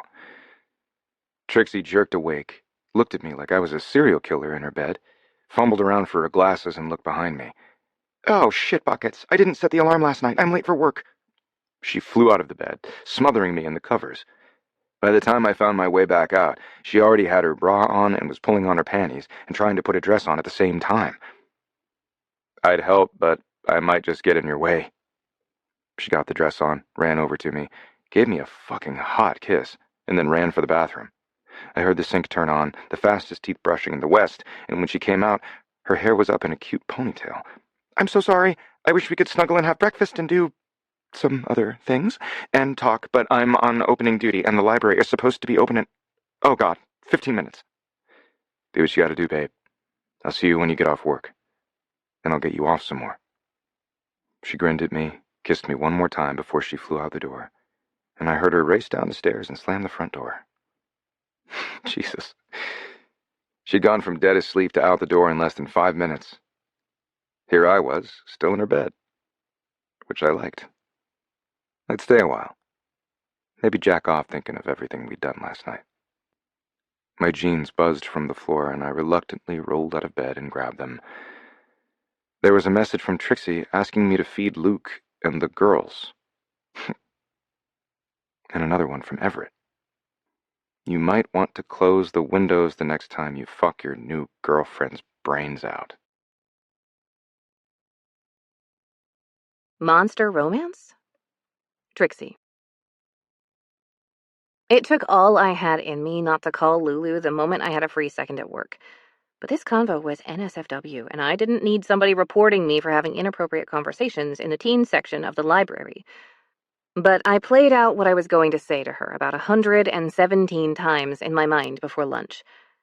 In 0 of those scenarios was I calm, collected, or cool about it. In fact, maybe I was having a heart attack. No matter how many times I wiped it away, a bead of sweat kept forming at my hairline right near my temple. I had sex with Chris. Well, oral sex. With Chris. Sex. With Chris. Miss Moore, are you doing okay? We can come back later if you're not feeling well. A mom wearing a shirt that said the book was better and her teenage daughter were standing at my desk. How long had they been there? Oh, I'm fine. I pulled myself together and put professional Trixie in the game. Not enough kick in my coffee this morning. How can I help? We have an appointment with you to work on Xenia's college applications. Right, good. Let's see what we can do. This was the perfect distraction. If I hadn't become a librarian, I might have become a guidance counselor. I loved helping teens pick out schools and do their essays. My favorite was once they got in and we perused the class list, making strategies for what they'd take and when. Where are you applying, Zen? 4 years ago, when I'd first gotten the teen librarian position at the North Branch of the Thornminster Library System, Xenia had hated reading and was failing a lot of her classes. She'd thought she was dumb, and that broke my heart. Her freshman English teacher, Mrs. O'Hare, had figured out that Zen was dyslexic and had done something about it when no one else had. I loved Mrs. O'Hare. She spent about as much time perusing the YA section as a lot of my teen patrons, and we talked books and which ones would be great for her different students all the time. Plus, by night, she was a romance writer, but that was a secret, and I'd never tell. As long as she kept writing and telling me all the hot goss going on in Romancelandia. I was such a dork for gossipy stuff. As long as it wasn't about me. I wanted to know 110% of the drama, but didn't want to be involved in any of it. I'd just be over here drinking my tea. Xenia smiled like I'd asked her which kind of ice cream she wanted. I want to go to Denver 6. I know it's a big one, and it's hard to get in. Wait, where? A big, hard... Oh, Lord, what was wrong with me? Xenia's face fell a little bit, and I kicked myself for making her doubt. Denver State? I'm taking 2 AP classes this year, so I think I have a shot. You don't? I put my hand on hers and gave her my most sincere smile. You have a great shot, Zen. My brain literally misheard what you said, and it took me a minute to process. Sorry about that. What did you hear? She gave me 2 knowing side-eye. Teenagers couldn't tell when you'd recently gotten laid, could they? Never mind. Now let's look through the requirements and figure out what you want to write your essay about. Oh, I know what I want to write. She glanced up at her mother, who gave her a smile and a nod. About how books and reading saved my life. Oh my God, I was going to cry. I had to blink a couple of times to make sure nothing leaked out of my eyes. That's awesome. I'm sure the admissions people will love it. With her grades, she was a shoo-in anyway. I could hardly wait to tell Mrs. O'Hare what Xenia said. Xenia's mother added to my emerging emotional outburst by saying, You and Mrs. O'Hare and the library changed both of us. I didn't do great in school, and I wanted better for Xenia, but had no idea how to help her. But now we buddy read books, and I have a whole book flop following. Yeah, but she only talks about her spicy books on there. Xenia rolled her eyes, but it was easy to see she thought it was cool, but could never admit to it as a card-carrying member of the Teenage Girl Club. This was why I loved what I did. We spent the next 45 minutes going through the application, and I promised Xenia I would proofread her essay when she was done. I also promised to lend her mother the latest Molly O book, of which I happened to have an advanced copy. I texted Lou once I was finished with the appointment and my other morning tasks. Can you do an early lunch? I missed breakfast and I'm starving. It took her a few minutes to reply back. I can, but you probably can't. Carter just left here, and he is all bent out of shape. He thinks your newfound fame crashed the library's site over the weekend. What the fuck? I opened the browser on the computer at the teen desk and opened up our website. It looked fine to me, maybe a little laggy, but we'd needed a new server for a while now. I looked around before I texted her back just to make sure Carter wasn't lurking somewhere and ready to jump out at me for being on my phone while I was on the desk. WTF? She just sent back the shrug emoji and the raised eyebrow irritated face emoji. That said it all. Before I put my phone away, I decided to send a quick text to Chris. I hated that we didn't get to talk or anything this morning, but what to say? Thanks for all the orgasms last night didn't feel quite right.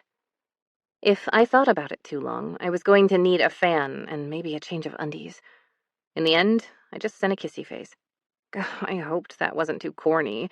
It wasn't like he was actually my boyfriend. I didn't know what he was, which was why I needed to talk it all out and overanalyze everything with Lulu. Friends with benefits. But we'd both said we wanted to be more than friends. Did sex count as more? He immediately sent back the smiley face, sticking its tongue out emoji, and followed it up with, thinking of what I want to do to you later. Oh man, lunch could not come soon enough. Carter did indeed show up while I was putting together my books for back-to-school display. It was mostly stories about kids in high school situations, but I threw in a few study guides in our flyer about our school supplies drive. He literally just stood there and silently watched me. If he wanted to be weird and awkward, I was going to let him. It wasn't my responsibility to help him with his social skills. Should he really need to talk to me, he would figure it out eventually, or send me an email, even better.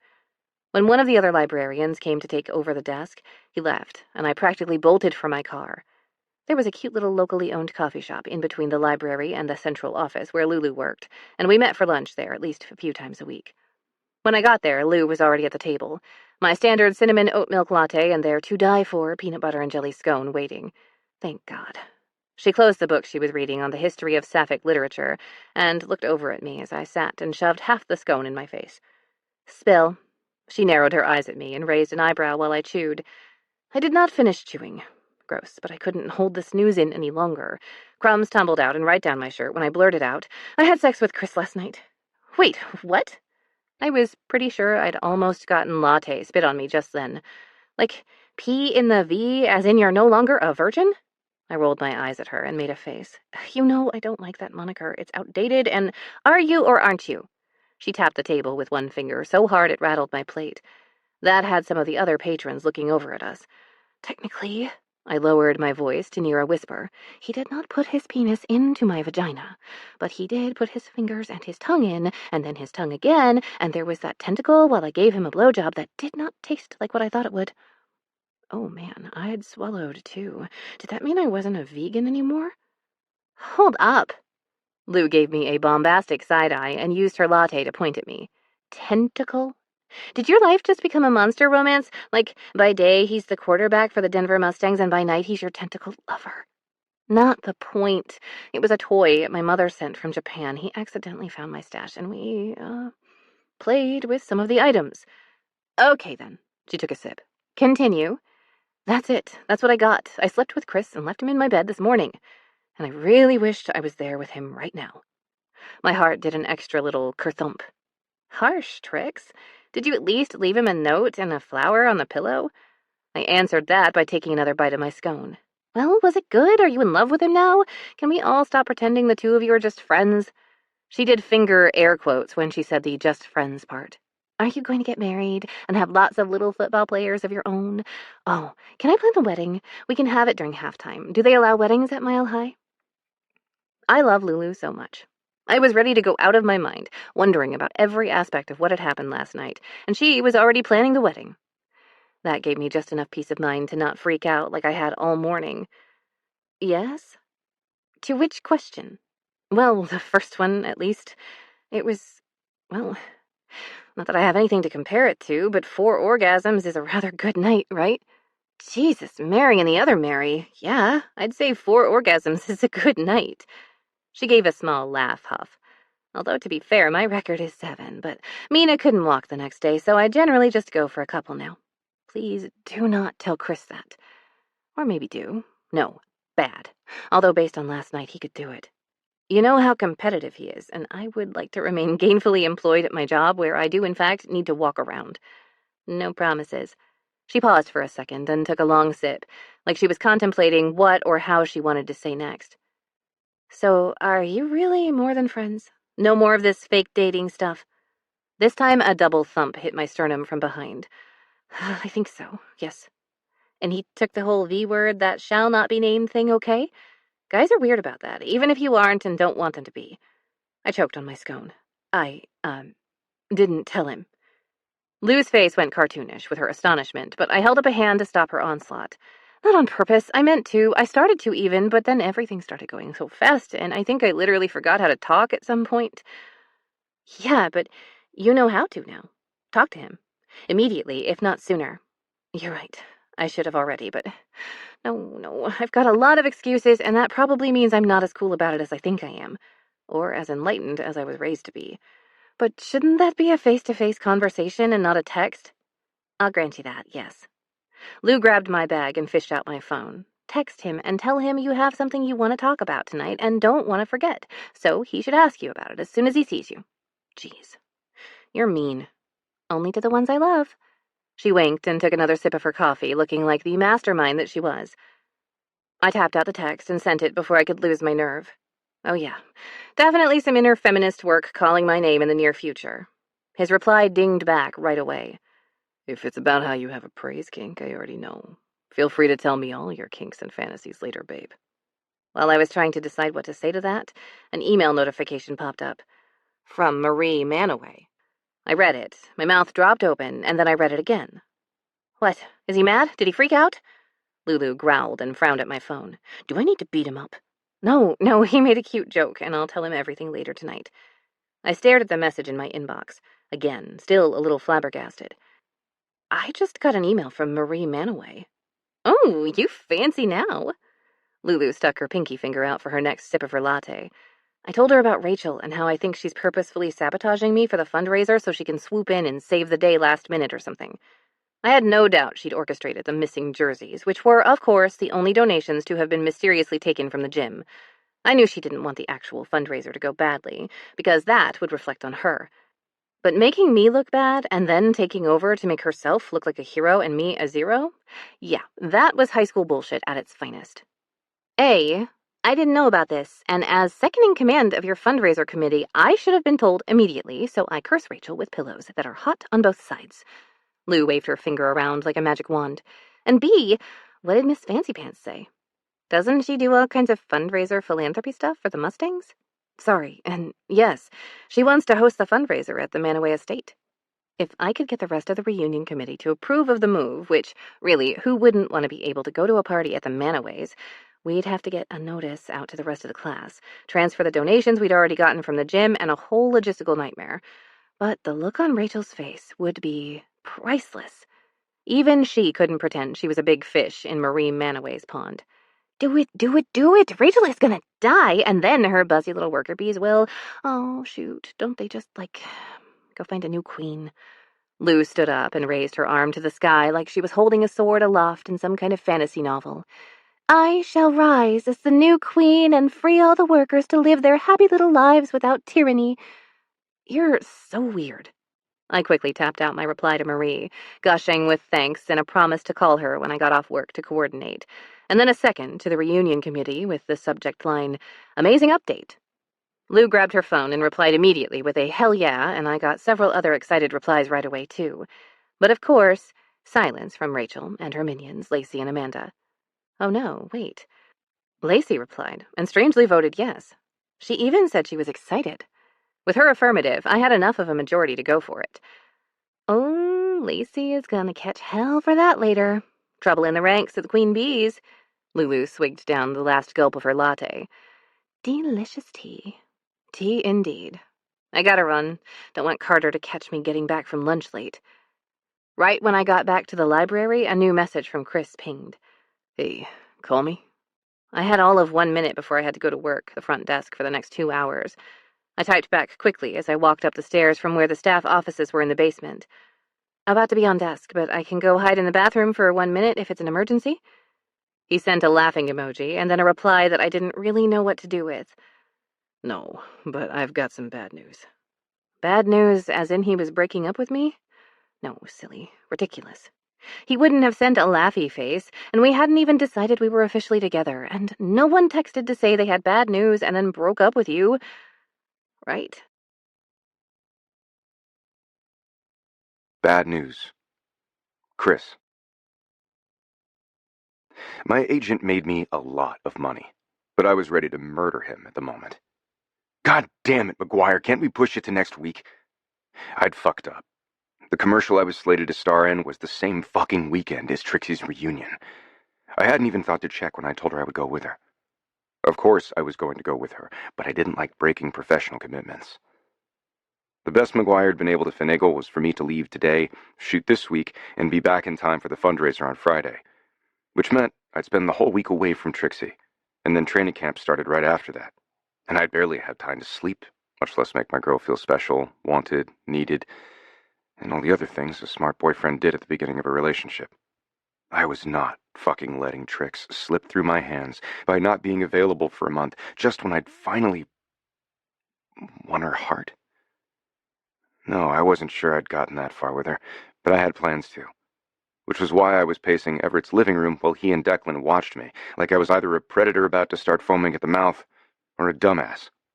During training camp? You don't want that. He was right, the fucker. They weren't even happy. You can't film this weekend. It's now, or the deal is gonna go south. Damn it all to hell. I glanced over at Declan. Hey man, go be in this car commercial for me. He gave me the finger and shook his head. No, I don't even fit in their cars. True. He was bigger than most sports cars. It was what made him one of the greatest defensive linemen in the league. That, and how flat-out scary he was to opposing quarterbacks. Dude was mean when he wanted to be. Like now. Ev? He shook his head and rolled his eyes while laughing, like this was the most hilarious thing he'd ever heard. They don't want a wide receiver, man. They want the quarterback. Shit. I'd made the commitment, and I was going to have to go, because I didn't go back on my word. It was just the shittiest of timing. Fine, I'll call the jet crew, but they weren't expecting this, so it'll probably take them a few hours to get it ready. Which would give me time to explain to Trix, and maybe even talk her into going with me. Surely she had some vacation time. Shit. I'd take care of her if she'd let me. She never needed to work a day in her life again if she didn't want to. But I knew how she loved her job, and she'd never want to quit to be a kept woman. I already called them. They're ready to leave now, McGuire said. I'm in the car on my way to the airfield in Broomfield. We take off in an hour. The advantage of having three brothers, who were at the top of their games and had multi-million-dollar contracts like mine, was that we had our own Kingman family jet. We'd make Hayes start paying his fair share once he had a few seasons under his belt. It's not like he even knew what to do with the money he'd been offered as a first-round draft pick rookie anyway. What sucked is that my agent knew I could be at Rocky Mountain Metropolitan Airport in under 20 minutes if I had to, and anywhere in the continental U.S. in a matter of hours. I had no time to even pack, much less see if Trixie could go with. She was still at work, and I knew better than to bug her there. I'd probably land before she was even off. At least I could take a nap on the plane. It wasn't like I'd gotten a lot of good sleep last night, and I wasn't even a little bit sorry about that. I glared at my brothers. You guys suck. I think you're the one who sucks, at least based on what I heard coming from Trixie's upstairs window last night. Declan gave me a smirk. Oh, Chris, Everett put on a fake high-pitched voice. You're a sex god. Do it to me, big boy. I loved having my entire family living all around me, but there were disadvantages to having your shitty little brothers so close. I flipped them both off as I left. I curse you both with delays to your weekly condom delivery order. Hey, them's fighting words, Everett called out to my back as I walked out of the house. I was just as much of a grump on the plane, and McGuire even moved to the seat farthest away from me and got out his laptop to do some work. The second we landed, I saw the message from Trix asking where I was. My thumb hovered over the screen, debating what emojis could possibly encapsulate my mix of frustration and regret. We had a minute because the car that was supposed to be waiting for us at the FBO wasn't here yet. I decided to just call her. Hey, you. Her voice was light, maybe a little too cheery. I had warned her I had bad news. Hey, you're home? I'm going to FaceTime you. I forced myself to sound more upbeat than I felt. Her adorable face popped up on the screen, and I could see she was in the backyard letting the chickens out. So, listen, something's come up. Whoa, where are you? She examined the screen. Because I do not see Rocky Mountains or golden fields of grain behind you. Is that smog? I'm in L.A. I told her about the commercial and how McGuire had rearranged the schedule so that it didn't overlap with their reunion. It's crappy timing, I know. I'll be back in time for the fundraiser on Friday, but it's just... I wanted to spend the next 24 to 48 hours in your bed. There was a brief silence, but when she spoke, her voice was warm. Well, that's the job, right? It's not like I don't know you get busy at the end of the summer. And I'm not going anywhere. You know where to find my bed when you get back. She gave me a cute little eyebrow waggle. That's my girl, flirting and making me want to hop right back on the jet, and I couldn't do that. Yeah, I do, I flirted right back, because it was the only thing I could do. I just hate that we finally figured out how good it is to be together, and I already have to leave. Me too. So, her voice took on a playful note. What are you going to bring me from this fancy trip of yours? I chuckled. Are you asking me to bring you home a toy, naughty girl? Not that I could compete with what she already had hidden away in her closet. McGuire looked up from his phone and rolled his eyes. It's the least you can do for abandoning me. She threw her arm across her forehead like she was swooning. I'm going to have a serious serotonin drop and be depressed the whole week. Well, we can't have that. I knew what would make me feel better, but I couldn't have that, so I'd have to settle for the next best thing. Want to have phone sex later? She laughed, and for a moment, everything felt right in the world, even with a week-long gap stretching out in front of us. Kind of. I've never done that before. This was at least the third time she'd said something similar to me. I was fucking giddy that I was the only man who'd gotten to do these things with her. But at the same time, I wanted to take all the men she dated out back and beat their asses and send them to How to Please a Woman school. I hated that she'd had shitty experiences with her past boyfriends. I knew she had a bad breakup in college, mostly because she hated to talk about it. I was going to do my best to erase every bad memory she had and replace them with our own. And I can't wait to call you later, babe. I'll be waiting. Probably naked. Just so you know. God, she was so fucking perfect. That's my good girl. She grinned and got that cute slash of pink across her cheeks. We hung up, and the big black SUV arrived to take us to the hotel, and apparently some kind of storyboard meeting later tonight. How fucking complicated could a car commercial be? Get in the car, drive the car, look cool driving the car, sold. That's the hometown girl I'm selling to the press right now? McGuire didn't look up from his phone for this question, and he seemed all nonchalant about it, but there was something in his tone I didn't like. Yeah, that's her. You two have been a pain in my ass. Got the PR team working overtime to keep her info out of the grubby hands of the tabloids. But man, are the Denver fans eating it up. You've gotten almost 10,000 new followers on IG just over the weekend.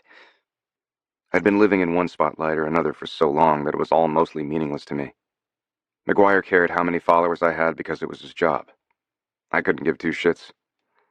I didn't do any of my own posting. The PR team did. She's gotten a few too. She handling this newfound fame thing all right? That question did garner me an actual look in the eye from Mr. Face stuck in his phone. Do you want me to get her some media training? Tricks? She's fine. She mentioned her accounts had gotten some attention, but if it's not about a celebrity baking show or books for teens or flip-flops about chickens, she doesn't really care. Besides, I had doubled up the security detail in the neighborhood for the past few days. Most of the journalists knew better than to try and hang around my house. I gave them plenty of access during the season and was happy enough to do press conferences, and I even did the social appearances McGuire wanted me to do. That was enough access into my life, thank you very much. Now that I had Trixie in my life and on my arm, I wouldn't be going on any more of the dates he tried to set me up on with models and starlets. I knew it was all to give me a good image and all that, but I never cared about any of them. She'll be on my arm at any other events you want me to attend, too. I'll ask her later if she wants any prep for that kind of stuff. She doesn't love being in the spotlight. Yeah, I wouldn't either if I was her. The internet is brutal on women, but more so on ladies with some junk in their trunk like your girl. What the fuck? Don't talk about her body like that, man. And what the hell are you talking about? For the first time in hours, McGuire actually stopped doing whatever the hell he did in his phone and laptop all the time. Right. I'd recommend two things here, Chris. First of all, do not go scrolling through the comments of any post with the two of you in it, or even the ones with just her. There are a lot of trolls out there, and like I said, they aren't kind to women in general. But the two of you are getting a lot of attention because of the, differences in your, let's say, attractiveness. Don't make me punch you in the face and then fire you, because I will do both. It's not me, man. It's society. If you're going to publicly date a bigger girl, you're going to learn firsthand how ugly people can be. To both of you, but mostly her. Publicly? Like I should be fucking hiding that I was in love with and lusted after the most gorgeous, kind, smart, amazing woman I'd ever known in my life? I am close to punching you right now. What's the second thing? Make sure your girl has thick skin. It's better that she isn't into social media, but eventually she'll probably see something, and I can tell you from experience, that can be devastating to anyone. I narrowed my eyes at McGuire and studied him for a minute. Your wife is a plus-size model, isn't she? That's the first-hand experience you've had. How she's had a challenging time. Yeah, but Sarah Jane has had a fuck ton of media training, and she's done a lot of inner work. In fact, she took a workshop from your mom when she first started in the business, and she still uses the skills she learned then to this day. Fuck. If ever I wished my mom was still around, it was right now. Not only could I use her advice, but I also wished to God she could see just how much in love with Trixie I was. She'd been a plus-size model way before that was even a thing, and I had heard her tell stories about how hard that was. After my dad had taken the defensive coordinator position at Denver State, she'd started a nonprofit to promote body positivity and inclusivity in the fashion world, helping young models navigate the industry and empowering them to challenge the status quo. I'd grown up with powerful, beautiful, plus-size women being the norm in my life, not the exception. But because of my mom's work, I also knew that Denver wasn't the most body-positive town, and that she'd work tirelessly to fight fat phobia in big and small ways nearly every day, especially in the media. Right. Trix is pretty solid in her confidence. Her mother was Sunshine Babcock back in the day, but now she's a body and sex-positive coach, so it's not like Trixie won't have had some background in shit like this. But maybe Sarah Jane and Trix could have coffee and, exchange notes. I'll ask her if she wants that when I talk to her later. McGuire was very rarely shocked, but his mouth hung open so long that I poked his chin to see if it was stuck. Sunshine Babcock? The porn star? That's Trixie's mother? Oh, fuck. Way to bury the lead. Do not let that get out. Ball gowns and bastards. Trixie. I was about 12 minutes from having a complete and total breakdown. Chris would be here in less than 10 to pick me up and take me to the fundraiser, and all I had on were frilly new panties and a matching bra. Every dress I owned, a couple of Lulus, and one new one I'd splurged on when I probably shouldn't have, were strewn across my room. Lulu and Jules each held up the dress they thought I should wear. "Come on, Trixie," Jules said, holding out the slinky red number I'd just bought. Very Jessica Rabbit, minus the sequins. "This dress is daring, it's vivacious, it's just so you when you're not being the buttoned-up librarian." Hey, I'm a super cute buttoned-up librarian. I reached into the front of my bra to give my boobs a little lift so they were actually where they were supposed to be. Yes, we all know you're a snack, but I swear, this is going to make my brother— I held up a hand. Do not finish that sentence. Lulu interjected, raising her choice higher, a more sophisticated burgundy gown that made me think of Holiday Barbie. It was, in fact, what I'd worn to the Adams County Employee Christmas Ball last year. This one is timeless, elegant. You can never go wrong with a classic. I glanced from one dress to the other, biting my lip and thinking better of it because I'd already had to reapply my lipstick twice. This wasn't just because I wanted to look good when I got to see Chris for the first time in 4 days. 4 exceedingly long, horny days, which I did, but I was going to be in the spotlight for most of the night. I hated being the center of attention. Chris is going to think you're a goddess, no matter what you wear. He always has. Jules was all for this relationship between me and her oldest brother. It was cute. Lulu chimed in. Look, the queen bees are gonna be buzzing with jealousy regardless, because you're amazing, and they can't stand it. So stop worrying about what they're going to think about what you wear, and I know you are, and pick what you're going to feel fabulous in. I wish Lulu wasn't right. I hated that I cared what they think. I didn't care what the rest of the world thought. 99% of the time, I was not only fine with how I looked, I loved my body. I was a frickin' snack. But one word from Rachel or Amanda or Lacey, and I ridiculously felt like a moldy old snack that made you wrinkle up your nose when you discovered it in the back of the refrigerator. Sigh. Okay, fuck it. Let's go bold. The red it is. I held out my hand for the dress and pretended to ignore Jules's triumphant grin. Yes, even the Kingman daughter had that competitive streak in her and would take the win. I slipped it on over my head, and the too expensive fabric did feel amazing gliding across my skin. I turned and said, "Zip me up." "Allow me." Chris walked into the room, his eyes sparkling. As soon as I laid eyes on him, all the worries I was clinging to vanished. He looked up from checking out the cleavage this dress showed off rather well. Our eyes met, and for a moment the world stopped. His expression was a mix of awe and something deeper, something I hadn't even known I needed. But I did need him. I might even love him. He stepped behind me, but didn't immediately zip up the dress. He slowly ran his fingers up my bare spine and kissed my shoulder. Then he whispered in my ear, "If my sister and your friend weren't here, I'd be stripping this dress off you instead of helping you into it." Jules cleared her throat and handed me a pair of golden hoop earrings. "But we are here, so you're going to have to tell your hormones to cool their jets." "Don't you have some homework to do or something, brat?" Chris acted the part of the put-upon older brother, but it was so evident how much he loved his baby sister. Although she wouldn't be a baby much longer. She'd turn 18 this year, and I pitied any guy who tried to ask her to homecoming, or the prom. Jules stuck her tongue out at Chris. School hasn't started yet, butthead. Chris finished zipping me up, and I did a little twirl. You look incredible. His voice had gone all husky, and I sort of wished we didn't have to go to this thing tonight. Maybe we could leave early. You look pretty great yourself. I reached up and straightened his already straight tie just because I could. Your hot-ass boyfriend is giving Brendan Fraser in The Mummy, but in a tux, Lulu said, and then recoiled. Holy Egyptian gods and goddesses! Am I bi? Excuse me while I go find my wife and bang her real quick in your guest bathroom. Chris was sporting some 5 o'clock shadow, and it was sexy as hell. I didn't blame Lou one bit for lusting after him. I certainly was. Your friends are weird, he said. We watched Lulu bolt from the room. I like it. I pulled him closer by the lapels of his jacket. Aren't you my friend? Does that make you weird too? I'm more than your friend, chickadee. He brought his lips down to mine and kissed me softly, but then gave my lip a little bite.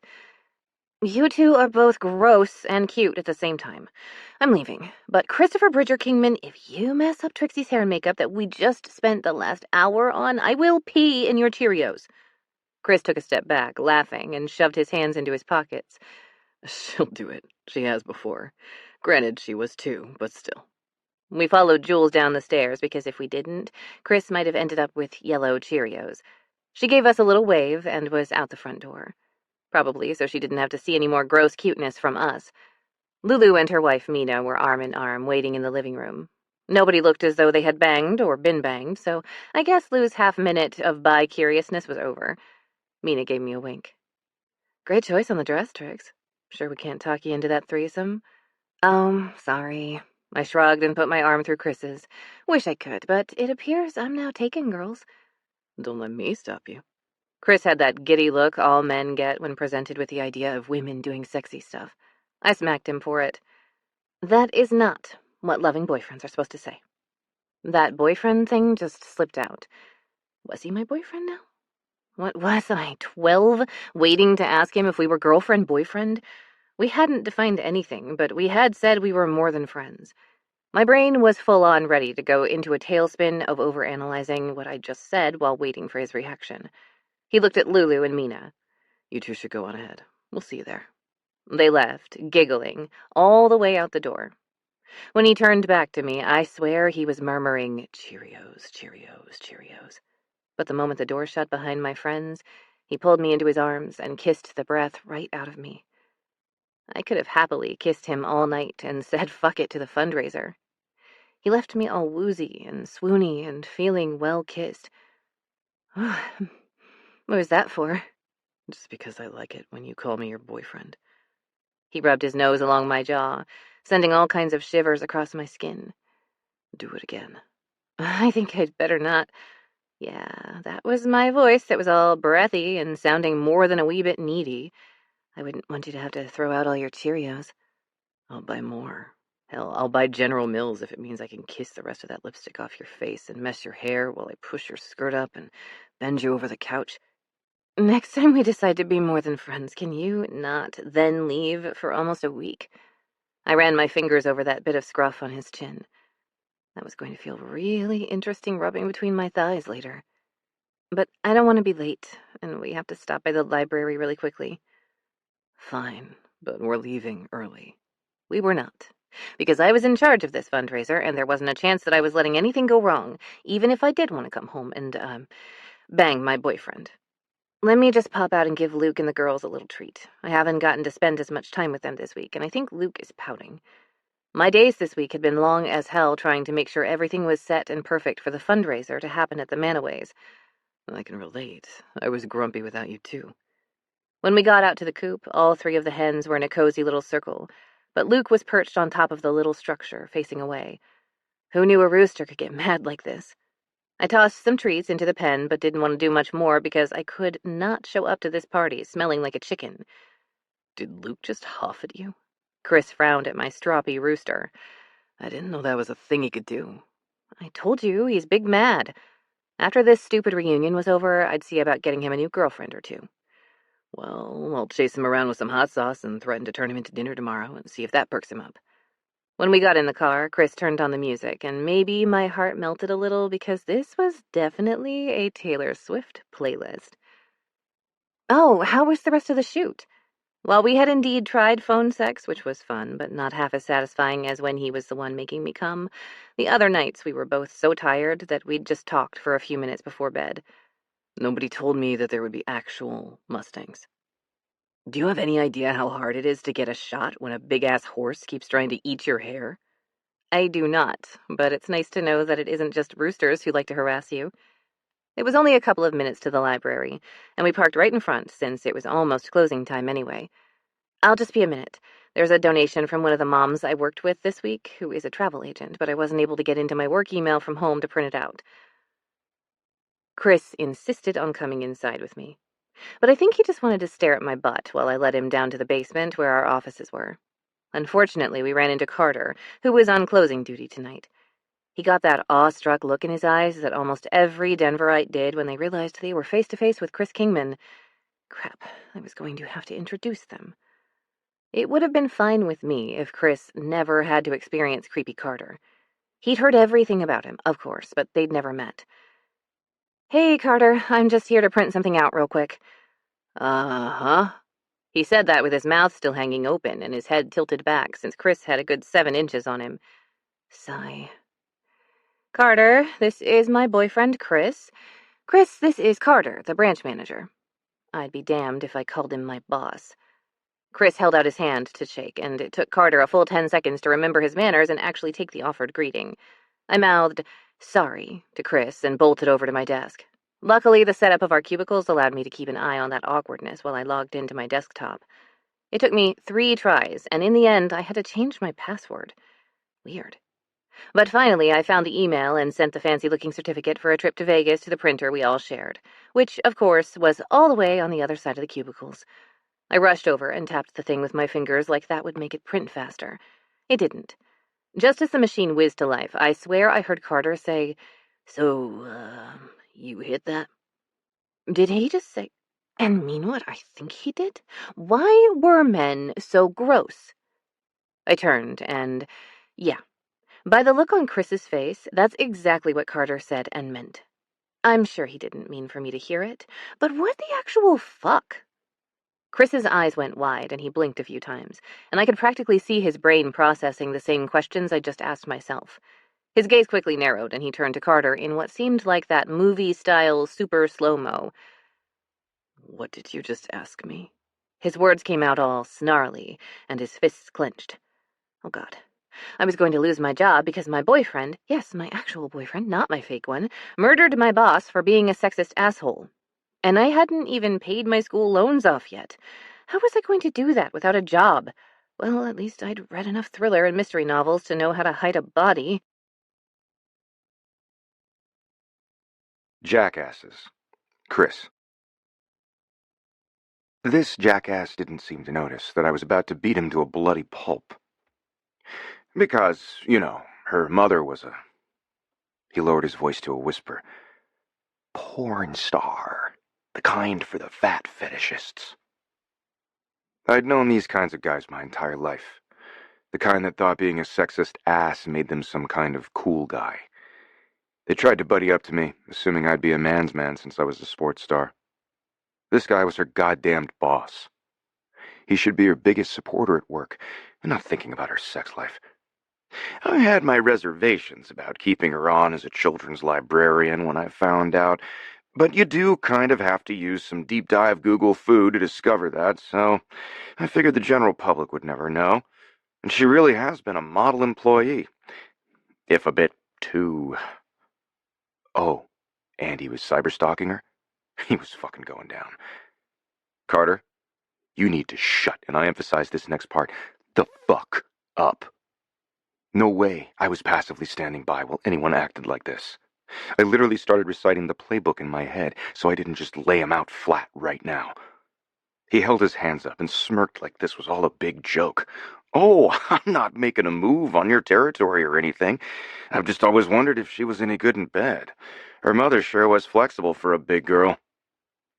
This absolute piece of shit was not worth ruining my career over, or I'd already be calling my insurance agent for the damage to my hands from beating him senseless.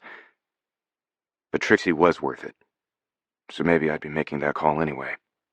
Trixie rushed at me and grabbed my arm, pulling me away from my impending beatdown. "Violence is not the answer." She sing-songed the words, and I did not understand how she was so calm and collected. "You need to let me teach this guy a lesson." "He wouldn't learn it, even if I did let you murder him. And then both you and I would lose our jobs, and I don't even know where the supermax prison they'd put you in is located, or if conjugal rights are granted to murderers. So let's just go about our night and pretend this never happened." "You need to file a sexual harassment suit, or worse. He's been cyberstalking you and knows about your mother's former career." She paused outside when the glass door slid shut behind us and took a deep breath and sighed. "I suspected as much." "And you didn't do anything?" She knew. How long had this kind of harassment been going on? "What am I supposed to do?" She shook her head and frowned at me. "If I tried to fight everyone who found out my mother was in sex work before I was even born and wanted to know if I was a chip off the old block, I don't know, probably be a top MMA fighter instead of a librarian." She walked to the car, and I could very clearly see the defensiveness in the set of her shoulders and how ramrod straight her spine was. Carter might be a creep, but I'd fucked up pushing her on this. I'd admit I was feeling a whole lot protective of her. "Trix." "No, don't." She stood next to the passenger side car door waiting for me to unlock it and wouldn't look at me. "I know what you're going to say, and trust me, I've heard it. Pretty much every man I've ever known is just like that." I didn't unlock the car for her. I went right up to her side, turned her around, and pressed her body against the car. I took her jaw in my hand and forced her face up to look at me. I may be a pretty fucking enlightened dude growing up with strong, powerful women like both her mother and mine in my life, but I wasn't perfect. I hoped Carter was fucking watching us right now, because I was going to lay claim to my woman. That man is a predator, and the fact that he even thinks about you and your mom in that way is revolting. I won't stand for it. Did I know I was making an asshole move right now when she probably needed to exert her feminine independence? Yeah, I did. And I didn't fucking care. I'd care later. I'd apologize on my knees with my face between her legs later. Right now, she was mine. She'd been threatened, and I was going to prove to her and any creep watching that I would stand in the way of anyone who hurt my girl. My girl. Mine. I pushed my hands into her hair and kissed her so goddamn thoroughly that anyone watching would think I was about to fuck her up against the side of the car. She stayed stiff in my arms for a moment, but then she wrapped her arms around my neck and her foot around the back of my calf. I broke the kiss and pressed my forehead to hers. "If you'd said yes when I asked you out that summer, you never would have had to deal with shitty men who treated you like nothing more than fodder for their wank bank." I was one to talk. She was the reason I masturbated every day. "What?" She blinked up at me, cutely dazed from my claiming of her mouth, lips, and tongue. "When did you ask me out?" Huh. I'd kissed her brains out, because how could she not remember? "The night you graduated." No, you did not." "Trix, I swear to God. You were going off to school in Wisconsin, and I couldn't stand the thought of not seeing you, so I finally got up the nerve. You not only turned me down flat, but you also told me to fuck off." So I had. She'd gone off to the Midwest, and I'd banged every cheerleader, sorority girl, and ball bunny trying to get her out of my system. If they were the opposite of Trixie, with her lush curves and nerdy glasses, I'd fucked them. I thought it'd work, too, until she moved back. The first second I saw her, I'd fallen right back in love with her again. But she hadn't wanted me. "Oh, no." She shook her head and had a horrified look on her face. "God, I remember seeing you, but that was the night I broke up with asshat Anthony. Because, proving my point that too many men are exactly like Carter, he wanted me to have sex with him while watching a Sunshine Babcock video." Are you shitting me? I hadn't even known she had a boyfriend, but now I had one more bastard on my list to kill. No. No wonder she told me to fuck off. Men are pigs. And that's not the only time something like that has happened. Jesus Christ, Trix, is this why you keep telling me you haven't done things? I was trying hard not to be an absolute ass right now, but this had me in a fucking tailspin. She pressed her lips together, and her eyes went looking everywhere but at me. You figured that out, huh? I should have said something, but, you had a tentacle vibrator between my legs, and I sort of forgot. It doesn't bother you, does it? Bother me? I'm goddamn thrilled that there are so many things that will always be just between you and me. I'm going to make you forget any other man who ever touched you, looked at you, or even talked to you, sweetheart. She smiled up at me and put her hand over my heart. You already have. I was this close to just blurting out how much I loved her. You sure we have to go to this thing tonight? We could just skip it, and I could donate however much you wanted to raise. Shit. She gave me a little push and turned to grab the handle of the car door. We're going to be late, and now I have to fix my hair and makeup in the car on the way. Get in and drive like the devil, Kingman. We made it to the Manaways well in advance of the event because Trixie was a smart cookie and decided we needed to arrive an hour before everyone else, which meant we pulled up to the valet attendant a good half hour before any guests were scheduled to arrive. Marie greeted us with champagne, which Trixie downed in 2 gulps. Are the rest of the cowgirls here? Yep, ready and waiting. Don't worry, doll. This ain't my first rodeo. Everything will go simply fine, and if anything goes a little off kilter, we'll be able to manage it, I promise. Your queen bees won't know what hit them. She was right. This place looked straight out of a Hollywood movie, with lights twinkling all around the yard, the pool filled with some sort of floating lanterns, and a stage set up with displays for all the items being auctioned off. I bet tonight's fundraiser would not only pay for the programming and extracurriculars, but it would also probably pay off the mortgage on the buildings. It would help that a good third of the Mustangs and their wives were here and would be happy to bid on items, most of which had been donated by them anyway. It filled my soul with gratitude that I had a team and a family who would pull together to help pull this off at a moment's notice. This was why I'd never leave Denver if I could help it. This was my home, my people, my family. And Trixie was my linchpin in it all. Lulu and her wife waved from the stage, and Trixie moved to go meet them. I grabbed her arm and pulled her in for one last kiss before I lost her to the night. I'll be here if you need anything, but you're going to kill it, chickadee. I let her go and went in search of Johnston. He was standing in his usual place near the barbecue grill, which was thankfully closed up for the night, and my dad was there with him. Gentlemen, nice night for a party. Dad. I gave him the usual handshake half-hug. I didn't know you were coming tonight. Wouldn't want to miss Trixie's big coup. I donated a pair of Dragons season tickets. I whistled. The Denver State Dragons football season tickets were hard to come by. But I guess if you were the 5-time national championship winning coach that they'd named their new stadium after, the university would give you whatever you wanted. In your box? He chuckled and shook his head. No. Wouldn't want to end up hanging out with some dickheads I don't know all season. They'll get midfield and like it. My dad kept his circle of trust just about as tight as I did. He was the one who suggested I start buying up the homes in our neighborhood as they came available. A real estate investment, he'd said. But he liked that we could have a say about who lived near us and who couldn't, just as much as I did. It had worked out perfectly when Trixie had moved back to town and found out the house she grew up in was available to rent.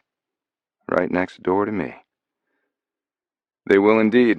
I'm sure that will be a big-ticket item tonight. Lots of DSU fans around. I might bid on those, Johnston said. Don't let it get out, but Marie loves college football more than professional. She is a Husker after all. Then the tickets are for every game except the one against Nebraska. My dad had a long-standing rivalry with the Cornhuskers, especially since they'd won the national championship the year he hadn't. Johnston laughed. Go Big Red! The guests started arriving, and I kept my eye on Trixie first, and the entrance to the backyard second. I wanted to know the second Rachel walked in so I could see her face. She might think she was a queen bee, but she was no cowgirl. The crowds filled in, and Trixie got up on the stage to welcome everyone. Still no Rachel. Was the bitch actually going to skip out? She probably couldn't take how badass this whole thing Trixie had pulled off was going to be. Well, good riddance to her. Hello, my fellow alumni of St. Ambrose and special guests. I'm pleased to welcome you to this year's Honeybee fundraiser. There were claps all around, and the crowd seemed genuinely excited. For most of them, this was their chance to meet some local celebrities, and there were some pretty damn cool prizes that had been donated. I'd probably bid on a few. I wouldn't mind taking Trixie on that Vegas trip just so we could have obnoxiously loud hotel sex without the consequence of my entire family hearing. Special thanks to Johnston and Marie Manaway for hosting us, and my personal thanks to her and the wives and girlfriends of the Mustangs for their help this week in organizing. More applause. Then she got the main event started. Please welcome Marie as our first auctioneer of the night. Marie stepped up to the stage, gave her wave and smile, and waited patiently for the applause and the camera clicks and flashes to die down, and she presented the first item of the night. While she did an excellent job of cajoling the attendees into raising their bids, Trixie made her way back to where I was standing. Did I do all right? I was so nervous. She smoothed her hair and her dress, even though nothing was out of place. There are way more people here than I expected. I think the entire class came, and they all brought a guest. I wrapped my arm around her and pulled her to my side and kept her there. You were great. This is all everyone will be talking about for years, I'm sure. Everett finally showed up, fashionably late. Hey, Trix, this place is hopping. Now show me who your single classmates are. I do love that Catholic girls' school vibe. So many opportunities for debauchery. I don't really know who's married or has partners. Trixie laughed and shook her head, shrugging. I haven't really kept up with most of them. I'm only here because Lulu made me be on the committee. Give me your phone, then. I'll just lightly peruse your face space. He held out his hand like Trix would actually give him her phone. I smacked him hard enough that he had to shake his hand out. Oh, sorry, can't. I deleted it. I was getting too many weird messages. Fine. You two are no fun. I'd be less bored hanging around with Grumpy Butt. He jerked his chin toward Declan, who was surrounded by a group of women with that fawning over a football player aura about them. Damn. How'd he do that so fast? I'd better get in there before he does something dumb like growl and scare them all away. Looked to me like Ev had gotten his groove back this week. Did you delete your account because of me?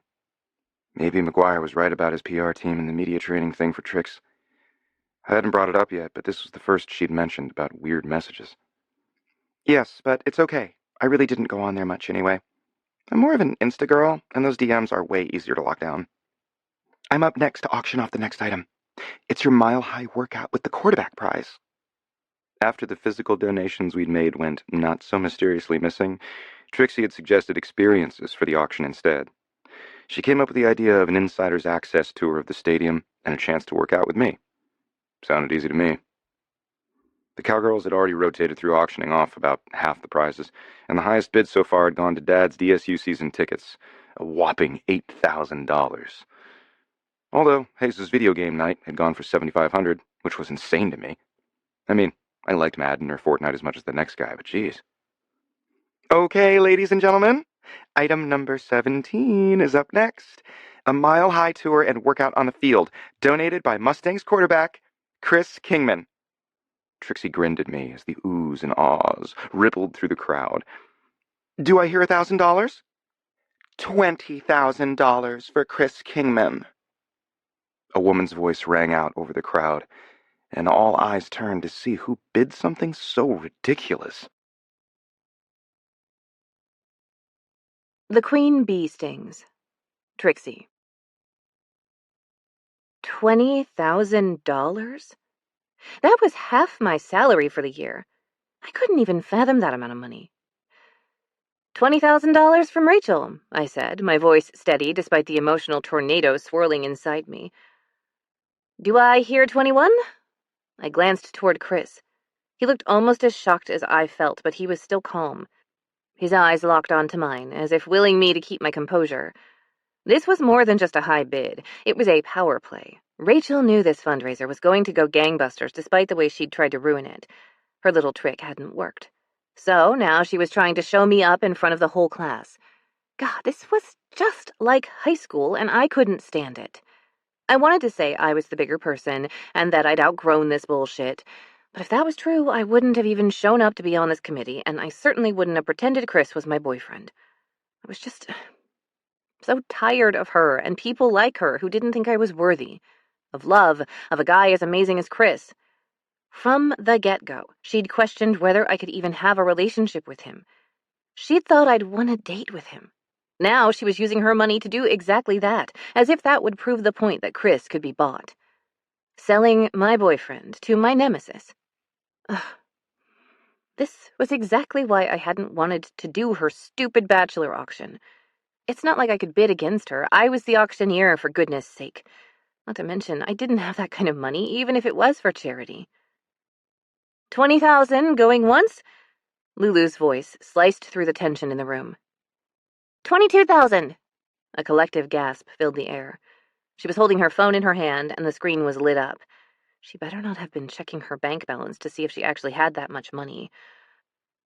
I glanced over at Chris, and if I didn't know better, I'd think he didn't actually care what was going on because he was staring down at his phone. Please, please let them be conspiring together. He glanced up for the briefest of moments and gave me the tiniest of head nods. My grip on the gavel relaxed a fraction. $22,000 from Lulu, I announced, unable to keep the relief out of my voice. Except to play the part, I still had to ask, do I hear 24? Rachel's eyes narrowed, a mixture of annoyance and disbelief coloring her features. 23,000, she bit out. The room buzzed. This was going to be the tea, even more than getting to go to a fancy fundraiser at the Manaway estate. I looked back at Lou and pleaded with my eyes for her to go higher. She winked at me and then put on a show of her own. This is gonna hurt, but yep, let's go for 25,000. Like we were watching a tennis match, every eye in the place swung to Rachel to see if she'd counter again. She wasn't in a position to have seen Lou's facial expression communications to me. Rachel raised her chin and rolled her eyes as if 26,000 was beneath her. Let's just end this. $30,000. Sweet baby Jesus. 30,000. Wow, Rach, when you want something, you really go hard, huh? Lulu retorted almost instantly. But when I said this was going to hurt, I meant you more than me. $50,000. Rachel hesitated, her eyes darting from Lulu to Chris to me, gauging whether there was a conspiracy going on between the three of us. But Chris was still staring at his phone like he was totally bored. And I was literally standing in the spotlight, so it's not like I could do anything.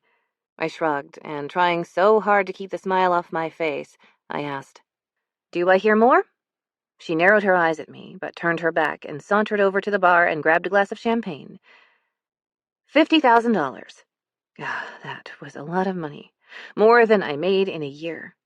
But I supposed it was just a Saturday night for someone who literally made more than that by playing a professional sport for a living. Still, I was going to have to come up with a way to say thank you. I had more than a few ideas, and none of them involved pants. Going once, going twice, sold to Lulu for $50,000. The gavel hit the block, and the room burst into applause. That one bid was more than any other class had ever raised at one of these Honeybee alumni fundraisers in the history of the school as far as I knew. I handed the microphone over to Marie, who was due up to auction the next item. She gave me a smile and a wink. I stepped off the stage, and Lulu rushed over to me. What was that all about? I kept my voice low so the others around me wouldn't hear. I pasted a fake smile on my face so it would just look like I was congratulating her. Tell me that was Chris, because you don't have that much money, and I'm pretty sure Rachel will notice if you don't pay. Chris came up behind me and grabbed me around the waist, pulling me against his chest. He bent and whispered softly in my ear, Some things are too important to leave to chance. Lulu grinned and did not speak quietly at all. Sometimes you've got to put your money where your mouth is. Besides, Mina is a huge fan, aren't you, honey? Mina snorted. Huge. I caught sight of Rachel weaving her way through the crowd toward us, and more of them were paying attention to us than the next item up for bid. Her lips were curled in what looked like a congratulatory smile, but her eyes, well, they still had that razor-sharp glint I'd learned to be wary of. Wow, Lulu, that was some aggressive bidding, Rachel said once she reached us. You must really want to hang out on a football field. Lulu grinned. Oh, you have no idea. Congrats to you then, Rachel said, her eyes suddenly shifting to Chris, who had his arm wrapped protectively around my waist. It's going to be quite an experience, spending that much time with such a talented quarterback. Her voice oozed insinuation, and she took a step closer to Chris. I'm sure he could teach you quite a few techniques. My stomach churned, but I clamped down on the surge of insecurity that tried to rise. Oh, I'm sure we'll have a great time, he said, his eyes never leaving mine. Rachel's lips tightened, the veneer of her gracious loser act cracking just a bit. Well, enjoy your prize. I do hope it doesn't strain your pocketbook to pay. And you will pay, won't you? I'd hate to have to inform the school administration how much we raised, but then only give them a small portion of that number. With a final, lingering glance at Chris, she walked away, joining Amanda and Lacey a few yards away. Chris leaned into me as one of the cowgirls announced the next auction item. I had my eye on that Vegas trip for us. A romantic weekend getaway, maybe during our bye week. Unless you want to go up to Bear Claw Valley with the rest of the family. What do you think? You don't have to bid on something else. I think maybe you're already on the hook for a huge donation to St. Ambrose, but remind me to put in for that week off because I'd love to go to Bear Claw with everyone. Mr. Kingman liked to take his whole family back to his hometown, now a ski resort in the mountains, for his annual charity 5K. We'd gone up to the resort a few times with the Kingmans when I was younger, but I hadn't been in years. Sweetheart, I promise I can afford it. Besides, I'm betting you haven't tried hotel sex yet. Oh, jeez. I swatted him, but mostly to distract from the blush rising up my cheeks. Shh. How about Vegas to celebrate your next championship win? I was manifesting both that we'd be together then and that he'd win the big game again this year, too. He gave me a little boop to the nose. I like how you think, chickadee. A luxurious weekend in Vegas, ladies and gentlemen, cowgirl Stephanie announced. We're talking a suite, fine dining, and a top-rated show, starting the bid at $5,000. She waved toward her husband and pointed toward the certificate like she wanted him to bid on it. 5,000, Chris called out without hesitation, his eyes never leaving mine. A giddy kind of warmth washed over me. It wasn't about the money or even the trip. It was that look in his eyes, the excitement, the intent that made me feel incredibly special. 6,000, Rachel piped up, her voice dripping with faux sweetness. I felt my heart sink momentarily. She couldn't outbid Chris. She knew it, and so did everyone else. He'd just proven that. She was running up the tab just to spite us for thwarting her plans. Chris gave me a playful wink. 10,000. 15, Rachel smirked, convinced Chris would take the bait. How far was she going to push this? I had a feeling it would be more than that 50 grand mark from before. Chris looked at me with that competitive glint in his eye that I knew all too well. Watch this. 20, Rachel countered immediately. 25. Oh, no. I knew he had money, but this was getting ridiculous, and he hated to lose more than I hated Rachel's devious ploys. Chris closed his mouth with an evil grin and fell silent. Oh no. I buried my face in his chest so no one would see the absolute gleeful giggle I was holding back. When I peeked over at Rachel, expecting another counterbid, looked increasingly uneasy as the seconds ticked by. Stephanie called out, 25,000 going once? Going twice? A tense pause filled the room. Sold for 25,000 to Regina.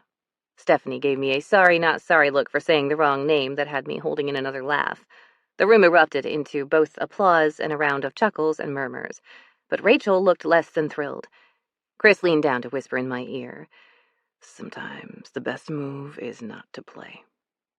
Good job, Rachel, you're going to Vegas, Lulu called out, her voice sugared with faux enthusiasm.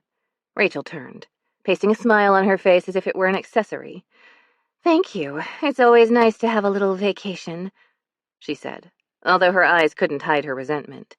Congratulations, Rachel, Chris said, the words wrapped in a layer of irony so thick it could smother a lesser man. Why, thank you, Chris, she replied, drawing his name out like they were old frenemies, making eye contact for just a second too long. Her eyes slid to mine, and then she gave Lulu a once-over as if assessing. Funny how everything seems to work out, isn't it? We all think we know how things are going to play out, and then... surprise! Surprise is my middle name. Didn't you know? Lulu took a step toward Rachel, and Mina grabbed her arms, holding her back. Rachel's smile tightened just a little. I love surprises. Keeps things interesting, don't you agree? Before anyone could respond, she turned toward me and pointed. See you tomorrow night at the dance. It's going to be a truly surprising evening. And with that ambiguous yet somehow menacing statement hanging in the air, she pivoted and retreated, leaving me with a sense of unease that lingered like an uninvited guest. She dragged Amanda and Lacey, her trusty sidekicks, with her, and they huddled together near the exit. Though I couldn't hear a word from our spot near the stage, their body language spoke volumes. Amanda seemed eager, almost gleeful, as Rachel talked to them. She'd always been a sycophantic echo to Rachel's malevolence. But it was Lacey who caught my attention. Her eyes flicked toward me for just a moment, meeting mine before dropping away. She seemed less animated than Amanda, her face inscrutable. Was that hesitance I saw? Discomfort? Rachel said something sternly to Lacey, and for the briefest moment I saw her mouth tighten. But then she fell back in line, nodding along with whatever nefarious plan Rachel was cooking up. Rachel and Amanda finally walked away, and their exit felt like the lifting of a dark cloud. Lacey was joined by a nice-looking man in a suit. He cupped her chin, and I wasn't totally sure, but there might have been tears bubbling up on her lashes. He gave her a soft kiss, and then they left too. The last few items of the night were auctioned off, and there were no more crazy bids. After the auction ended and the crowd began to disperse, Marie and a few of the other football wives gathered around Lulu, Mina, Chris, and me. "Oh my God, Trix, you did so well up there," a cowgirl named Orma said. "You looked amazing, and you were so composed, even with all the drama," another cowgirl named Jeanette gushed, hugging me tightly. Marie chimed in. "I have to agree. Tonight was fabulous. You set the bar pretty high for fundraisers. I will definitely be recruiting you to help with the other ones we do for the Mustangs and their foundations this year." "And let's talk about that Ramona the Pest," said the cowgirl Melissa with a satisfied grin. "You let me know if she doesn't actually pay up for that trip. I wanted my hubby to take me for our anniversary, so we'll buy it."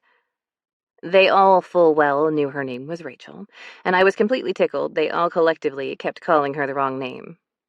It would drive her insane. If I didn't love Beverly Cleary so much, I'd probably call her Ramona the Pest for the rest of my life. I couldn't help but smile. Their utter support made me feel all fluffy and nice on the inside. I really appreciate all the help, you guys. I couldn't have pulled this off without all of you. Chris pulled me in closer to him, his arm wrapping around my waist. "You're the star tonight, and I'm incredibly proud of you for facing that particular demon." Lulu gave a mock salute to Chris. "Well done, quarterback, but I'm keeping my eye on you. Bring your A-game for my girl, or I will take you down when we're on that field together." I thought he'd just grin and tease her back. This was the standard be good to my friend and don't break her heart talk that BFFs were required to give. But he didn't even smile. He got all serious and said, "She's my girl now, Lou, and I promise to take care of her with everything I have for the rest of our lives." Was that a proposal? Because if it was, I think I'd say yes. Into the hive. Chris.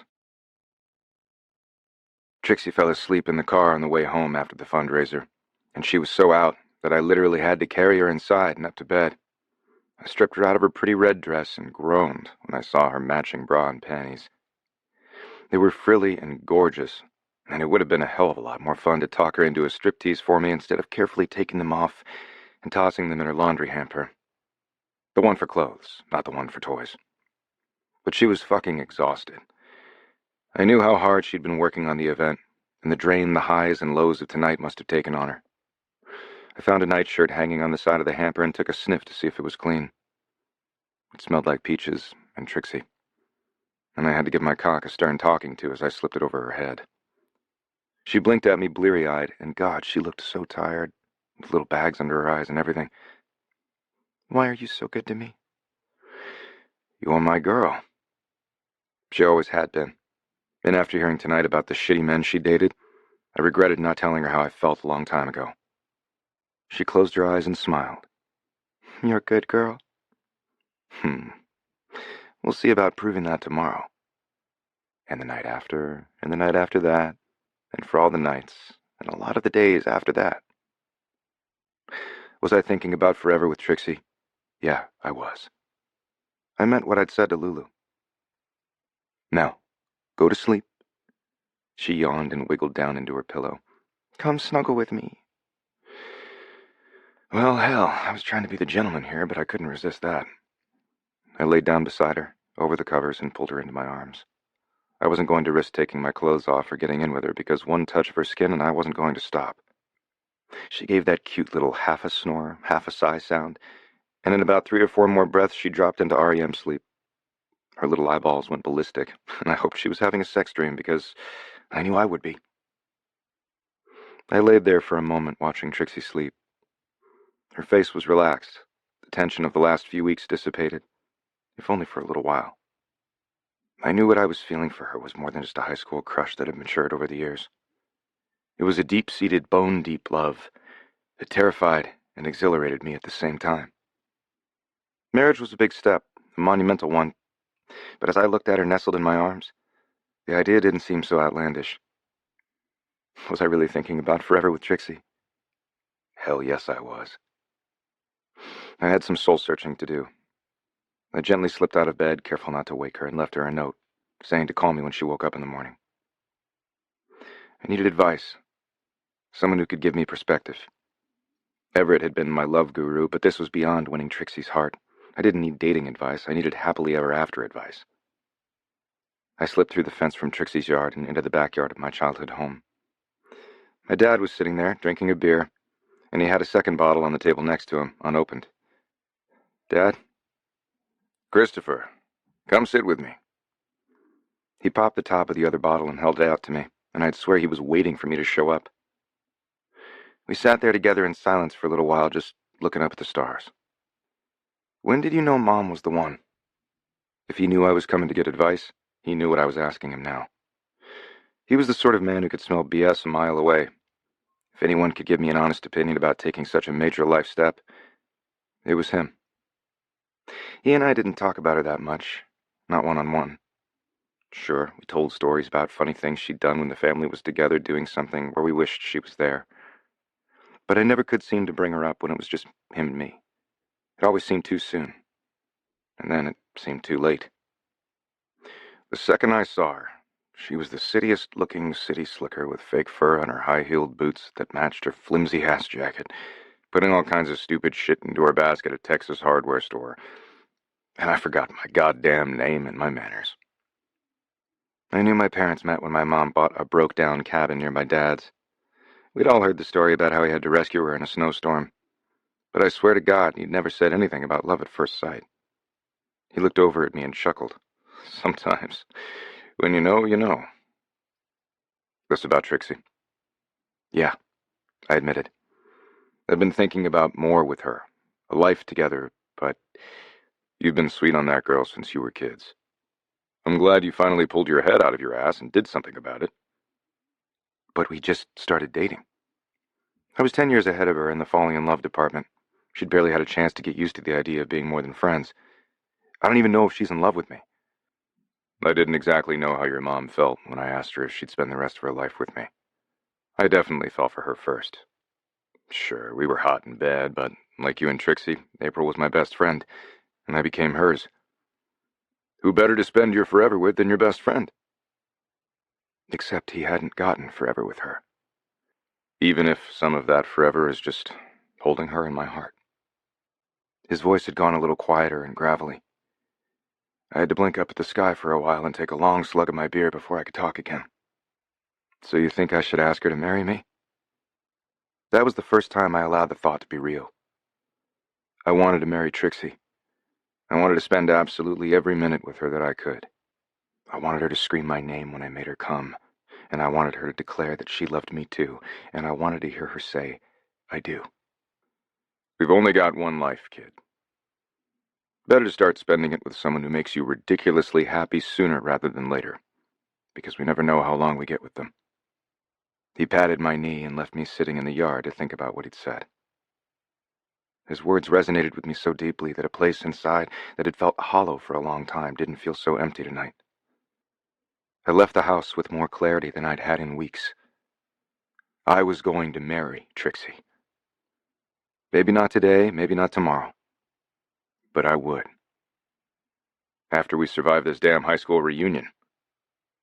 She didn't call me until late morning and said if I didn't take her to the snoozery, a small local that everyone liked for brunch, she would likely perish. I couldn't let that happen, so I took her to brunch. Between bites of cinnamon streusel pancakes, she said, Lulu made us hair and nail appointments for this afternoon, but I can cancel if you want to take me home and have your way with me. I very much want to do that, but Lou might have my head for that, especially after you showed up last night with your hair down and more lipstick on my lips than yours. I turned my body a bit to the side because I'd noticed someone who thought they were being sly pretending to take a selfie, but who was actually trying to get a picture of me and Trix. I didn't mind so much if people tried to get pictures of me. That came with the territory. But they didn't need pictures of her eating breakfast. I'd tipped the hostess $100 to get us seated fast and in the back, but we still had people around us because it was a Saturday and this place was always packed. Trixie didn't seem to notice. She pointed her next bite on the end of her fork at me. She does have her eye on you. Didn't I know it? I wouldn't let Lulu or Trixie down. Hey, McGuire wanted to know if you'd like to have coffee or something with his wife, Sarah Jane. I'm going to be flat out for the next few weeks at training camp, and I thought, Sarah Jane, Jerry, wants to have coffee with me? Yes, please. I love her whole platform. I wonder if I could get her to come to do a thing at the library for the teens, too. She made a little face. Ooh, is it weird to use a connection like that? No, babe, it's fine. She'd learned soon enough that it was okay to rely on the connections I had as her own, too. She was already in with the Cowgirls, and McGuire and his wife were another extension of my team. We didn't get out of the restaurant without a few more pictures, but whatever people posted on social media later would show me with my arm wrapped around the woman I loved and nothing more. Still, I'd warn McGuire and his PR people again. We certainly didn't need more fodder for Rachel or the rest of Trixie's classmates to prove our relationship was real anymore. At least I was glad of that. I dropped Trix off at home and got on a workout before I had to shower and get ready for night 2 of the reunion.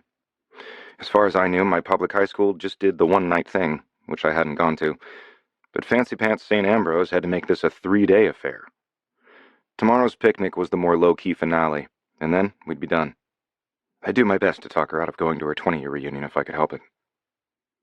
She held my hand a bit too tightly as we walked through the doors of her high school gymnasium later that night. I think she expected Rachel to pop out from behind every corner. We'd just gotten the name tags from the check-in and were walking through an elaborate balloon display that I think was meant to look like a beehive, but sort of resembled a really big brown butt. Trixie led me into the darkness of this OSHA hazard. I just know she's planning something, and if I get pig's blood spilled on me, I swear to God I will murder her, chop her up into tiny bits, and force-feed her to my carnivorous plants. Okay, Seymour, but you don't have any carnivorous plants. I promise everything's going to be fine. We'll make an appearance, let people take pictures, you can say hello to anyone you wanted to reconnect with, and we'll go. And I wouldn't let Rachel anywhere near her. There won't be time for Ray the cray-cray to pull anything. She squeezed my hand tighter. What if she does something after we leave?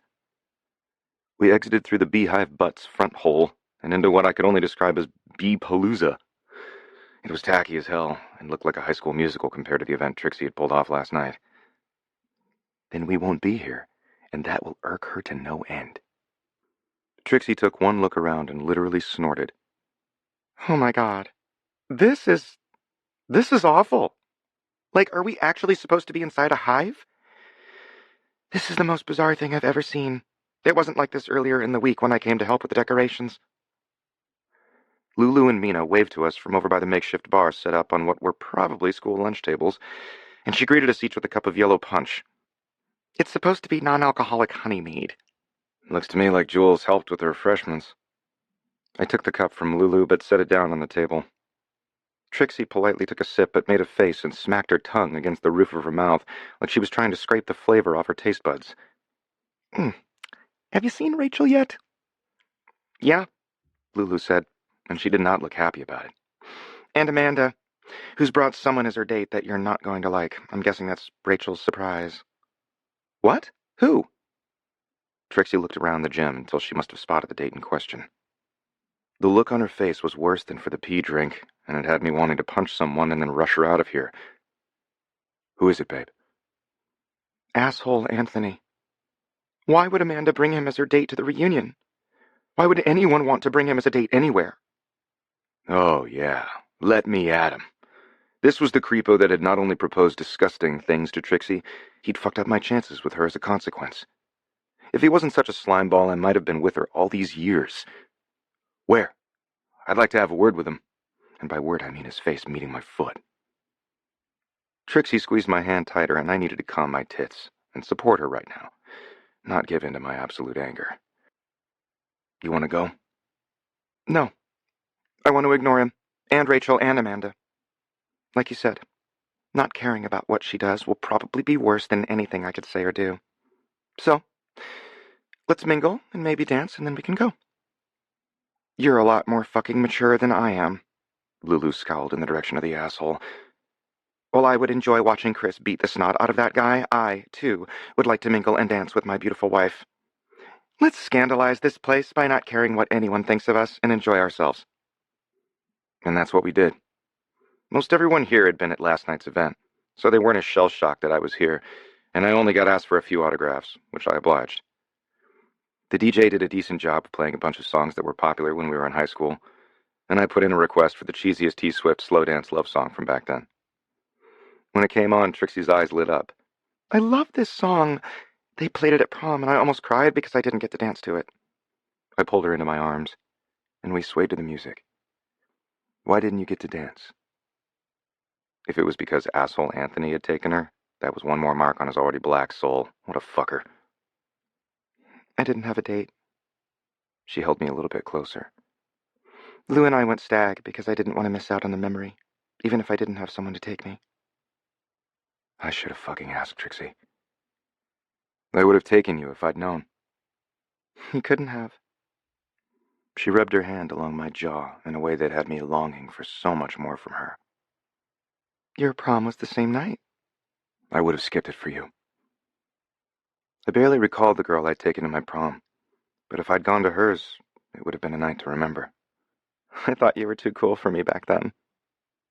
She smiled up at me with so much love in her eyes that I wanted to pull her glasses off so I could stare into them with nothing else between us.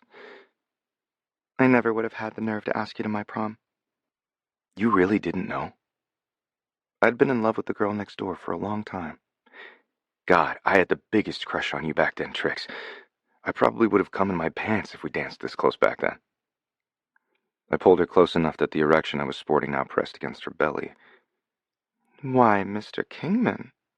Her eyes went faux wide. I didn't know you brought a football with you.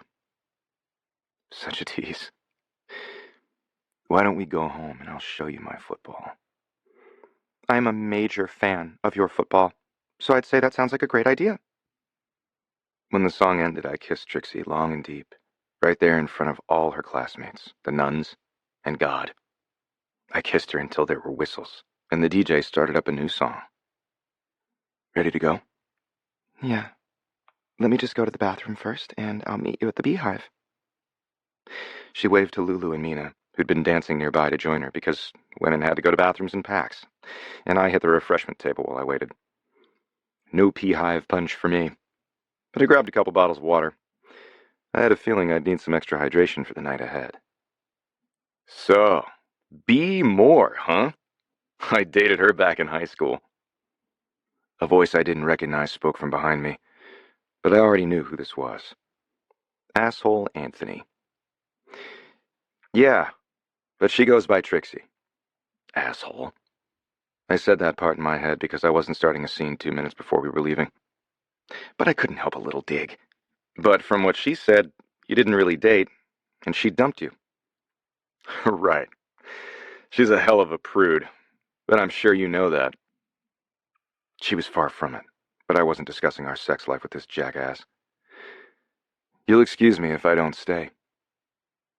I took 2 steps away from him to go find Trix, but he didn't shut up. Made for a hell of a good story for the Sunshine Babcock fan club. I turned and stared at Anthony, balling up my fists. He didn't seem to notice that I was going to smear him across the gymnasium floor. He just kept fucking talking shit. And I'm not the only one with the same story. Her boyfriend Tate in college is in the club too, and he said he couldn't get in her pants either. Said she'd do everything but let him fuck her. Anthony chuckled. Actually, fucking chuckled. Hey man, you should join. Unless you're the one to finally pop the porn star's daughter's cherry. Bet you haven't though, have you? Locker room shenanigans. Trixie. I came out of the bathroom feeling like the night was a success. Sure, Rachel had brought Anthony, or rather Amanda had under Rachel's direction. Lulu had scoped out the gossip and found out that asshole Anthony was actually some kind of cousin of Rachel's. He'd definitely kept that fact from me in high school. If Amanda really was dating him, I felt sorry for her. And if she wasn't, I also felt sorry for her. What an awful so-called friend Rachel was to her. But if she hadn't learned that after all these years, she probably was never going to. Lacey, on the other hand, seemed to. I hadn't seen her by Rachel's side even once tonight. She'd come in with that same man I saw her with last night, and I think it might even be her husband. That was nice. We'd even exchanged tentatively friendly waves from across the dance floor. "Oh, man, you guys are going to leave early so you can go home and bang, aren't you?" Lulu said as we walked back from the girls' room to the gym. It was so weird being back in these halls these past few weeks. I thought I would be a little more nostalgic, but I loved my life now so much more. I wondered if that was why Rachel seemed to hate me even more now than she did back then. She hadn't brought a date to last night's fundraiser or tonight's dance, so either she was single or she was with someone who couldn't be bothered to come to this with her. And honestly, I wouldn't be surprised if she was one of those people whose best days were in high school. Mine weren't. I looked for Chris and couldn't wait to get him home. I had a feeling my best days were just about to show up. But then I spotted him over at the refreshment table, talking to Rachel and Anthony, and he looked ready to take someone's head off. I hurried toward him, but he turned his back on the two of them and crossed the gym like only an athlete in top form could, dodging couples and people who clearly wanted his attention left and right. When he got to me, he grabbed me by the elbow and dragged me right back out the side entrance to the gym I'd just come in through. "What happened? What did they say to you?" "We need someplace private, Beatrix." Uh-oh. He only called me that when something was really wrong. My gaze darted around the hallway we were in. This way, there were only some bathrooms, the trophy cases, and the entrance to the locker rooms. The bathrooms were definitely not private, so I pointed toward the other door. "They didn't do something to, threaten your career or something, did they?" He pulled me through the swinging door and then turned on me, backing me up against the nearest bank of lockers. "No. They said a lot of bullshit, and we're going to talk about all of it. But you answer me one thing, right now, and do not evade the question. I need to know. Do you understand?" My heart dropped all the way down into my stomach. Chris knew most of my life story. I couldn't even imagine Rachel or Anthony could have told him anything he didn't already have a clue whether it was true or not. I'd even told him about how disgusting asshole Anthony was when I dated him and broke up with him. "Oh, okay. I don't intend to keep secrets from you, but you've got me a little freaked out. What did they say?" "Are you a virgin?" What? That was the absolute last thing I expected to come out of his mouth. I didn't even know how to begin to respond. I could feel my heart beating, but down in my intestines. What the hell had those two asshats said to provoke this question? And also, he said he'd figured it out. Why are you asking me this now? "I told you I need to know, Beatrix. Have you ever let any other man inside of you?" His voice went all growly, and while he already had me up against the lockers, one hand braced against the metal over my left shoulder, and he grabbed my hip with the other. "I thought you knew. You said you figured out that I didn't have any experience." I was so confused right now. Was he mad? I should have outright told him, but why was he asking this now and at my reunion? "Are you mad? What is going on?" He grabbed at the skirt of my dress and pulled it up, then grabbed my thigh so I had to wrap my leg around his. He pressed his hips forward, and with the way he'd opened my legs, the bulge in the front of his dress pants hit me right at my core. "I'm mad. I'm so fucking angry, but not at you. I want to rip the dick off every boy you ever dated. Every absolute jackass who ever thought they could treat you like a sex object, and I want to smash the eyeballs out of the ones who thought they could have you because they'd seen your mom's porn." Oh, that's what this was about. "I saw you talking to Anthony. Whatever he said, it doesn't matter. I'm long since over it." "I don't give two shits about him. What I do care about is that if I could go back, I'd have asked you to be my girlfriend 10 goddamn years ago." He narrowed his eyes and shook his head, more disgusted than mad. "We lost out on all those years because I didn't make my move. If I could lose my virginity again, it would be with you." He lowered his face to kiss me, but I placed my hands on his cheeks and waited for him to look into my eyes. I'd never seen him like this. "Then we'll make the next 10 years together so great we'll practically forget anything that came before we were together." He grabbed my other leg and lifted me all the way up. "Fuck, Trixie. I always thought you belonged with me." I love you so goddamn much, that's all I want. The stones of anxiety that had been weighing on my head, heart, and in my lower belly since he dragged me in here shattered into 1,000 feathers of joy, gratitude, and love. So much love. I do belong with you. Only you. He dropped my legs and reached for his belt. That's right. And you are not walking out of this locker room still a virgin, Trixie. I'm making you mine right the fuck now. My status as a virgin didn't matter to me. But what did was that I was going to get to share my body with this man who made me so happy, made me feel so beautiful and so loved. He was desperate for me, and I knew it wasn't just about the sex. This was affirming the bond that we both felt so deeply, and it felt so absolutely right to be so reckless that we had to have each other right this second. He jerked the front of his pants open, and I tugged my panties off, only snagging them on my shoes like 5 times. Damn it, I don't have a condom. I didn't think I'd need one at your fucking high school reunion dance. The disappointment on his face was stinking adorable. In my bag. I dropped it on the floor when he lifted me up. He snagged my little tiny envelope clutch from the floor and popped it open. There was only a handful of things inside because anything more wouldn't fit. My phone, a $20 bill, my key, my ID, and a strip of 3 condoms. Because I'm a safety girl. He ripped the top one open with his teeth, pulled it out, and slid it down over his cock. Any other time I'd yell at you for using your teeth because you could rip the condom, but what the hell? Chris grinned and pressed me back up against the lockers. And this time when he came in for a kiss, I didn't stop him. I pulled him to me and wrapped one arm around his neck and pushed the other into his hair. He grabbed my thighs and lifted me up again. And when I wrapped my legs around his waist again, we both moaned at the delicious contact. Tell me you want me to fuck you.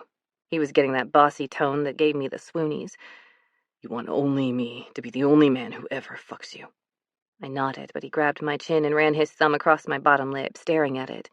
Tell me, Trixie. Say it. I want you to fuck me. I want only you. He dropped his forehead to mine, and I could feel him trembling against me as he took a full breath. I don't know how gentle I can be right now. Tell me you're ready for me. I reached between us and pushed my fingers into my wet folds. I've been turned on for a week, and a little phone sex hasn't cut it. I'm more than ready for you. There was more than condoms in that bag a few minutes ago. I didn't have to pee before we left. I was so wet. After the way you held me when we danced, I went to the bathroom to change my panties. I dragged my fingers back up and pressed them against his lips, painting them with my body's desire for him. His sparkling eyes went so dark they were almost black, and he sucked my fingers into his mouth. Then he reached between us and notched the head of his cock at my entrance. He pushed his hips forward, slower than I wanted, but at just the right pace my body needed. Fuck. You're so tight, Trixie. God, I'm not going to last long, but I promise I'll make it up to you later. He kissed me hard, devouring my lips and tongue as he sunk in deeper, until he was buried so deep inside of me I didn't know where I ended and he began.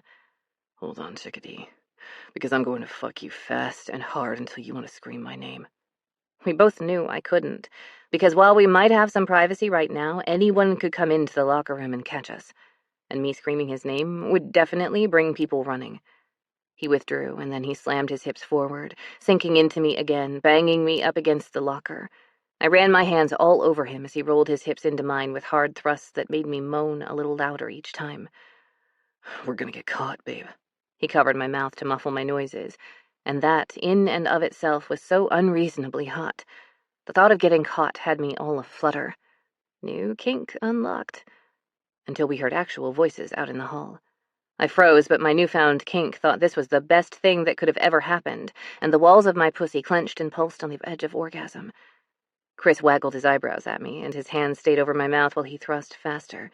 He didn't relent for a second. There was no way we weren't going to be discovered at any moment. Not with the rhythmic banging of my ass against the lockers. You like this, don't you, my naughty girl? I shook my head, but my body betrayed me, because it was all too much. I was going to come, and I didn't think I could keep it quiet. Chris lowered his face to the crook of my neck and scraped his teeth across my skin. Then he closed his lips around me and bit me, not hard enough to really hurt, but so that I could feel every beat of my heart right there, in time to the rhythm of every one of his thrusts. Fuck, Trix. Your pussy is gripping me so goddamn tight. He withdrew, and then he slammed his hips forward, sinking into me again, making the locker clang so loud it sounded like someone punched it. Are you going to come for me? Are you going to be my good fucking girl and come for me right now? The voices drew closer, and all I could do was whimper against his hand over my mouth. One final thrust threw me into an orgasm so strong that every muscle in my body clenched and then spasmed.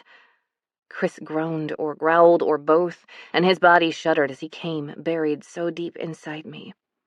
It was perfect. For the first time in my life, the love of a man was perfect. We were both breathing hard, and Chris chuffed out a laugh before raising his face up to mine. Remind me to take advantage of your little exhibitionist streak again. Mine? I laughed and pulled a "you're crazy" face. You're the one who was trying to get us caught. Could you bang me against the lockers any louder? Yes, and I'm gonna do it again in every locker room I can. And I'm in a lot of locker rooms. Want to come on the road with me this fall? He lowered me gently back onto solid ground, but my knees were way wobbly, and they only got wobblier when he pinned me with his body and kissed the bejesus out of me. I could do this all night, but I'd rather go home than get caught. Too bad the locker room door didn't lock. We'd have to come up with excuses for what anyone might have heard if they came upon this very compromising situation. Knowing my luck, Rachel would walk in on us. Actually, it was too bad she hadn't. I wasn't ashamed that I'd had sex with my boyfriend. I was in love with him. That's what people in love did. Oh, I was in love with him. I was in love with Chris. He dragged the skirt of my dress down and turned to take care of the condom. I grabbed his arm and spun him around. I love you, Chris Kingman. I'm in love with you. The smile on his face could light up this whole town. And it belonged to me. 6 Ways to Sunday. Chris. When Trixie said those 3 words, the sensation that rippled through me was almost tactile, like the snap of a ball hitting my palm. My pulse didn't quicken, it deepened, as if each heartbeat was pressing further into my chest. I love you so fucking much, Trix. I have for so long, and I want to shout it out for the entire world to know. Saying it out loud felt like untying a knot that had been clenched in my throat for 10 years. Something important released within me. It wasn't fireworks or floodlights. It was the click of the way we fit together. The earnestness in her eyes acted like a magnet, pulling forward thoughts I'd been hesitant to form fully. Marriage, commitment, a future together. Each word built its weight in my mind and was buoyed by the fact that she loved me. Let's get out of here. I want to fuck you 6 ways to Sunday. And one of those ways was going to be pure, unadulterated lovemaking. The soul-deep, there's no one else in the world but you kind of lovemaking. She smiled up at me so beautifully that I had to remind myself how to breathe. Good thing tomorrow is Sunday, then. Sunday already? Tomorrow was the grand finale picnic that I was hoping I could talk her out of. I'd much rather stay home and in bed with her. It was also the last free Sunday I'd have in a while. Training camp started next week, and I wouldn't have time for anything but football. Well, football and fucking my girl. I heard some sort of sound coming from the door to the locker room, or just on the other side. Trixie's eyes went wide, and we broke into peals of laughter. She grabbed my hand and pulled me back out into the hall. A couple of someones were hightailing it back through the beehive butthole, but the darkness of that cavity hid whoever had gotten their little earful. Good. I hope the rumor worked fast so that news of Trixie definitely not being a virgin spread straight to Anthony and Rachel. Those fuckers could go fuck themselves. When we got back to Trixie's, I wanted to take her straight upstairs, but being the responsible adult that she was, we checked on the chickens first. Luke was still acting pouty, but he was a sucker for strawberries, and Trixie still got in a couple of snuggles, even if her rooster did look put upon by the whole thing like one of those kids who get their cheeks pinched by their grandmother. I wasn't going to say anything to Trix, but I think Luke was jealous like I'd stolen his girl away. After she put them back in their pen, Trixie stared at Luke, who just copped a squat in the middle of the dirt. His girls surrounded him again, cooing and consoling him. I don't know what's wrong with him. I might have to take him to the vet next week. I've never seen him so downright depressed before. I'll have a talk with him. I pulled her away from her sulky rooster and back toward the house. Cock to cock. You did not just say that. I didn't let her tease me any more than that. I picked her up and threw her over my shoulder and carried her into the house. I was impatient to get to those 6 ways. Which we did. First on her kitchen table, just inside the back door. What can I say? I was hungry and impatient, and she was delicious. Especially when she was crying my name while I ate her like the snack that she was. Then I let her ride me like the cowgirl that she was. Halfway into the night, I finally got to make love to her. We were so deeply together in that moment. Not just our bodies, but I was sure our very souls were intertwined, and there was no separating us. I can feel your heart pounding, Trixie said softly, her breathy voice sending another wave of pleasure through me. The connection between my body and hers felt unbreakable as I tasted the sweetness of her kisses. Devouring her little moans and whimpers while committing to memory every soft touch, every lush curve, I wanted nothing more than to savor this perfect moment. It's beating for you. Every beat, every time, is yours. Her breath quickened again as I ravished her body with my hands, feeling every inch of her curves and crevices. Never stop loving me, she pleaded, her voice barely audible over the sound of our breathing. The way we made love went so far beyond anything I'd ever experienced that I didn't want it to end. Even as we pushed closer and closer to coming, neither of us ever let go of the pure, erotic intimacy. Even during moments when we stopped to catch our breath and stare into each other's eyes, there was a sense of eternity. Never. I love you, Trixie, I whispered against her lips. You are my forever. She came apart, her orgasm dragging me with her into a bliss that wasn't just about pleasure but love. So much love that I reveled in it, letting it melt everything else away. There was only me and Trixie. When she drifted off in my arms, it was the only way I ever wanted to fall asleep ever again. By the time sunlight streamed through the curtains, the intensity of being in love and having my girl tell me she loved me too still tingled at the edges of my consciousness. I reached for her, but Trixie had already wriggled out of bed. She was naked, and unabashedly so, flipping through her wardrobe, the look on her face suggesting she was mentally preparing for war, or a picnic, which, in this case, might as well be the same thing. Are you sure you want to go? I watched her pause at a sundress that made my pulse quicken, thinking of the ways I could push it up her thighs or stick my head underneath it. If she had to put on clothes, that one was my choice. We could just stay here, order in, and leave Rachel and her drama in the past. She looked over, locking eyes with me. I've been avoiding Rachel and the queen bees for too long. Ignoring her last night went a long way to making everything she's ever done to me irrelevant. But I'm done running away.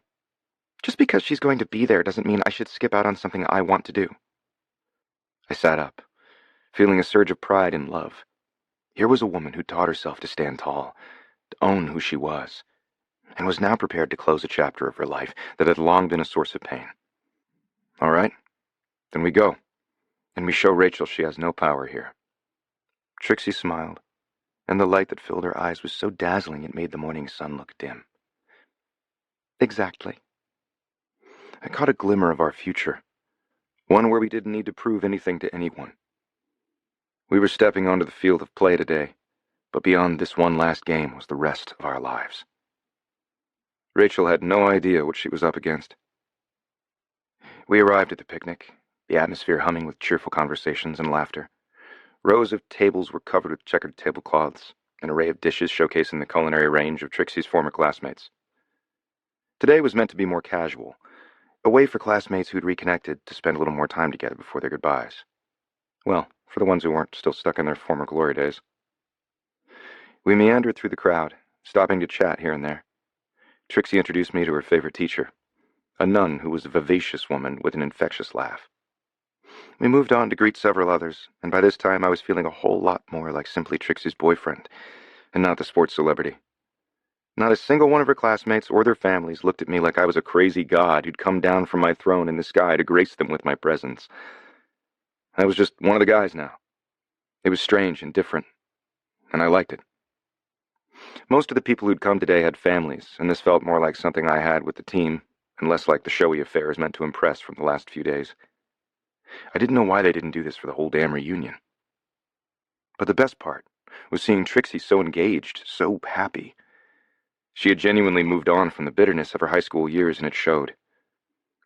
I was about to suggest we grab some of the mouth-watering food when I locked eyes with Rachel, who was observing us from afar. Unlike the relaxed smiles we'd received from everyone else, Rachel's eyes were icy, a hint of something dark lurking there.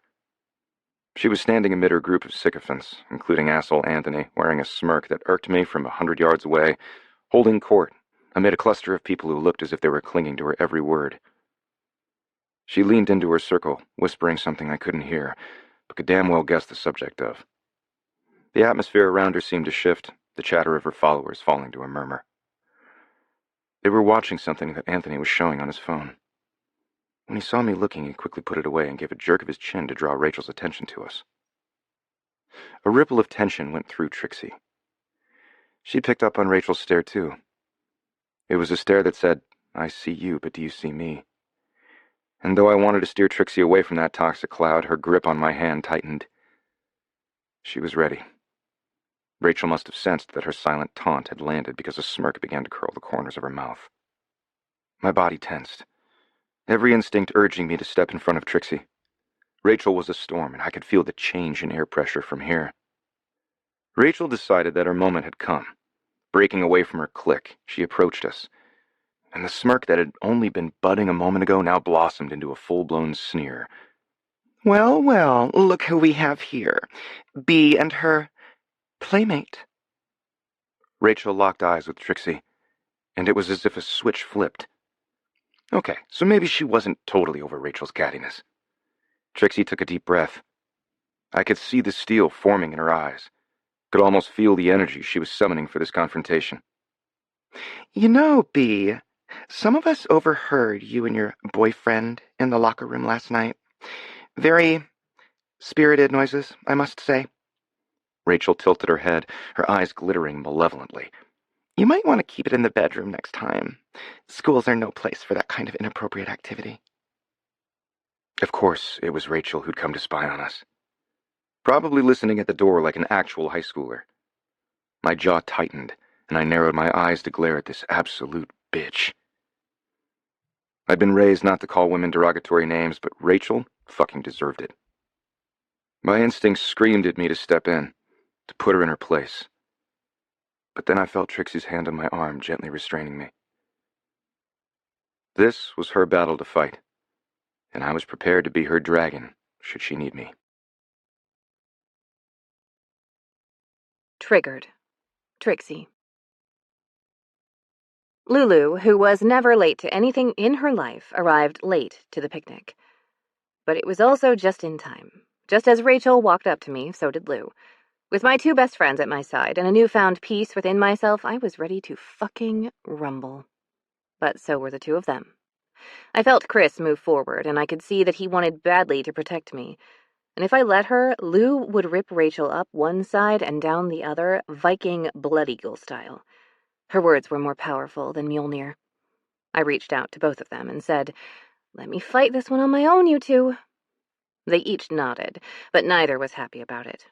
Lou kept clenching and unclenching her fists, and Chris looked like he was ready to murder anyone from my graduating class who even looked at me funny, even Sister Mary Louise. Just knowing you're here and have my back is enough to face this particular demon for real this time. I was ready. I was. And I promise I'll tag you in if it gets too much. I turned my attention to Rachel, which of course was exactly what she wanted, but I didn't protest or dispute her claim that I'd acted inappropriately with my boyfriend. I wasn't ashamed, and that, more than anything, took her power away. Rachel, I ask this with all sincerity. Why do you hate me so much? She looked me up and down, and I could see the utter disgust in her eyes. Because you're so uppity. You've always thought your shit doesn't stink. Okay, the gloves were off. Good. This should be a bare-knuckle, give-no-quarter fight. If my mother had taught me anything, it was to fight like a girl, a powerful queen of a girl. More of our classmates drifted closer, and this wasn't quite the circle of students gathering around, shouting, "Fight, fight, fight," but it wasn't far off. But more people drifted to my side than Rachel's, including Lacey, her husband, and a very pretty little girl who must be her daughter. I saw Rachel's complaint coming from a mile away. Because I don't hate myself? Because I choose to be happy about who and what I am? You've gone out of your way, 10 years after we went to school together, to try and make my life miserable? She looked me up and down and quite literally scoffed. Why should you be happy when you look like you do? Trust me, you shouldn't. And there it was. This was the shtick of all the fat-phobic people I'd ever had the misfortune to come across. Because I was larger than the current beauty ideal, I couldn't possibly love myself. It must be impossible for me to be a happy person. I absolutely must hate myself. Well, I didn't. I loved myself more today than I had a day ago, a week ago, a year ago, and I was loved. By my family, by my friends, and my Chris. Rachel. Lacey said her old friend's name in a way that was meant to admonish. She folded her arms and took a step back, physically separating herself from the queen bees and the rest of the clique. I gave her a tentative nod to acknowledge I saw what she was doing, which side she was choosing. Today was not the day I'd back down. I took a step closer to and got right into Rachel's personal space. Yeah, me. My belly, my hips, my ass, my lunch lady arms. I was taking up space. I see you, Rachel. I've known you and people like you my whole life. You honestly think that because my body is bigger than yours, that I should be ashamed and sad and hide myself away from the world. Because I don't fit the ideal beauty standard of the day. I'm not deserving of love and happiness. But that is the stupidest thing I've ever heard. There were murmurs from both sides of the crowd, and I saw something break in Rachel's facade. She wasn't used to people not agreeing with her. But this wasn't high school anymore, and she wasn't the goddamned class president. She wasn't anything. And that pissed her the hell off. Do you have any idea how hard I work to look like this? She flung her arm and hand up and down the front of her body. She accidentally hit my stomach while doing it and physically recoiled. I put the hard work in, Beatrix, and you're the one who gets to fuck the quarterback of the Denver Mustangs? I don't think so. The people around us grumbled, and the murmuring had a distinct, disapproving tone to it. Rachel. Lacey stepped between us and made Rachel back up. Shut the fuck up. That's both the dumbest and shittiest thing you've ever said. I didn't need anyone else fighting my battle. But I think Lacey had her own horse in this race, and I'd gladly ride at dawn for this fight. Rachel jerked her head back in that way that gave everyone in the world a double chin. You shut up, Lacey. Or should I say, Spacey Lacey. You haven't had a coherent thought of your own since the 8th grade. Someone behind me whispered. Shots fired. Someone named Lulu. Yeah, because I listened to your bullshit. Lacey literally poked Rachel in the chest. I stepped just a little to the side. I may have a long-held grudge against Rachel, but Lacey's might be grudgier.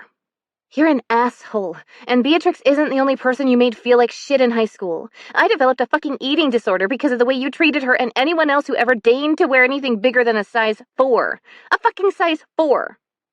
Anthony raised his phone and started filming. Don't blame me because you wanted to eat junk food and then had to puke it up so you didn't get fat. I held your stupid limp hair for you in the bathroom every day for a year. Lacey closed her eyes and took several deep breaths. Then she looked at her husband and her daughter. Oh, God. I felt for her in this moment. And I felt for my own mother. It had to be hard to admit in front of your children that your life wasn't perfect. I was calling my mom when this was over and thanking her for teaching me to live an authentic life by her example. Lacey began again, her voice a little shaky. I put my hand on her arm, lending her the queen power I had been ready to release on Rachel. She needed it more in this moment than I did. I had to go to an eating disorder clinic my freshman year of college so that I didn't die. Did you know that? I was so afraid of being fat that I almost fucking died. Amanda, who'd been smirking like this was her favorite Saturday morning cartoon, now looked a little shell-shocked. What? I thought you went to Europe to study abroad. Lacey glanced at Amanda and frowned. I went to Europe to a clinic that had to force-feed me protein mush and watch me around the clock so I didn't try to throw it up. I've spent the last 10 years in weekly therapy, and do you know what my therapist told me not to do this summer? Come to this goddamn reunion, because we were both worried I would get triggered by the two of you and your fucking bullshit. You're a cow. Don't blame me for your weakness. Rachel rolled her eyes, but I saw the flash of something more in them just before that. Lacey was getting through to her in a way I wasn't sure I ever could.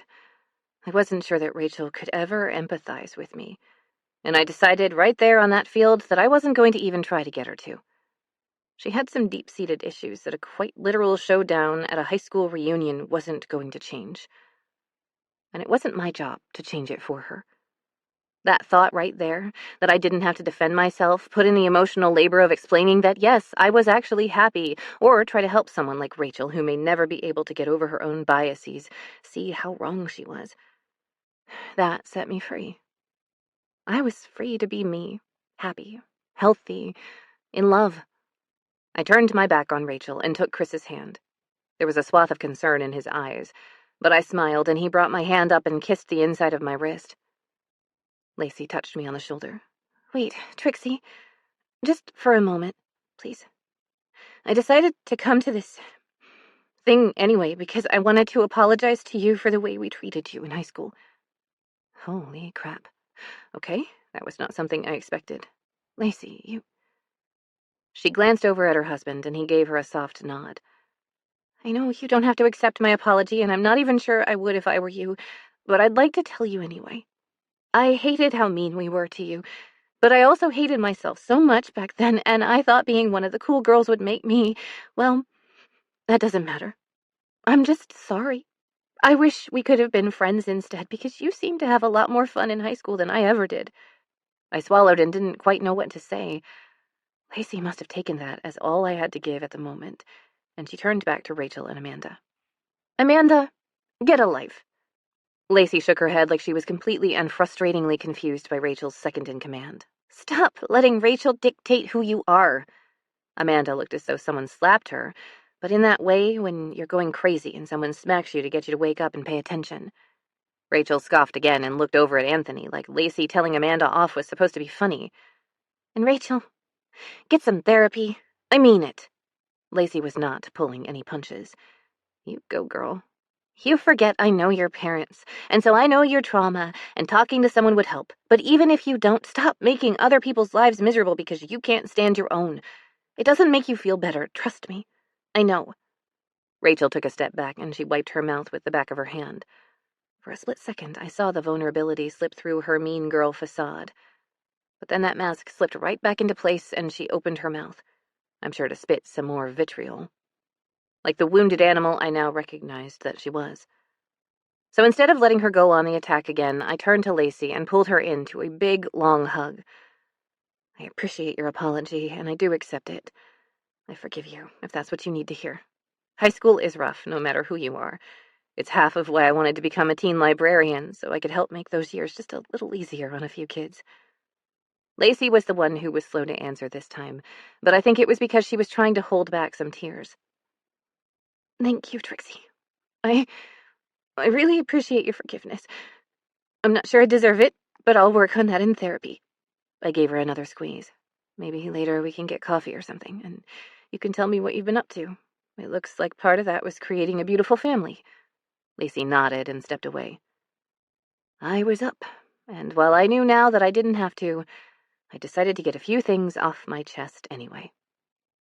With a deep breath, I turned back to Rachel, who had her arms crossed and was tapping her foot. She was literally waiting for the attention to get back to her. She opened her mouth, and I could already hear the defensive tirade. I held up a hand and stepped into the boldness I had inside of me but hadn't ever really let out. Rachel, I've let your opinion of me matter for a long time. I don't know why I did that, but I think it has something to do with never wanting to be seen. You just reinforced the little voices in my head that said if I did take up space in the world, I would be judged in a way that hurts. But guess what? That happens to everyone. No. Did she have any other facial expressions besides rolling her eyes? I wasn't sure at this point. Nobody looks at you and me the same. Doesn't matter whether they actually do or not. Look at us. All of us. We spent the last 2.5 days dressing up, probably acting like our lives are better than they are because we want our high school classmates to think we're cool. Hell, I even asked my best friend if he would be my fake date just to show you I wasn't just a sad, nerdy chicken lady. Everyone around us gasped. Yeah, I just admitted that out loud. Chris took a step forward and put his hand at the small of my back, showing everyone there he was with me. But he didn't say anything. He was letting me have my say, and I loved that he had that confidence in me. But if I hadn't, I would never have found out that I loved him. I leaned my head against his chest. Or that I loved her. I have for a long time. Since high school, in fact. He kissed the top of my head, and then the two of us turned our backs on Rachel and walked away. I was done with high school. But as we left, I heard Rachel say something that I didn't like. Anthony, do it. Football is scandalous. Chris. God, I fucking love training camp. It was like coming home from a long vacation and getting to sleep in your own bed again. Sure, you were going to have to get back to work, but this was that perfect time in between when real life, or the actual season, began and the laziness of summer ended. And Coach loved to make us fucking puke on the first day if he could. Yeah, even me. My cleats dug into the grass of the training center, and I surveyed the scene. Fresh faces, rookies who looked like they'd just gotten their learner's permits, mingled with veterans boasting beards and the weathered look of experience. And they'd all be looking to me for another killer year. I could feel it in my bones that we were standing at the cusp of a season that felt like it had destiny scribbled all over it. The first drill was hellish, just as I'd expected. Coach had us running sprints till our lungs felt like they were trying to escape through our mouths. I heard someone heave behind me, but I pressed on. The need to set an example coursed through my veins. If the QB didn't slack, no one else could afford to either. After we'd been adequately tortured, we moved to offensive drills. My arm felt like a well-oiled machine as I fired passes to wide receivers, fine-tuning our already killer connection. The atmosphere was electric. Every completed pass or successful block amping up the energy. At noon, we broke for lunch. As I headed towards the dining hall, I spotted my brothers congregating near the entrance. Declan, arms crossed, looked like he was already scowling at the food inside. Everett was mid-joke, a big grin lighting up his face. While Hayes, our newest recruit, looked like he was absorbing everything with a mix of awe and the ambition of a first-round draft pick kingman. I walked over, giving each of them a slap on the back. Well, if it isn't the family dynasty of the league.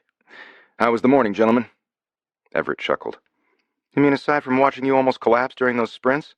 Hey, a QB's got to set the standard.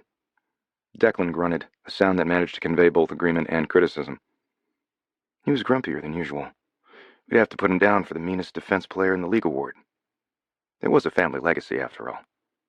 Hayes, eyes bright, chimed in. Man, this is intense. Nothing like college. I looked at him and nodded. Welcome to the big leagues, little bro. It only gets harder from here. We walked in and grabbed our trays, loading them with lean protein and complex carbs. As we sat down, the dynamic in the whole room shifted subtly. Having 3 men from the same family was a rare occurrence, but 4 was something truly special. Some would say our father had pushed us too hard to become star athletes, but he'd molded us into the men we were today, the best way he knew how. Declan, eyes still on his food as he shoveled it in, brought up the only other thing on my mind. So, once again, your plans worked. Trixie's your girl now. A smile tugged at my lips. Yeah, she is. Everett laughed. She better be your fucking good luck charm this season. We didn't work our asses off just to get you laid. That might be the closest Ev got to admitting that being in a committed relationship was a good thing. It was for me. Not sure if it ever would be for him. Hayes, always the sentimental one, asked, Does it feel different? Being in love, I mean. I paused, not quite expecting the answer that bubbled up into my mind. It does. It feels like I've got more to fight for now, both on and off the field. Declan nodded, which, in his language, meant he approved. Or at least didn't disapprove. The conversation turned to strategy, plays for the upcoming season, but in that moment something felt complete, as if the missing piece to my life had finally clicked into place. Trixie had done that for me. And as I looked at my brothers, I felt a wave of gratitude. For family, for love, and for the season ahead that promised to test us in every way possible. Yeah, it was going to be a hell of a season.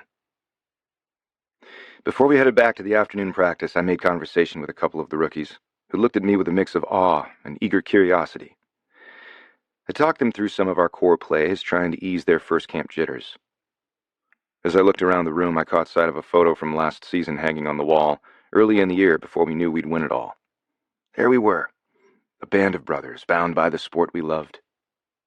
My thoughts drifted to Trixie. I'd almost give this all up to spend a few more hours in bed with her. She transformed my off-field life in a way that felt just as groundbreaking as any game-winning pass. The next few weeks we wouldn't get to see as much of each other as I'd like, but I could also see us finding an easy routine once the season started. And then I'd ask her to marry me. We wrapped up lunch with the tradition of making the rookies stand up and sing their college fight song. Their performances ranged from impressively harmonious to hilariously terrible, and we howled, clapped, and jeered in good fun. Of course, Deck, Ev, and I sang along to the DSU Dragons song with Hayes. As I headed back to the field, still laughing about our newest defensive tackle attempting high notes he had no business with, a sense of contentment washed over me.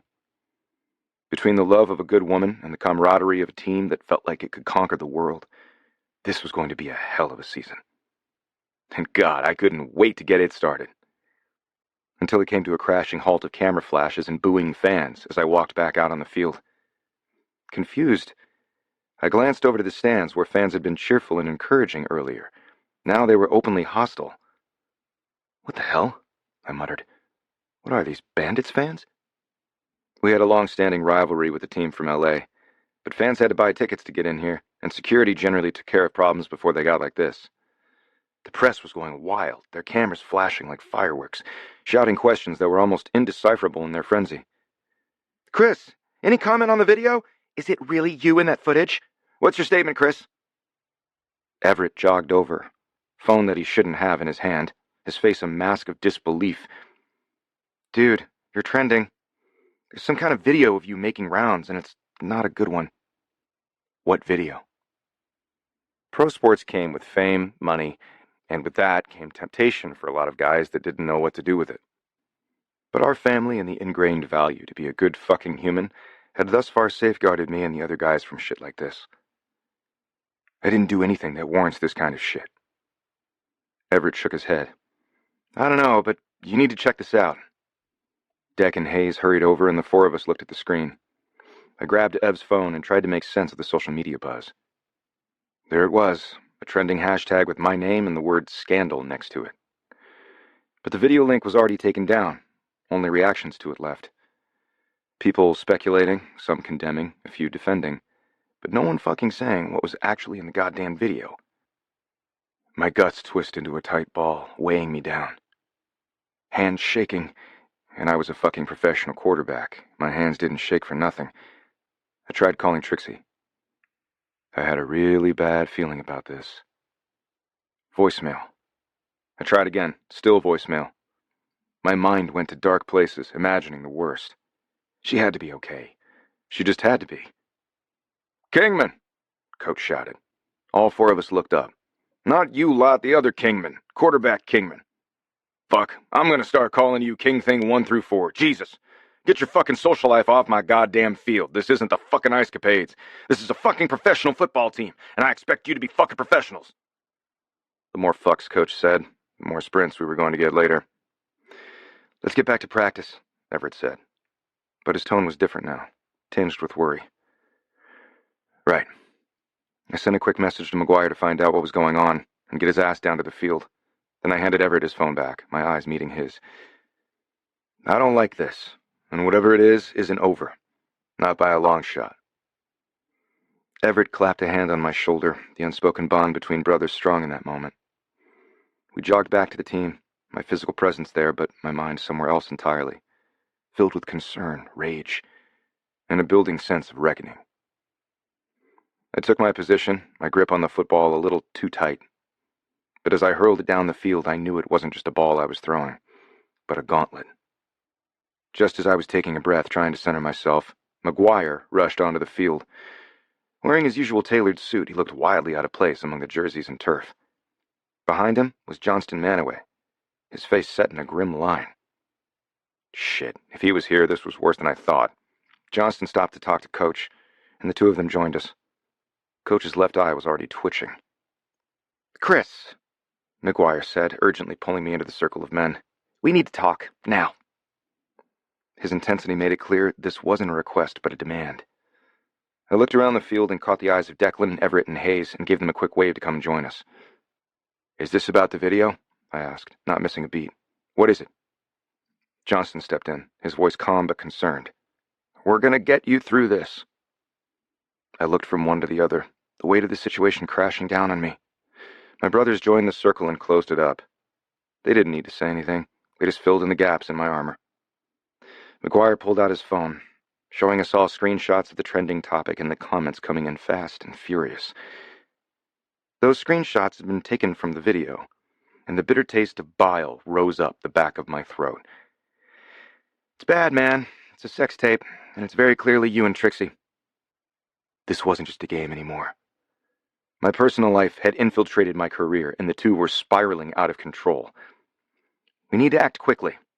He closed the screen and started typing something furiously. We'll get your statement together, see if we can do some damage control. What about Trixie? I can't get a hold of her. Have you tried contacting her? My voice rose, tinged with desperation. McGuire shook his head.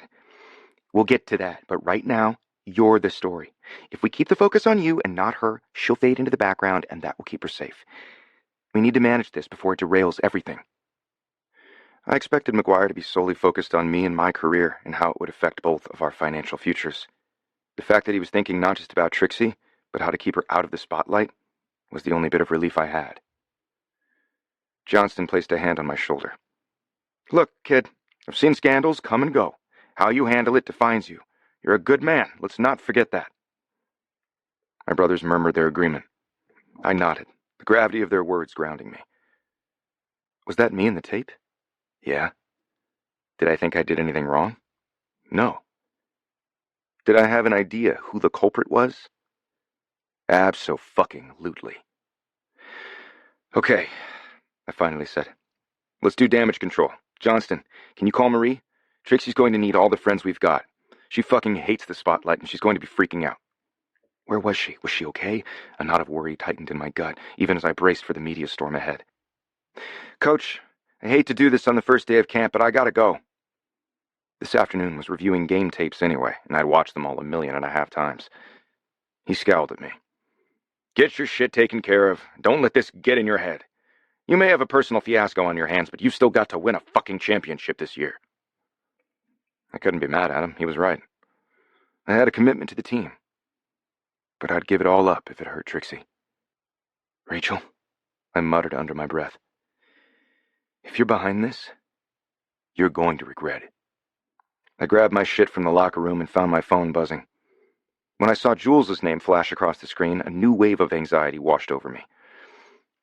Hey, kidlet, I answered, doing my best to keep my voice steady. What's up? Chris, it's insane over here. The press is everywhere. Our yard, your yard, even Trixie's. They're shouting and banging on doors. Where's your security detail? Aren't they supposed to keep them out? They won't leave. My unflappable little sister who could burn down the world and they'd thank her for it was freaking out. Her voice was tinged with the kind of fear you get when your personal space has been violated. Jesus, Jules, I'm sorry. I don't know how they got past security. Is everyone okay? My father was going to flip his shit. He had never been a fan of the press. We're fine. Dad's ready to blow a gasket and pacing the house like a caged wolf. I know it's the first day of camp and all, but when are you coming back? You have to do something. My blood boiled. I loved that neighborhood. It was more than just a place to live. It was our sanctuary, where family and loved ones should be safe and sound. And someone had violated this sacred space. I'll take care of it, Jules. Promise. Have you seen Trixie? Did she come home from work yet? Her rooster is just standing on the fence crowing at all the reporters, and I'd like to give him a medal for it. They keep trying to shoo him away and he pecks at their faces, but she's not here. I tried calling the library and the person who answered just said she wasn't available, and I'm worried. So am I said, a lump forming in my throat. Listen, Lock the doors and stay inside. I'm dealing with this right now. I hung up and turned to McGuire and Johnston. I've got to get home. They've invaded my neighborhood and I need to make sure everyone is safe. McGuire's eyes widened. They're at your home now? This is escalating faster than we thought. Johnston clenched his fists. This is crossing a line. Your family doesn't deserve to be dragged into this. You're damn right they don't, I said, my voice hardening. I'm going to protect what's mine. Let's finish up here, and then I'm taking this fight where it belongs. Home. With that, I left the field, my thoughts a whirlwind of anger, concern, and resolve. Whatever this scandal was, it had just gotten deeply personal. I tried calling Trixie again from the car, still no answer. If anything had happened to her, I'd be the one burning down the world. Am I the asshole? Trixie. I was in the middle of pulling titles from the shelves for the next teen book club meeting when I noticed something weird. Side glances, hushed conversations that stopped when I walked by. My colleagues seemed uncomfortable around me, like I was suddenly an outsider. Even the regular patrons looked at me differently. Ms. Moore, could you please come to my office? Carter's voice came over the intercom, icy and formal. We never used the intercom for anything other than library announcements, like the 15 and 5-minute warning of when the library was closing. He couldn't have just called the phone at my desk? A sense of dread settled over me. Whatever was happening, it wasn't good. I took a deep breath and made my way to Carter's office. Close the door, he commanded, not bothering to look up from his desk. My heart pounded in my chest as I complied. Is something wrong, Carter? He finally looked up, his eyes colder than I'd ever seen them. Trixie, effective immediately, your employment here is terminated for conduct unbecoming a city employee. What? I don't understand.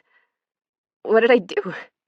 My voice broke on the last word with a gasp, as if I'd just watched someone crack the spines on a whole row of brand-new paperbacks.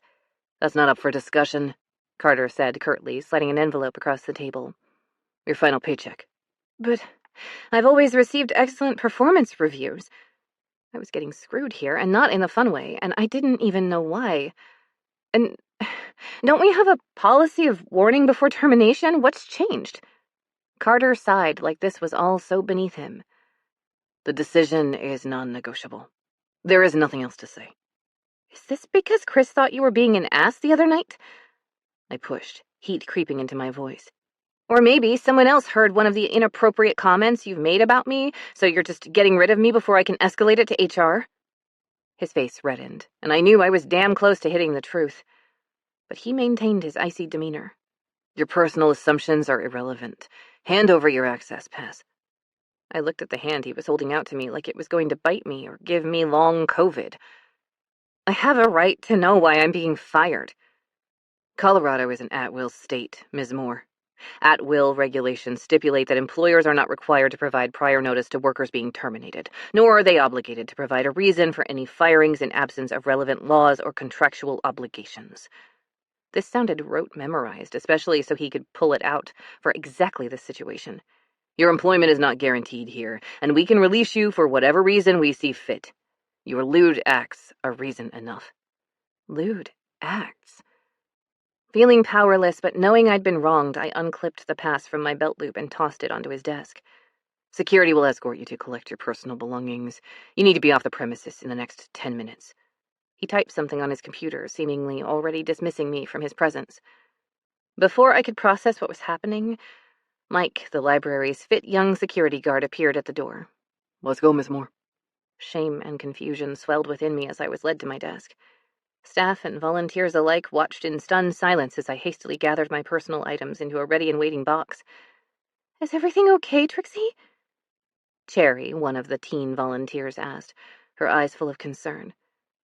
I don't know, sweetie, I answered, fighting back tears. I really don't know. Mike led me out the back door of the library to where the staff parked our cars. Sorry about this, Miss Moore. I don't like how any of this went down. Even with the regret I could hear from him, he still left me in the parking lot and went back inside. The big metal door clanged shut behind me with a deafening finality. It wasn't until I reached my car that I realized I'd left my phone on my desk. My heart sank further. No way to call Chris or Lulu, no way to call anyone. An annoying feeling in the pit of my stomach told me that whatever was happening was far from over. I was just going to have to go home. When I got into the neighborhood, it was mass chaos. Why were there so many people here? They didn't live here. As I got closer to my house, I saw trucks with antennas on the sidewalk and people with cameras on the lawn. What the hell was going on? I slowly pulled into my driveway and was instantly inundated with people shouting at me through the windows of the car, pointing TV cameras at me, and some even got in the way trying to make it so I couldn't get into my garage. Barely holding it together, I navigated through the frenzy of reporters and their intrusive cameras, my pulse beating in erratic rhythm. The atmosphere was chaotic, buzzing like an angry beehive. I hurried into my garage. As the door shuttered down behind me, I took several long, shaky breaths. I'd always seen this house, my childhood home, become my adult space, as a place where I could be myself, away from judgment. Now it felt like a fragile bubble, and the world was full of sharp edges. I fumbled with my keys and stepped into the house, locking the door behind me. I reached for my tablet, since I had no phone, and I wasn't going out again in that mess to try and replace it. With shaky hands, I FaceTimed Lulu, hoping she could pick up even though she was still at work. "What the hell is going on?" I blurted out as soon as she answered. "Oh, Trix, I've been trying to reach you. You're all over social media. Some video with you and Chris doing the deed in the locker room at St. Ambrose." My head started spinning. Video? What? Someone had taken a video of me and Chris? Those bastards. I haven't seen it because the original has already been taken down, but it's apparently scandalous enough to set the internet on fire. It was on Anthony's stupid Am I the Asshole page. I got fired, Lulu. My voice was doing that cracking thing again. Carter gave me the boot, effective immediately, for conduct unbecoming a city employee. What does that even mean? He had me escorted out of the building by security. What? What the fuck? I heard her tapping away on her computer. I'll dig around and find out what's happening on the work front. Just hold tight. She hung up, leaving me in my living room, alone and unnerved, staring at the screen that seemed to scream that everything had changed. As if to echo the way everything else was falling apart around me, I heard a horrible, distressed crowing coming from the side of the house. Oh no, Luke. If I was freaked out by the media circus, I couldn't even imagine how he felt. This was his territory just as much as it was mine. Taking a deep breath, I unlocked the back door and stepped into my yard, trying my best to sneak around to the side. I could barely make out Luke's silhouette among the flashes of cameras and reporters who had the audacity to scale the fence to my backyard. They were scaring him and me. It was like they were everywhere, trampling on everything in my life. Beatrix Moore, where's Chris? Who are you to him?" one reporter yelled, thrusting a microphone over the fence in my direction. "Is your mother the infamous Sunshine Babcock?" another shouted. At the mention of my mother, a cold, leaden feeling settled in the pit of my stomach, as if I'd swallowed every terrible thing that had happened in the last decade. The words cut through me, making everything else fade into background noise. For a split second, swallowing, breathing, even making my heart beat seemed an insurmountable task. Ignoring them, I reached for Luke, whose feathers were all ruffled, and scooped him up, tucking him under my arm for comfort as much as for his own safety. His heart was pounding like a miniature drum against my side, mirroring my own chaotic emotions. With Luke safely in my arms, I turned to the reporters, my eyes blazing. "If you have any decency, you'll get off my property, now," I said, my voice quivering but clear. "You're trespassing, and you're scaring my animals." I didn't wait to see if they complied, but I did hear one of them say something about me being the indecent one. I stormed back inside, locking the door behind me, a new level of violation settling over me. My space, my sanctuary, had been invaded, and the weight of it all crashed down as I set Luke down in his indoor pen. My tablet buzzed on the counter, and this time it was Chris. My fingers trembled as I reached for it, but before answering, I cast a quick glance at Luke. For a moment, I saw a reflection of myself in his eyes, confused, scared, but also fiercely protective of the little world we had built. "It's time to fight back," I whispered to him before taking the call. "Trix, are you okay? Jules called and said she saw you get home and those assholes swamped your car." I heard honking and the sounds of traffic in his background. "I'm sending my dad over to get you and take you to our house. I'll be home in 15 minutes. I got fired. That was the only thing that was even a little bit coherent in my mind right now. Fuck. I'm so sorry, babe. I swear we'll figure this all out. I've got McGuire trying to do damage control, and Johnston is sending Marie your way. He swore and honked his horn again. Where the fuck is my security detail? Out the side window, I saw Mr. Kingman step out the front door of the house, and a mob of reporters rushed toward him. He didn't even say a word, but held up one hand, and the group as a whole practically stopped dead in their tracks. I see your dad. I don't think he's going to even make it to my front door. Look in the backyard. 3 Kingman boys, Flynn, Griffin, and Isaac, were bent over and scurrying toward the gate between our 2 yards like they were ninjas or Navy SEALs. Ah, I see. Your dad is the distraction, and the boys are the covert rescue mission. Okay, but I'm taking Luke with me. Whatever you need to feel safe and comfy, babe. Better pack some clothes, too. I don't know how long this media blitz is going to last. I did not like the sound of that.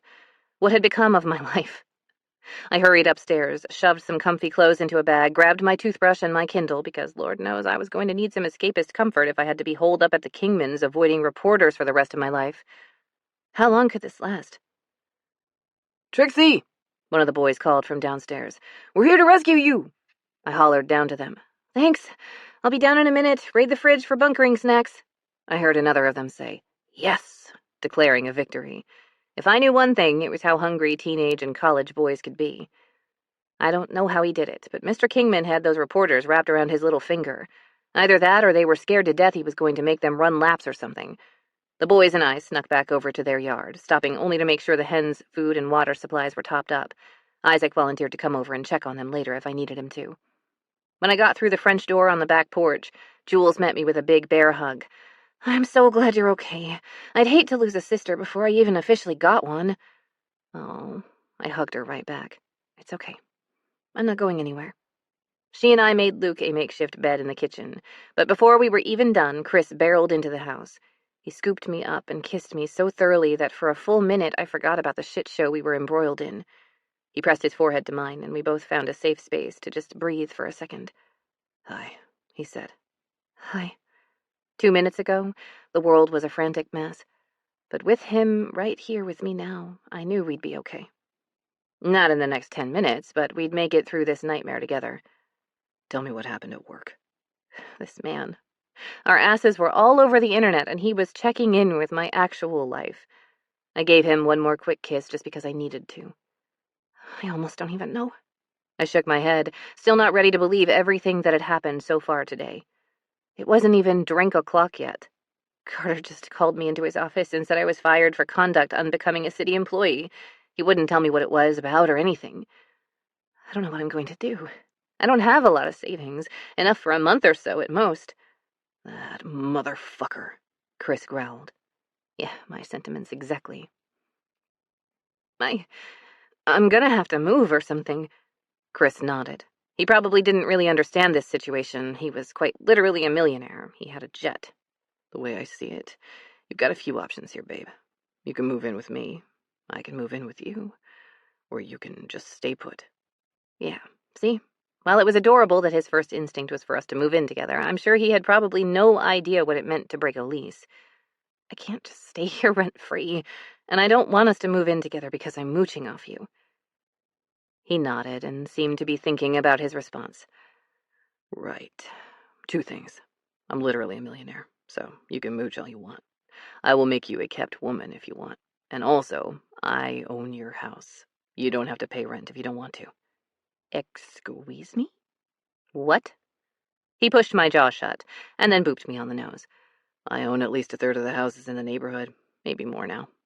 When they go up for sale, my company comes in and offers cash for above asking price. Then sometimes we flip it, but most of the time I either keep them to rent out or, put one of my family members into it. You're a slumlord? Declan, Everett, and Hayes all walked into the house looking like they came straight from practice without showering or anything. Smelled like it, too. Hayes grabbed an apple off the bowl on the counter, and just before he took a bite, said, Yeah, he lets us pick which one we want when we get out of school. I looked over at Declan and Everett, who confirmed, one with a shrug and the other with a scowl. In fact, Everett grinned and pointed at Chris, I bet the house I live in that we'd get you to fall for him. Which was a sucker bet because the rest of us already knew you two were head over heels for each other. Still, I won. Give me my house. Chris shook his head and smiled. Worth it. Mr. Kingman walked in, whistled to get everyone's attention, and waved his hand in the air in a circle. That must have been a signal he'd used with his family to gather around, because everyone circled up around him, me, and Chris. "We are talking about my house, your house, later," I stage whispered and poked him in the chest. "I can't believe you didn't tell me."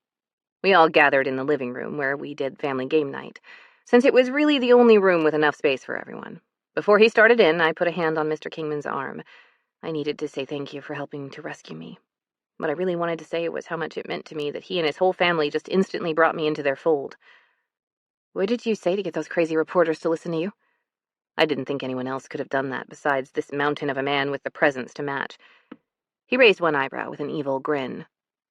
"I just asked them if this was the lawn they were willing to die on." "Right. That'll do it." "All right, team. We've got a crisis on our hands, so we're circling the wagons. Let's hear ideas on what we need to do to control this situation." Everett rubbed his hands together. "I say we all make our own sex tapes. If everyone's doing it, then it's not a big deal, right?" Mr. Kingman rolled his eyes. "I like your family spirit, kiddo, but that ain't it." "You sure? I've got—" Everett pulled out his phone. "Whatever you have, delete it now." Chris pointed at him. "Who else has a suggestion?" Hayes had the next suggestion. "Lawyer up, sue the shit out of that asshole." "What asshole?" Mr. Kingman asked. "We know who leaked this footage?" Jules was the one who pulled out her phone this time. She typed in something while she was talking. "Yeah, we do. This guy has a pretty big channel. All the misguided dude bros who buy into the patriarchy watch him. Chris and Trixie are trending because of this guy. Anthony, am I the asshole?" "How do you know Anthony?" I took her phone and looked at the screen. There was an entire playlist called The Sunshine Babcock Fan Club. Oh, shit. He had more than 1 million followers. So I guess the question was, how did I not know about Anthony's channel? Probably because I mostly watched celebrity gossip, baking stuff, and funny chicken videos. Not misogyny at its finest. I'd let myself be free of Rachel, but her claws were dug into me deeper than I expected. And make no mistake, this was her doing. And she was probably reveling in the fallout. And I knew exactly who to call to help me and Chris figure out exactly how to deal with a hater of this depth. My mom. Screw him. Chris. It took a little doing, but we finally got a hold of Trixie's mom. The pang I felt that we couldn't also call my mom was sharp, but brief. Together, these women would have been unstoppable. To me, there was nothing more powerful than a confident woman who didn't take shit from anyone. She gave us her suggestion, and I had to admit, the press wouldn't see it coming. PR always wanted apologies and statements that sounded fake as shit about being remorseful and pledging to do better. They thought that's what the public wanted. But not Mrs. Moore. And I agreed with her. Trixie's mom laid it out for us. No sugarcoating, no BS. Rachel's power over you and everyone else she's always tried to control is shame. But sex isn't shameful. People try to make it that way, but it isn't. Show her and the media that they don't have that power, and they won't know what to do with themselves. Trixie took a deep breath and met my eyes. I gave her hand a reassuring squeeze and a nod. I was used to being in front of cameras with a barrage of flashes and questions coming at me. She bit her lip, and I could practically see the way her brain was arranging and rearranging her thoughts. She was piecing together a strategy, realigning her mindset, like she was plotting out chapters in a yet unwritten book. I'm going to have a tough time putting myself out there like that. You know I don't like to be in the spotlight. She looked at me, a tinge of vulnerability creeping into her voice, and then back to the screen. Her mom sighed. I know, darling. And I think that's my fault. I shielded you from the attention that came my way, and in doing so, maybe I taught you to keep yourself hidden. For that, I'm sorry. Trixie shook her head. No, you and Dad did an incredible job raising me. We did our best. Mrs. Moore smiled, and I could see the love she had for her daughter so clearly. But it's hard to fight the entire world all the time. A supportive partner can make all the difference. So I'm thrilled you two finally pulled your heads out of your asses and found what was right in front of you. My dad chuckled behind us. Sweetheart, she said, and somehow I felt included in that too. Mrs. Moore paused, as if giving her words the weight they deserved. Then, Her voice firm and resolute, she delivered her final counsel. Take up space, Beatrix. Don't apologize, and don't let the world shame you for being you. We said our goodbyes, and it was my turn to make a few phone calls. The first was to McGuire, to have him set up a press conference bright and early tomorrow morning. While I did that, the rest of the family called in our troops. Friends, family, and teammates. They'd all be putting themselves on the line for supporting us, and we weren't going to play by the rules. The rules were stupid, which is not something I'd ever thought I would consider. I liked an ordered life, planned and then executed. Being in love with Trixie was a beautiful mess, and for the first time in my life, I didn't mind playing dirty even a little bit. We got rid of all but the most tenacious press by telling them about the press conference in the morning and promising not to leave out any details, but we were still hunkering down until morning. I claimed my old room and made Flynn go share with Griffin for a night. It wasn't like they weren't used to that. The two of them only whined for like half an hour. I found myself standing in the doorway of my old bedroom, arms up on the head casing, just staring at the memories. The paint had changed, the furniture had been updated, but it still held the nostalgic essence of a time when life was simpler. Right out the window was Trixie's house, and the window to her bedroom. How many times had we waved at each other? How often had I tried to catch a glimpse of something I wasn't supposed to? A lot was the answer to that question.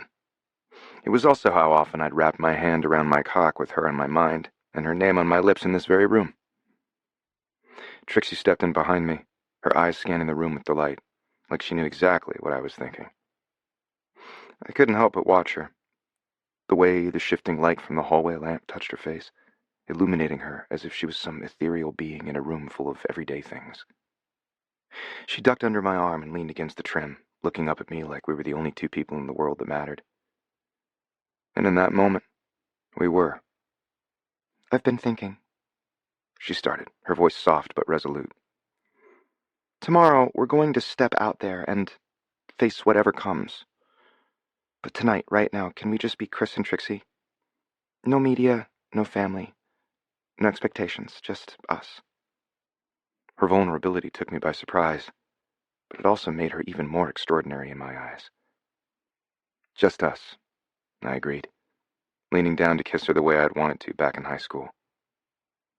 We were at the precipice of something big, something that could either crush us or free us, but for now, we chose to exist in the sanctuary of just us. Want to fulfill some fantasies I had about you the last time I slept in this room?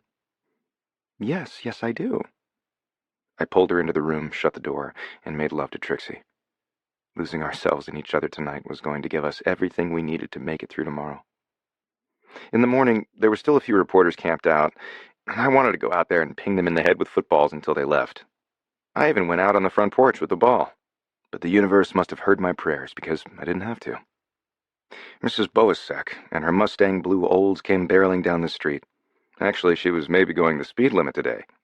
But as she got closer to our house, she slowed, and I saw pure evil in those beady little eyes just poking over the steering wheel. She pulled her Olds to the right about 10 degrees, and the screech that car made as it tore apart the side of the shitty news outlet's van was glorious. She rolled down her window and yelled, "I thought I told you douche potatoes not to play in the street!" I laughed my ass off. "Hey, lady, I'll sue you and get your license revoked, you old bat!" The guy who drove the van was freaking out. "I'm 197 years old if I'm a day, you little worm!" She flipped the guy off with her crinkly, wrinkled middle finger. "I'll likely die before it ever gets to court. Besides, I don't have a license." That was about all those schmoes could handle, and they up and left. I waved to nice Mrs. Bow as she drove away. I think some flower deliveries from me were in her future. After that, the ride to the stadium was a blur of phone calls, texts, and quick strategy sessions. We decided to have the press conference at the home of the Mustangs instead of at the training facility because the guys at training camp didn't need this kind of distraction. And if all went well, I'd be back at camp later today. It would go well. Trix and I were solid, so really, nothing else mattered. McGuire was already at the stadium coordinating with the team's PR, while my brothers and the cowgirls were circling the troops. As we pulled into the parking lot, the sense of unity, of our collective strength, was a force that even the press would feel. Today, you were either with us or against us, and the world would know exactly who the good guys were in this situation, and who should really be ashamed. McGuire, Johnston, Marie, my dad, and my brothers were all right outside the car waiting for us. But Trixie took a hold of my hand and held a finger up at them to wait. I know what we planned to say, but I thought about this all night, and Rachel isn't ever going to stop. There was a new resolve settling into her features. She wasn't complaining or scared. She was determined. The haters in the world aren't going to suddenly say, "Oh, you don't feel ashamed. Well, we'll leave you alone then."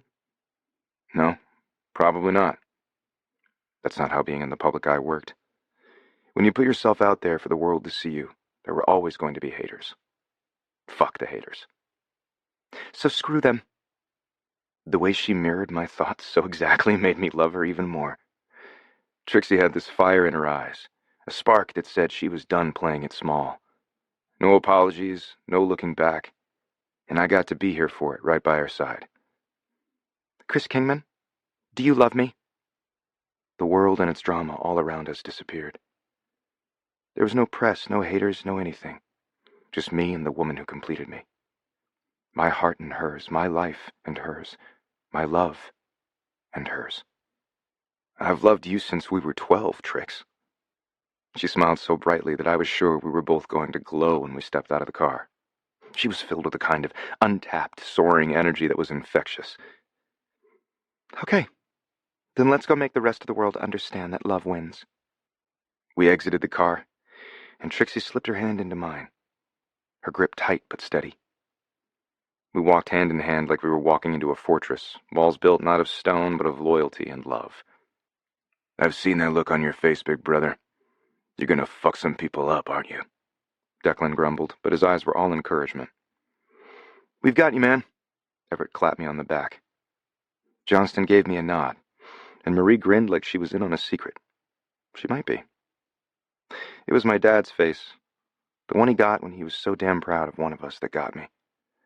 And I had to clear my throat before I'd be able to answer any questions from the press.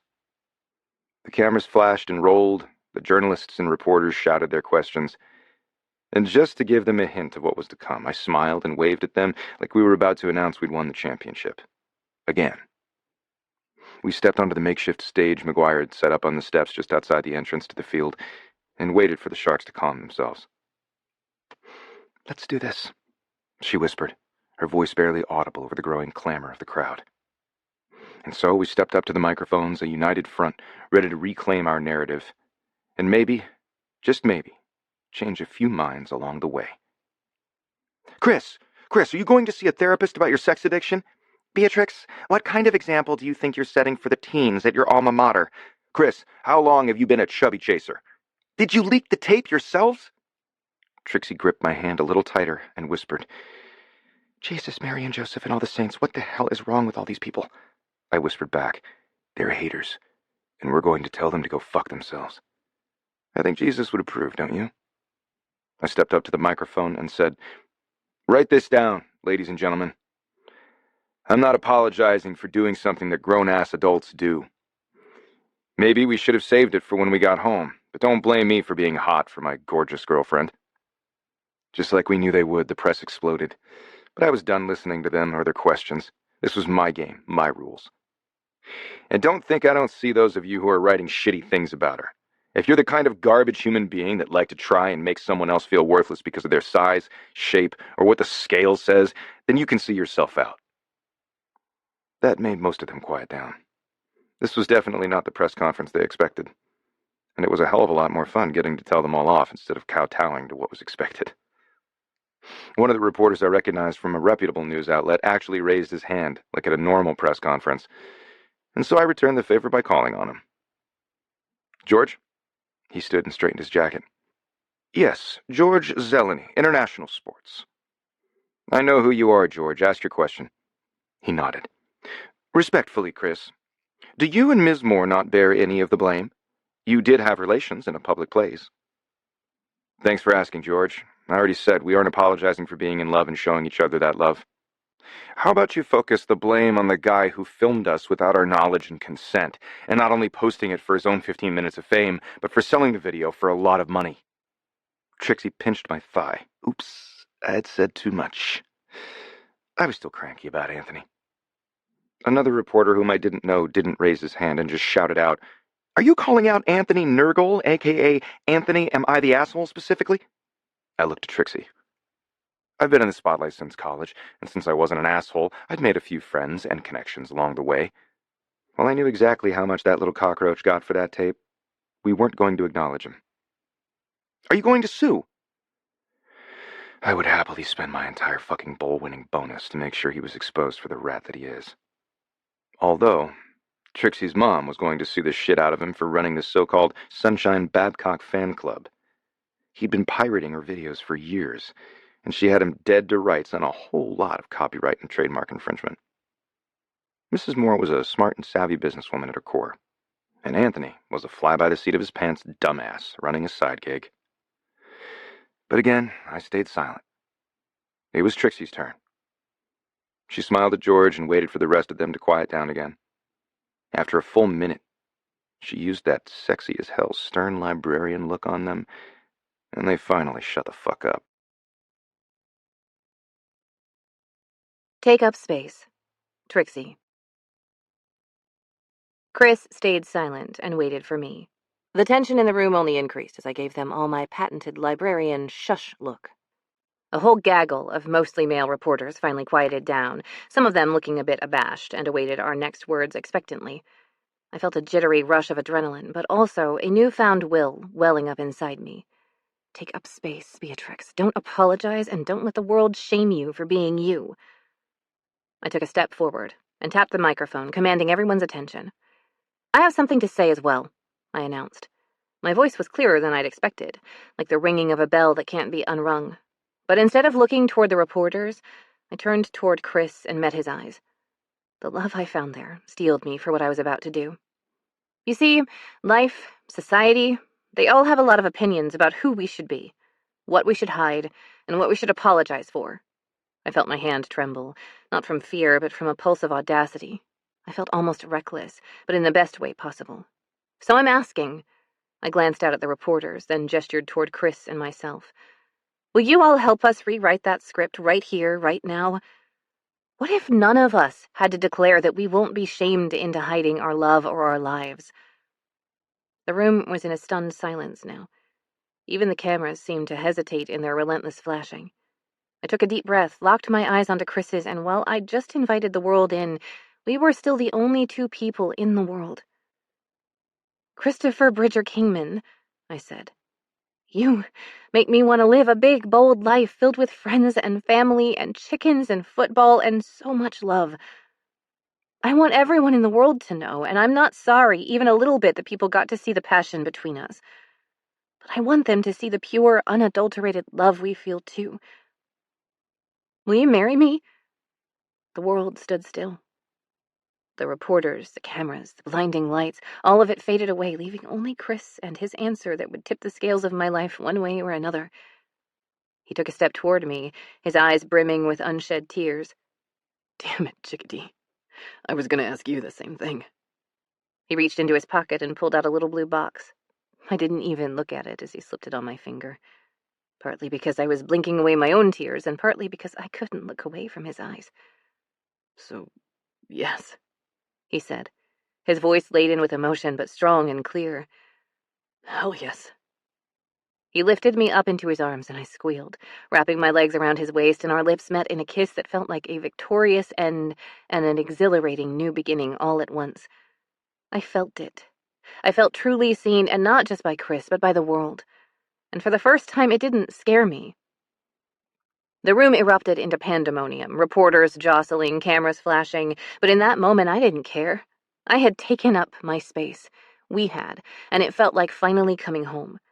The applause and cheers filled the room, and as Chris and I separated from our kiss, I looked out and saw a sea of faces. Our families, the cowgirls, our friends, they were all beaming at us, their smiles almost brighter than the flashbulbs going off around the room. Chris turned to the crowd, holding my hand up high like we'd just won the championship game. Ladies and gentlemen, I told you there'd be hot celebrity gossip at today's press conference. If you didn't catch the memo. He glanced at me, his eyes shining with love and mischief. Trixie and I are now officially engaged. The room erupted once again, and this time it was full of genuine joy rather than just professional curiosity. The cowgirls started whooping, and I spotted Jules in the back making heart fingers at me. Chris's dad was grinning from ear to ear. We'll leave the rest of the details for later, Chris continued. For now, we're going to celebrate. Anyone who wants to toast to love, to breaking the norms, and to never having to say you're sorry for being truly unapologetically yourself, you're welcome to join us. Everyone who's mad that the haters didn't take us down, well, you can fuck off. With Chris's last words still hanging in the air, I felt the world tilt on its axis, shifting into a reality where anything seemed possible. We left the podium to an ocean of applause, and McGuire ushered us into a side door to the stadium where he had a private room where the press wasn't allowed. Chris's brothers took up standing guard at the door to ensure we weren't followed. They all understood that hell. We needed a minute to ourselves. Once the door closed behind us, I took a deep breath, absorbing everything that just happened. Chris kissed me, and his hands drifted south, like he was going to try and pull up my skirt. I started giggling so hard that he actually stopped. What's so funny? He pressed his forehead to mine and smiled against my lips. You were going to ask me? I thought I was being all spontaneous, and all along you already had a ring? Yeah, all along. He grabbed my hand and kissed my finger with a ring on it. But you're the one with the steel ovaries. I was going to wait until after the press conference. Why do you think McGuire had this room ready for us? Who else knew? Everyone. He shrugged and gave me that cute smile that he had when he knew he was in trouble, but that I was going to forgive him anyway. Well, not the press, but my family, Johnston, Marie, which, since she knew, the rest of the cowgirls did too. Lulu? I was going to kill her if she knew. I thought you'd probably want to tell her. Oh, he was a smart man. He handed me his phone, since I hadn't had time to get a new one yet, and I called Lulu, my best friend, my confidant, and the one person who needed to know what just went down before the rest of the world did. Outside of everyone, Chris had already told. Lulu, you're not going to believe what I just did, I blurted out as soon as she picked up. My voice was tinged with exhilaration. Oh my God, I'm basically scared to answer your calls right now, but you're not crying, so tell me you just won the lottery or something. Better. I may or may not have let out the girl gossip squeal. I just asked Chris to marry me in front of reporters, cameras, the whole shebang. This is going to be all over the news. Holy shit. No way. Get out. I don't believe you, but I do. Tell me everything, immediately, if not sooner. Lulu's voice crackled with excitement. No, wait, scratch that. Let me tell you something first, because you're gonna want to add this to your excitement. What could possibly add to the happiness of this morning? What? There was a brief pause, and then Lulu said, I used my finely honed darknet Nancy Drew skills and found out that Creepy Carter has been sneaking onto your computer at the library when you're not there and using it for some, let's just say, less than savory online activities. Tried to frame it on you, too. My jaw dropped. Are you serious? That's just all kinds of messed up. I know. Turns out he's a card-carrying member of the Sunshine Babcock Club. He used his fucking credit card on your computer to pay for the subscription. Oh, God. What a dick and a dumbass. And want to know who tipped me off? Mike, the cutie security guard. Then his girlfriend, who works in IT, did a little digging. She's some kind of genius with computers. We sent everything to HR this morning. He's been caught red-handed, and he's probably being fired as we speak. Good. I wasn't normally the kind of person who reveled in someone else's misery, but that little bastard was getting what he deserved. He shouldn't be working in the library, and he shouldn't ever be allowed to work around teens or women or people. You might be able to get your job back now that we've proven he set you up. I don't know. I love the library, you know that I do. If my life was getting flipped, turned upside down, I might as well embrace all the changes the universe was throwing at me. But I think I might be ready to do something bigger. Ooh, lunch tomorrow? We can strategize and plan, and I can see the ring. He did get you a big-ass diamond, right? I glanced down at my hand, actually looking at the ring for the first time. It was pretty, but what it represented meant so much more to me. Yeah, I think you can probably see it from outer space. After I hung up with Lou, I snapped a selfie of me, Chris, and the ring and sent it to my mother. It was the middle of the night in Nepal, but I'm sure I'd get a call back as soon as she got up. So what do we do now? I looked up at my brand new fiancé. We can't just hide in this room all day. Do you think the reporters are gone? He waggled his eyebrows at me. Wanna go? The door to the room flew open, but there was no one in the doorway. A woman's voice called out from the hallway, and there was a rash of laughs and giggles behind that. "We've waited as long as we could stand, so I hope you're both decent. Or if you're not, I'm giving you to the count of 10 before we all rush in to celebrate." Marie is a freaking force of nature, isn't she? I said to Chris before I called back that they could come in. Just wait until the season starts and she organizes her infamous cowgirl road trips for our away games. The cowgirls rushed in and surrounded us, and the guys sauntered in after. I got the squeals and the oohing and awing over the ring, and how romantic it was that I asked him first. The guys all did a round of pats on the back and slugs to the arm. With everyone celebrating and congratulating us, Chris moved to stand behind me and wrapped his arms around my waist, his fingers pushing the hem of my sweater up just a tiny bit so that his thumb found the skin at my waist. He leaned down and kissed my neck and then whispered in my ear, "I love you, Beatrix. Now let's go home. I need you with your gorgeous curves on your knees for me. Do you want that, my good girl?" Did I ever? Amidst the laughter and chatter filling the room, we slipped away. Chris led me back to the car, our fingers intertwined naturally, as if they were made to fit together. The touches we shared told the story of our journey and the love that's blossomed between us. It was more than I ever thought was possible. He was my friend, my lover, and my happy ever after. Epilogue. Chris. Several months later. Sundays have been my favorite day of the week for a long time. It was game day, and so far, this season was a real banger. Literally, the more sex Trixie and I had, the more games the Mustangs won. Although, honestly, even if we were the worst team in the league and lost every game, I'd still make love to my soon-to-be wife all day, every day, twice on Sundays. I'd already had her crying my name, coming on my cock, and then, again, thanks to an interesting G-spot vibrator from Nepal, that also made her squirt for the first time ever. And we weren't done for the day. We'd started our little tradition of fucking in the locker room, trying our best not to get caught before the first game of the season. We'd gotten caught. We'd also beat the LA Bandits 42-3. Now the boys all conveniently cleared out a secluded section of the locker room before games. Football players are a superstitious lot, and my fiancée had an exhibitionist streak a mile high. She didn't actually want anyone else to watch us, but in the safety of the locker room, where we knew the assholes of the world weren't going to film us, she loved that tiny edge of danger that someone might see us with our pants down. Who was I to deny her whatever kinky sex she wanted to have? If I also happened to be having the best season of my life, that was just a win-win. But this morning, I was up earlier than usual and letting Trixie sleep in. She'd been extra busy the last few weeks, working to launch her Take Up Space network. She, Sarah Jane Jerry, and Marie Manaway were recruiting other plus-size movers and shakers in all sorts of industries to not only support each other, but to do outreach programs to help women from all walks of life embrace and love who they were, no matter their size, shape, or what the scale said. I was so fucking proud of her. She also decided that since she reads so many romances, she might try her hand at writing one. I was particularly enjoying this endeavor since she liked to use my body for research. It's a really dirty book. The crisp morning temperatures of Colorado's autumn were here, and I was sitting on the back porch, a steaming cup of coffee in hand, about to chat with Luke. He'd been a bit of a bastard the last couple of months. Not as usual, I'm gonna shit on your shoes and chase me around the yard shenanigans, but more like he was trying to peck my eyes out. I had his number, though. I walked out into the yard, my cup of coffee in hand, savoring the crisp morning air.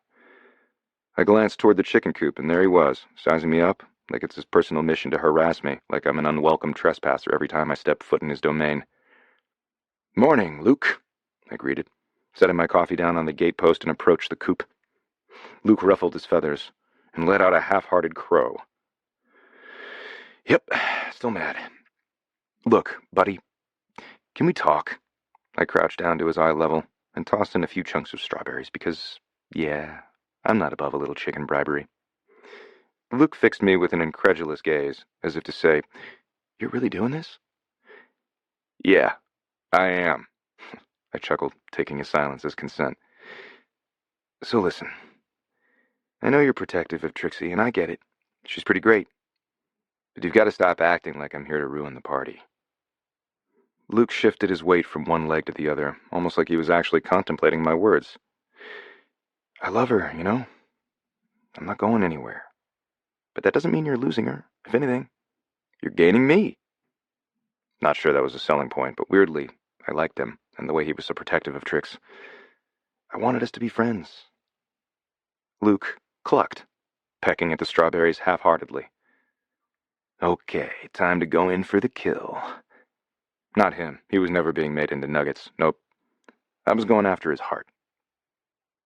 I've noticed you've got a little thing going with Kylo Hen over there.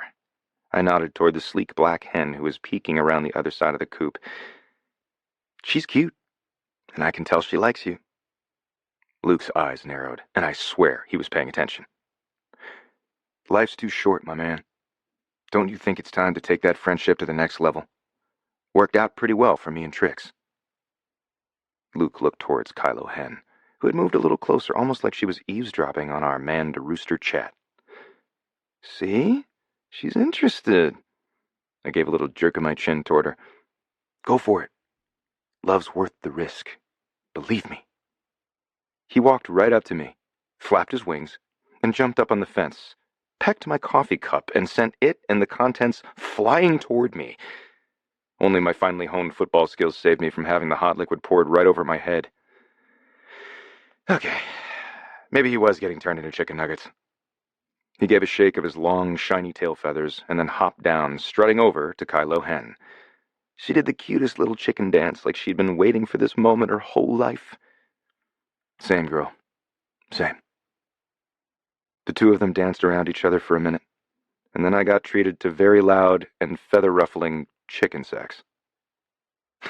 Smiling, I picked up my empty coffee mug and headed back to the house. As I opened the door, I heard Trixie's laughter floating through the kitchen, mixing with the distant crowing of a rooster in love. Did you just tell my rooster to go have sex? And he did? I rinsed out the cup and refilled it, topping it off with Trixie's favorite pumpkin spice oat creamer, and set the cup down in front of her. Yeah, I told you I was going to have a cock-to-cock talk with him. My phone pinged with a text. I picked it up and saw the notification from Simone Stone, the young investigative journalist over at Channel 9 News. Heads up, evening news tonight. I typed a quick reply. We'll be watching. Trixie and I got to the stadium a little later than usual, and half the team plus coach either gave me the evil eye or a thumbs up as I dragged her back to our secret, not-so-secret sex spot. Got any new sex scenes in your book you want to try out, my dirty girl?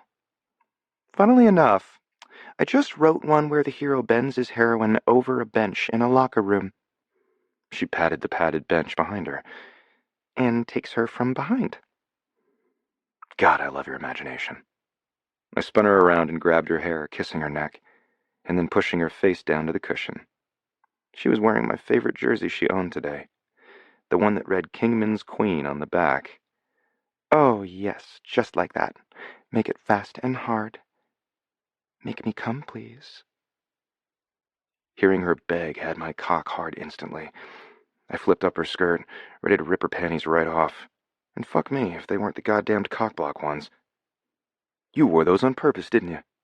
I tugged them all the way down and off, and I shoved them into my pocket. They're mine now, and I'm going to keep them right next to my cock inside my cup during the game. I dropped to my knees behind her and kissed a path from her thick, luscious thighs up to her wet, naked pussy. I pushed her thighs apart wider, loving the way her inner thighs overflowed in my hands. And your bare ass and cunt is going to be exposed that whole time, so you better be careful not to let anyone see. I buried my face in her pussy and fucked her with my tongue in the same way I was going to take her with my cock. When she was moaning and whimpering in exactly the way that I loved, I stood up and unbuckled my pants. Because this pussy is mine, isn't it? Yes, yours. All yours. She pressed her ass closer and let out a shuddered sigh. Christopher, please. That's my good girl. Now bury your fingers in your cunt and play with your clit while I fuck you. I want you to come on my cock right the fuck now.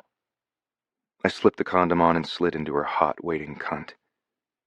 She was still so tight, and I really wasn't going to last long. The adrenaline of game day was already pumping through my blood, and making the woman I loved come was the only thing better. And just because I loved it so much, I made her come twice. Afterward, I cleaned her up and held her in my arms, petting her hair and letting her come down before we went back out in public. Are you really going to keep my panties? Fuck yeah, I am. I might even jack off in them during halftime. I could never get enough of my girl. Good thing we're up in the box today, she laughed, crawling out of my lap. It's cold in those sideline seats. She went out a side entrance that would allow her to get to the elevators that led up to the suites where the cowgirls usually gathered to watch the games. While she liked the danger of getting caught, she didn't like seeing the guys in the locker room afterward. The boys all knew better than to say anything to her about our pre-game ritual anyway. I hurried back in to get suited up for the game, and I did indeed slip her underwear into my pants. And then, I had the best fucking game of my life. 3 touchdown passes, another touchdown I ran in myself, and Everett and I broke the previous Mustangs record for most receptions in a game. Deck had a monster game too, 4 sacks. He was getting a reputation for being the meanest motherfucker in the league. While I loved a great win, I loved coming home to Trixie even more. The smell of buttery popcorn filled the air as we settled into the plush cushions of the couch, ready to relax with the newest episode of the Celebrity Baking Challenge that Johnston was on. He was doing surprisingly well for someone who could burn water. I flicked on the TV and went first to the local news channel. I just want to see the sports highlights real quick first, babe. I mean, it's not like you were there or anything. She grinned and made a face at me. Newsflash, you won. Yeah, but I want to see if they show the Bandits quarterback crying like a little baby after Declan smashed him into the ground for the 4th time. The anchor and Simone were standing at the news desk. We're starting tonight with breaking news involving a shocking revelation about St. Ambrose Church and High School, the anchor said. Trixie sat up a little straighter, locking eyes with the screen. This was the moment I'd been waiting for. Yes, thanks, Rosa, Simone said, taking over the report. A local woman has been arrested for embezzling substantial funds. The screen split to show a woman with blonde hair and handcuffs being led into a cop car. She was having a hissy fit, too. It was fucking perfect. Trixie's jaw dropped. Wait, is that Rachel? I smirked, taking a sip of my water. Oh, well, looky there, it sure is. I have no idea how that happened. She raised an eyebrow at me, not buying it for a second. Really? You expect me to believe that? What did you do? I chuckled softly. Nothing. But I'm just saying, maybe a PI looked into her and found some sketchy activities. When they found enough evidence, maybe someone made sure it got to the right people. You know, law enforcement, the church, and apparently the news. I like that Simone Stone lady. She finds some really good stories, don't you think? She shook her head, her suppressed smile betraying her delight. Well, thank you to whoever hired a PI. I pulled her closer to me. I figured it was time someone leveled the playing field. Ragnar had it coming. Trixie nestled her head against my shoulder, until her FaceTime rang, and I saw Lulu's face pop up. They gossiped right through the rest of the news, and I did indeed get to see Declan's tackle. He was getting meaner as the weeks went by. Time to find him a woman to love, too. If it worked for me and cranky Luke Skycocker, it would work for grumpy Declan Kingman.